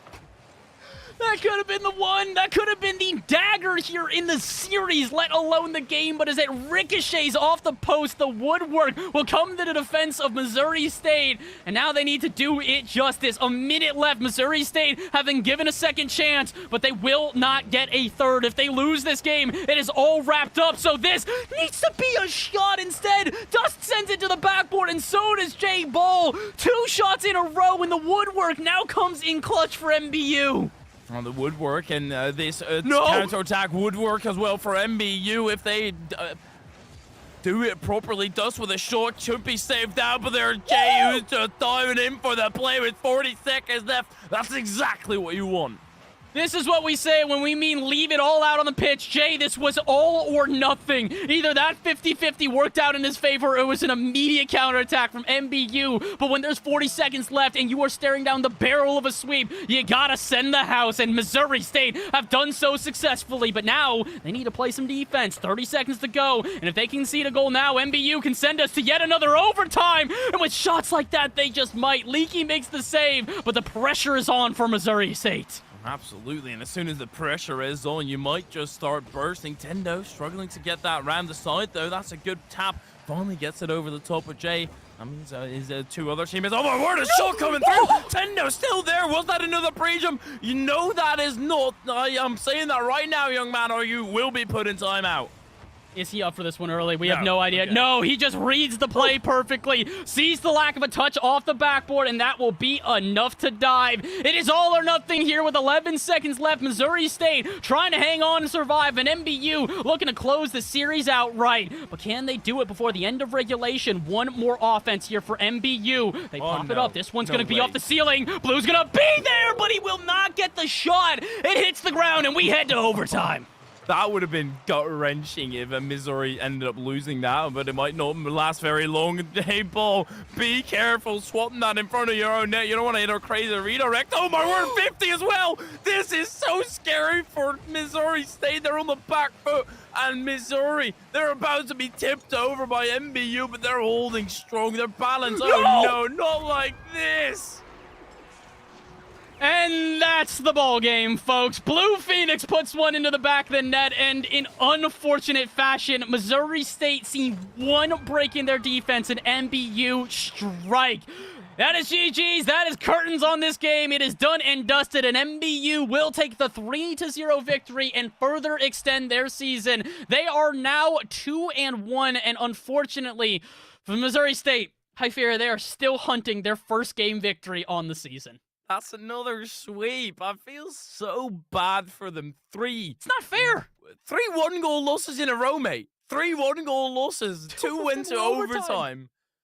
Oh my, they have gotten haggled out of this match. That is absolutely ridiculous. Look, I respect Blue Phoenix right there in the play to kind of disrespect the opponent, say, yeah, you're missing this. Yeah, no, the loser. I'm taking this right to your net and scoring in overtime again. I respect that, but I do not like that it's 3 1-goal games in a row. It's just not fair. Missouri State, if you're listening to this one back, understand, we say this not because we're disappointing you. We say this because you guys deserve a win. You look really good. Yeah. You played so well. It's not fair that you now go 0-9 on the season. But you know what it will do, at least I fear it? It's now going to make it so that every other opponent they have in the future is going to underestimate this squad, because I will not do it again. We thought that you guys would be the heavy underdogs going into this one, and yes, it's a 3-0 sweep. That's not a 3-0 sweep. That's 2 overtimes in a 1-goal ball game with a 0-second goal. That you guys need to keep faith, because that was an impressive performance, and although it did not shake out in your favor this time, you got a long season ahead of you, and if they can keep faith, Hypheria, I know they can turn it around. I really hope for Missouri State that they don't have a Nigerian prince in their email, because they just keep on getting scammed. It is insane. Oh, God. Yeah, I mean, that's what it is. They get skamazed. I mean, honestly, I don't really know what else to say at this point here. It's unfortunate. Don't take the L, though. That's the thing. You guys are good. You will pick up a dub. I Yeah. guarantee you will at some point here. This is not the end of your season for Missouri State, but for MBU, congratulations on going 2-1. You give you guys a lot of extra momentum going into your next week. And now we do not go into our next week, but we do go into our final bowl game of the night. We're going to be saying goodbye to High Fury and I, but we're going to be leaving you guys in the very capable hands of Hail Monkey Man and Grant CFO. It's going to be New Mexico Tech Miners versus UCSB, the University of California, Santa Barbara, and another matchup here. It'll be Emergent Cyan, so a little bit of a different vibe, but I can tell you one thing for certain, you're still not going to want to miss it. Stay tuned, quick little break, but when we return, our final matchup of the night, it's going to be incredible. We'll be right back.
Welcome everybody to the NECC. Boy, has it felt like it's been forever since I've been here. My name is Grant CFO, and joining me on my other side, of course, is Hail Monkey Man. My guy, we've got an exciting series coming up. What can you tell us about it?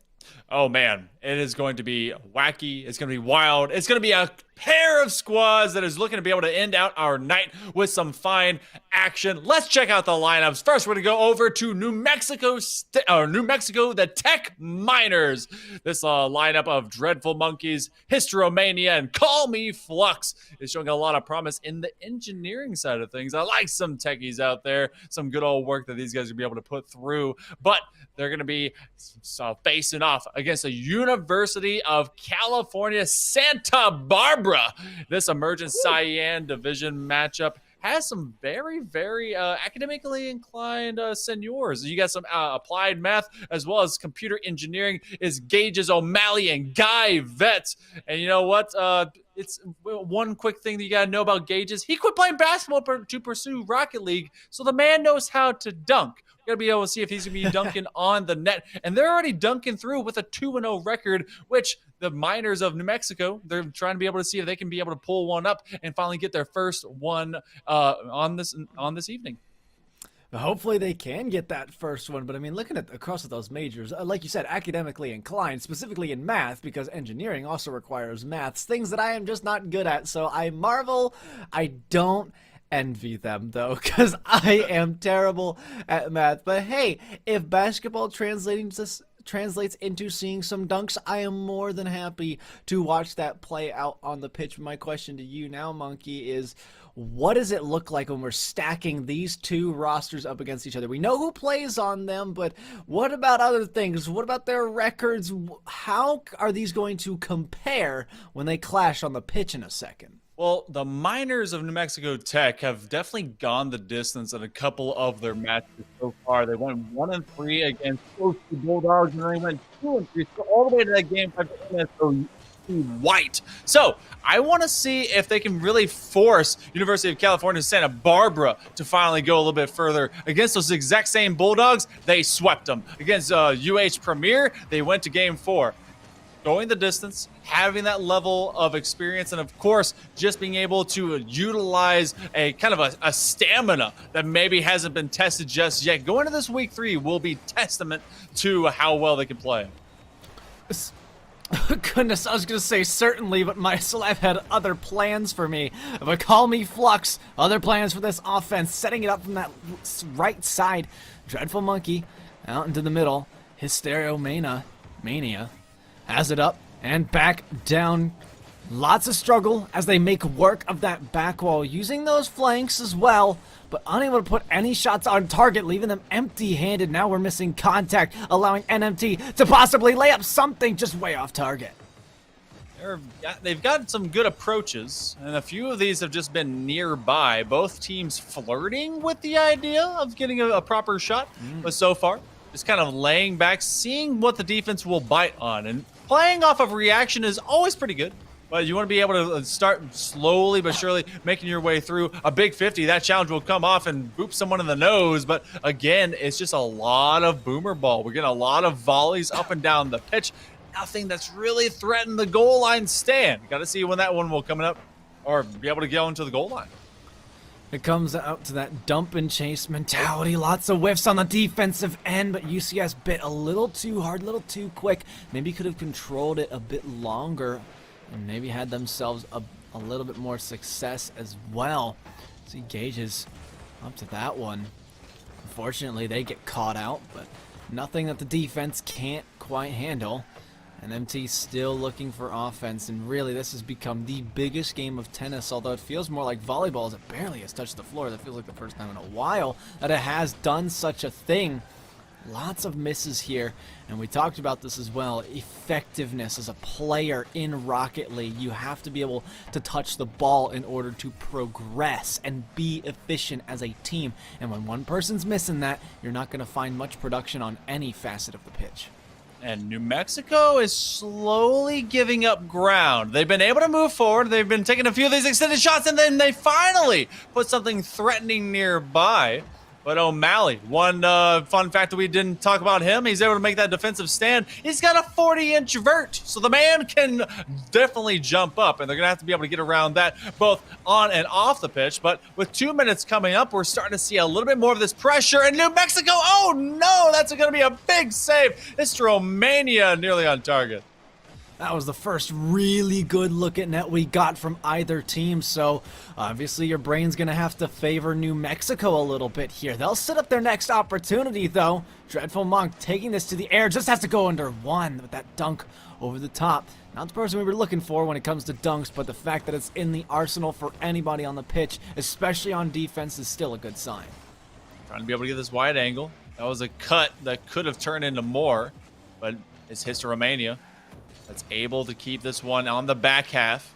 Call Me Flux will go for the challenge, and with sub 90 seconds, we get to see extended pressure for New Mexico as they're just leaning into this. They've surrendered a lot of gaps behind them, but nothing that's been pounced upon by UCS, and that was one of their best fast breaks. It's Romania, but trying to be turned into a counter. Is now bring to the back wall. Will he have a follow-up? Yes, he does, but it's off target again. Oh man, so many chances going by. It's only a matter of time, though, before somebody gets their hands on a goal. We're still scoreless with under a minute to go, racing down the pitch, but being traded on these blows from the midfield. Finally, UCS break across. No redirect to be found. Hysteromania off that sidewall, picked up the demo. No one can grab it for UCS, unfortunately. That's a forfeited possession, leaving Flux alone. Hysteromania winding up for the banger. That's not the bounce they wanted. Instead, Gage will look to take an opportunity, going under, pitch just off the post. Unfortunately, one more follow-up and it still falls short. New Mexico Tech, they have thrived on the counterattack, but not with anything put onto the board, and then they very much crumple when it comes to their defense, finding a connection. They send everyone and everything, and now they're trying to rotate back desperately to not let this final maybe 0-second time occur. Guy Val with a strike, and that OT, oh my! We had a threat, but we still go the distance, scoreless. Well, it's time to breathe at this point. You have a kickoff to refresh yourself. It's the first time in 5 minutes exactly that you've been able to do anything. You got to avoid shots and continue to block them away. It's NMT putting on the early pressure. Well handled by the UCS defense, but they'll have to do it one more time as it's off the post. Nobody for the follow-up, at least not one that could make the contact necessary. This is not the best touch off the sidewall, but Flux bails them out. But for how long? Because these shots, they're not finding center mass, but they're still finding each other and streaking back and saving it off of his opposite side post. It's Romania on an island. He's got about 5 boosts back there. That's a pass over and still goes up for the challenge, unafraid, dauntless in the face of pressure. And New Mexico Tech trying to be able to take this into a counter.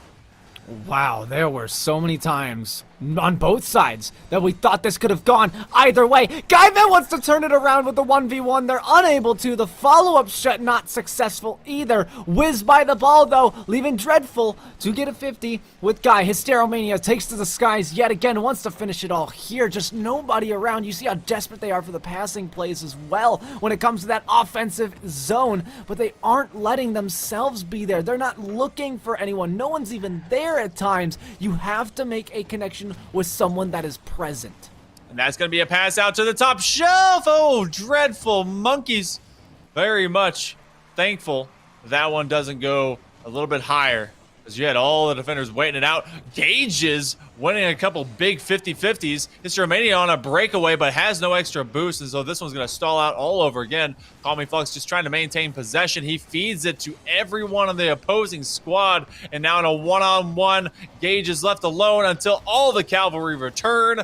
And again, this one could just be an errant error that just comes around just to be able to punish one side for not looking. We have gone beyond 7 minutes of Rocket League time, of total time for both these squads, and we are left with just wanting that one icebreaker.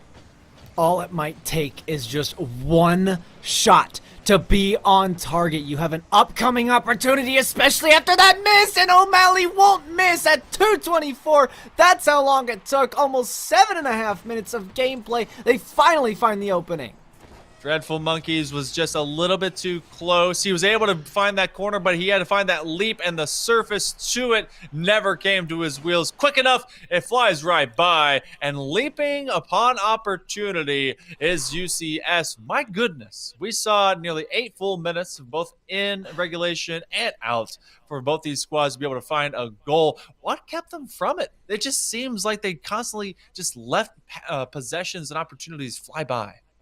I can tell you what it wasn't. The defense. Every time there was somebody there, someone to make that stop, but it was also a much easier job on defense because the offense wasn't putting up shots that were really powerful or accurate. They were things that you didn't have to make those desperate leaping saves for. You're just sitting there and it's like, oh yeah, the ball's coming from me or coming to me. You just have to put on those powerful on-target shots. There's none really coming in. They're very easy saves. You have to make it more difficult for your opponent, and whoever's able to do that first, or maybe even remove somebody from the situation, that's going to be the victor of this next game. And we'll get to see if that does occur. New Mexico Tech, they just had a lot dropped on the back line behind them. They would go for those more aggressive touches. They would try to be able to make those challenges happen earlier, which doesn't really pan out if you're not able to make those connections. And banking off of that and some of those miscues definitely was Santa Barbara, as UCS was able to find themselves on the forward step.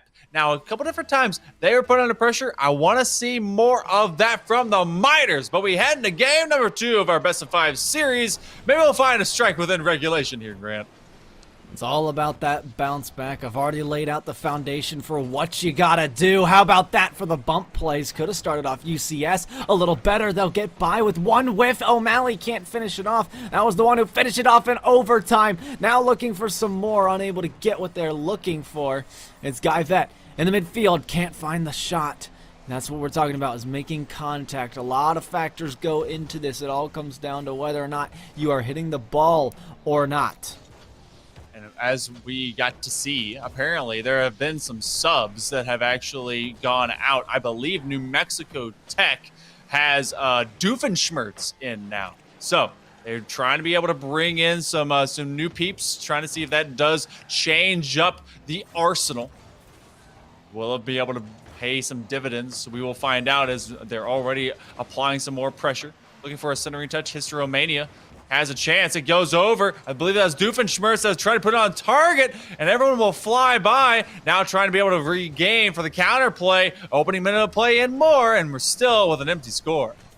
I love the spacing from UCS, allowing themselves plenty of opportunities to take risks like that on the offensive half. They have to continue this, though. They'll abuse the backboard. Notice how nobody's up for that. That's a weak spot for NMT that they're going to need to cover. Otherwise, bad things could start to happen, especially as now we're coming off the sidewall. Hysteromania made sure to get up to that to commit on the orange side, and that is not looking good. O'Malley, though, up top, heads it to the sidewall. No pinch, really, that's going to help them out.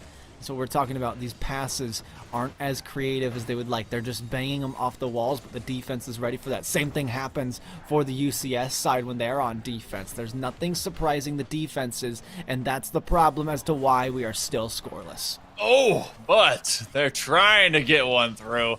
Definitely a threat at the net, and they are trying to stack them up, and this one eventually goes through. The net find is found by Guy Vet, and finally a score in regulation.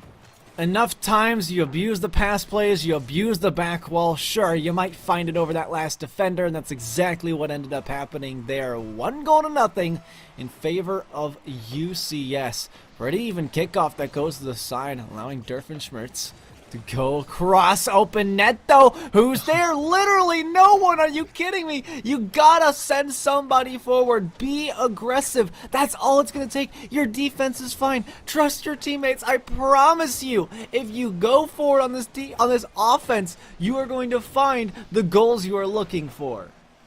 Doofenshmirtz couldn't believe it. He was ahead of the ball. Didn't think that would happen. Gages trying to be able to backflip, as they've really benefited from crowding and overloading the box, putting a lot of attackers straight in some of these defenders' faces, creating a lot of traffic.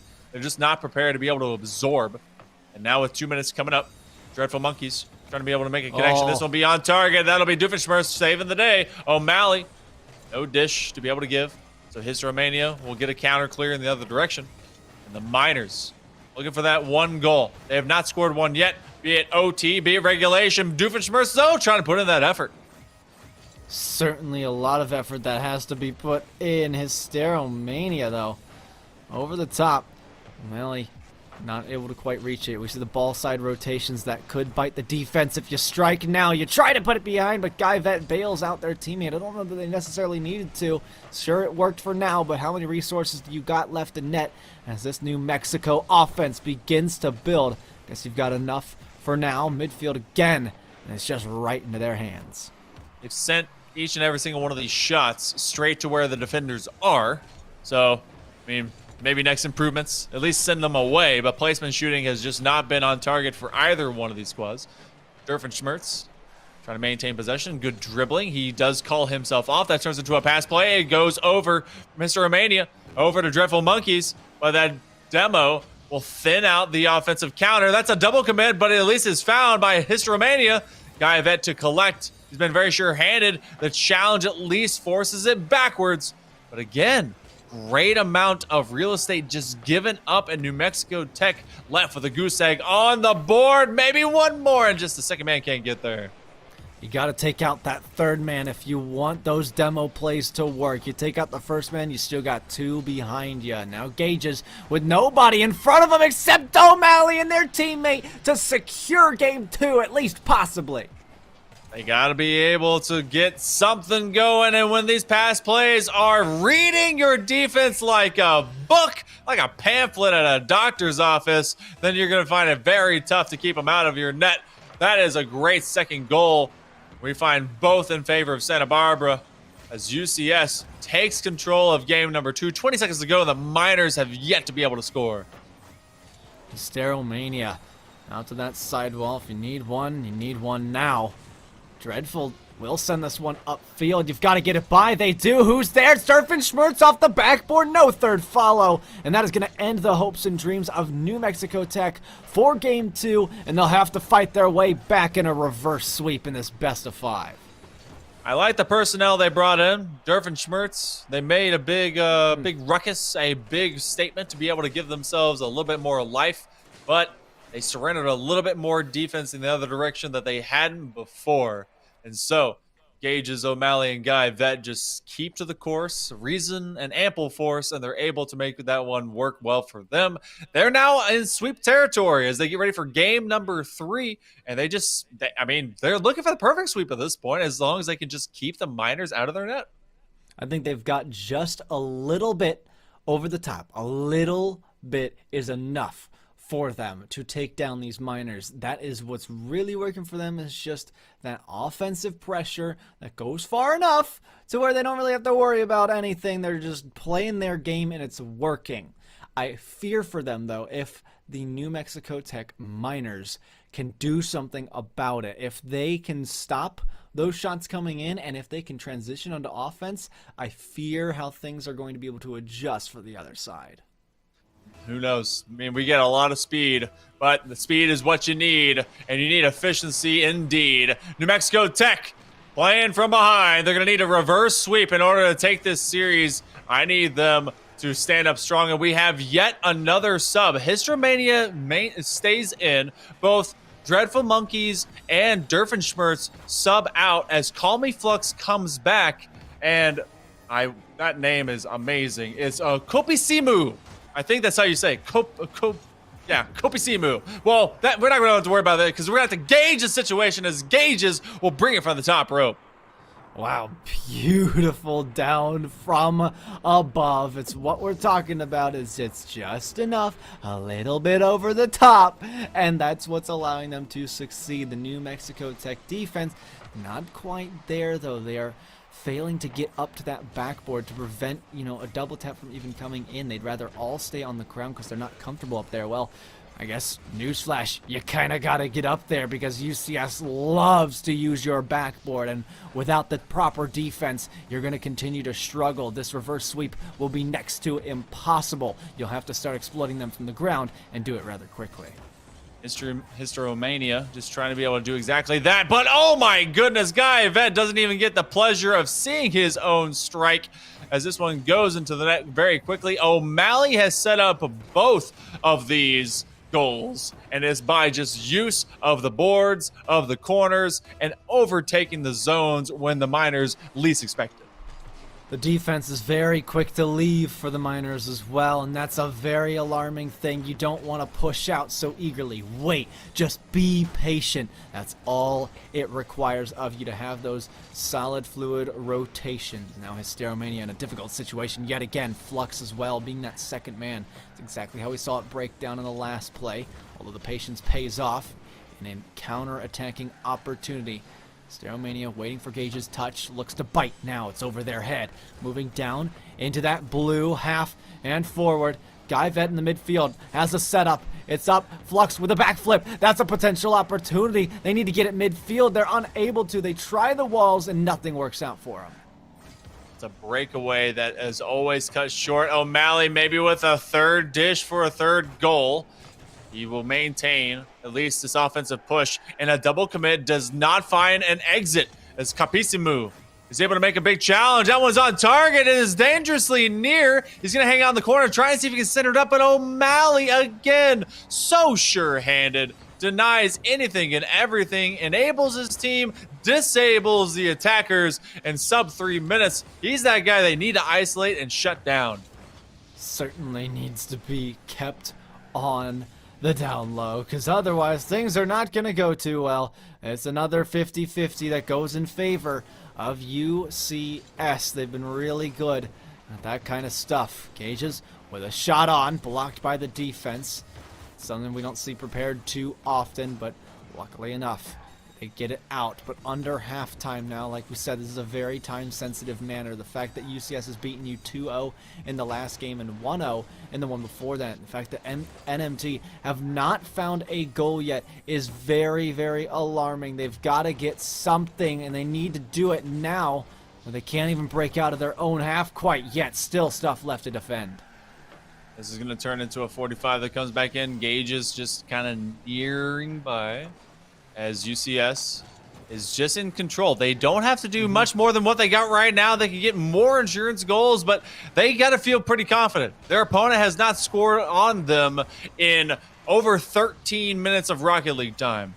Nearly the exact same amount of actual time. And that's a long, long time if you know Rocket League to just be left without even a single icebreaker to bring themselves nearby. And it's a second man play. You're able to bring it from the corners, the post, but there is no one fulfilling the entirety of these plays trying to get it to the net.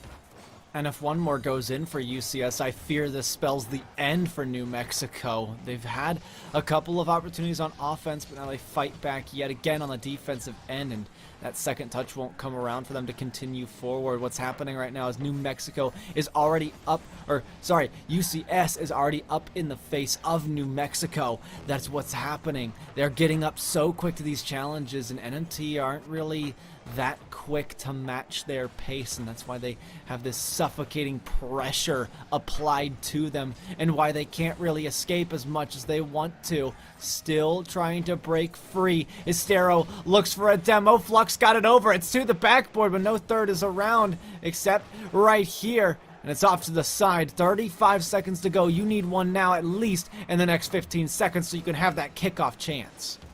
New Mexico Tech, they are so desperate, and they're going for anything, everything, all the time, every time, but they're not going to have the overcommit out of UCS to be able to benefit from that level of aggression. Going to the top shelf one more time, and this could ice it. Yes, it will. Gages gets in the face of Hysteromania, looking for a double of all things in late term, and everyone goes. That one will not be able to find the back. That one, in fact, will find the floor. It is an absolute clean sweep in favor of UCS Santa Barbara, and that is how it will end. They will extend themselves out to 3-0, and with a perfect job well done in the sweep tonight. Not only is that how the series ends, but that's how the night on the NECC ends. Rather quickly in a 3-0, certainly a dominant performance from New Mexico, or UCS, apologies.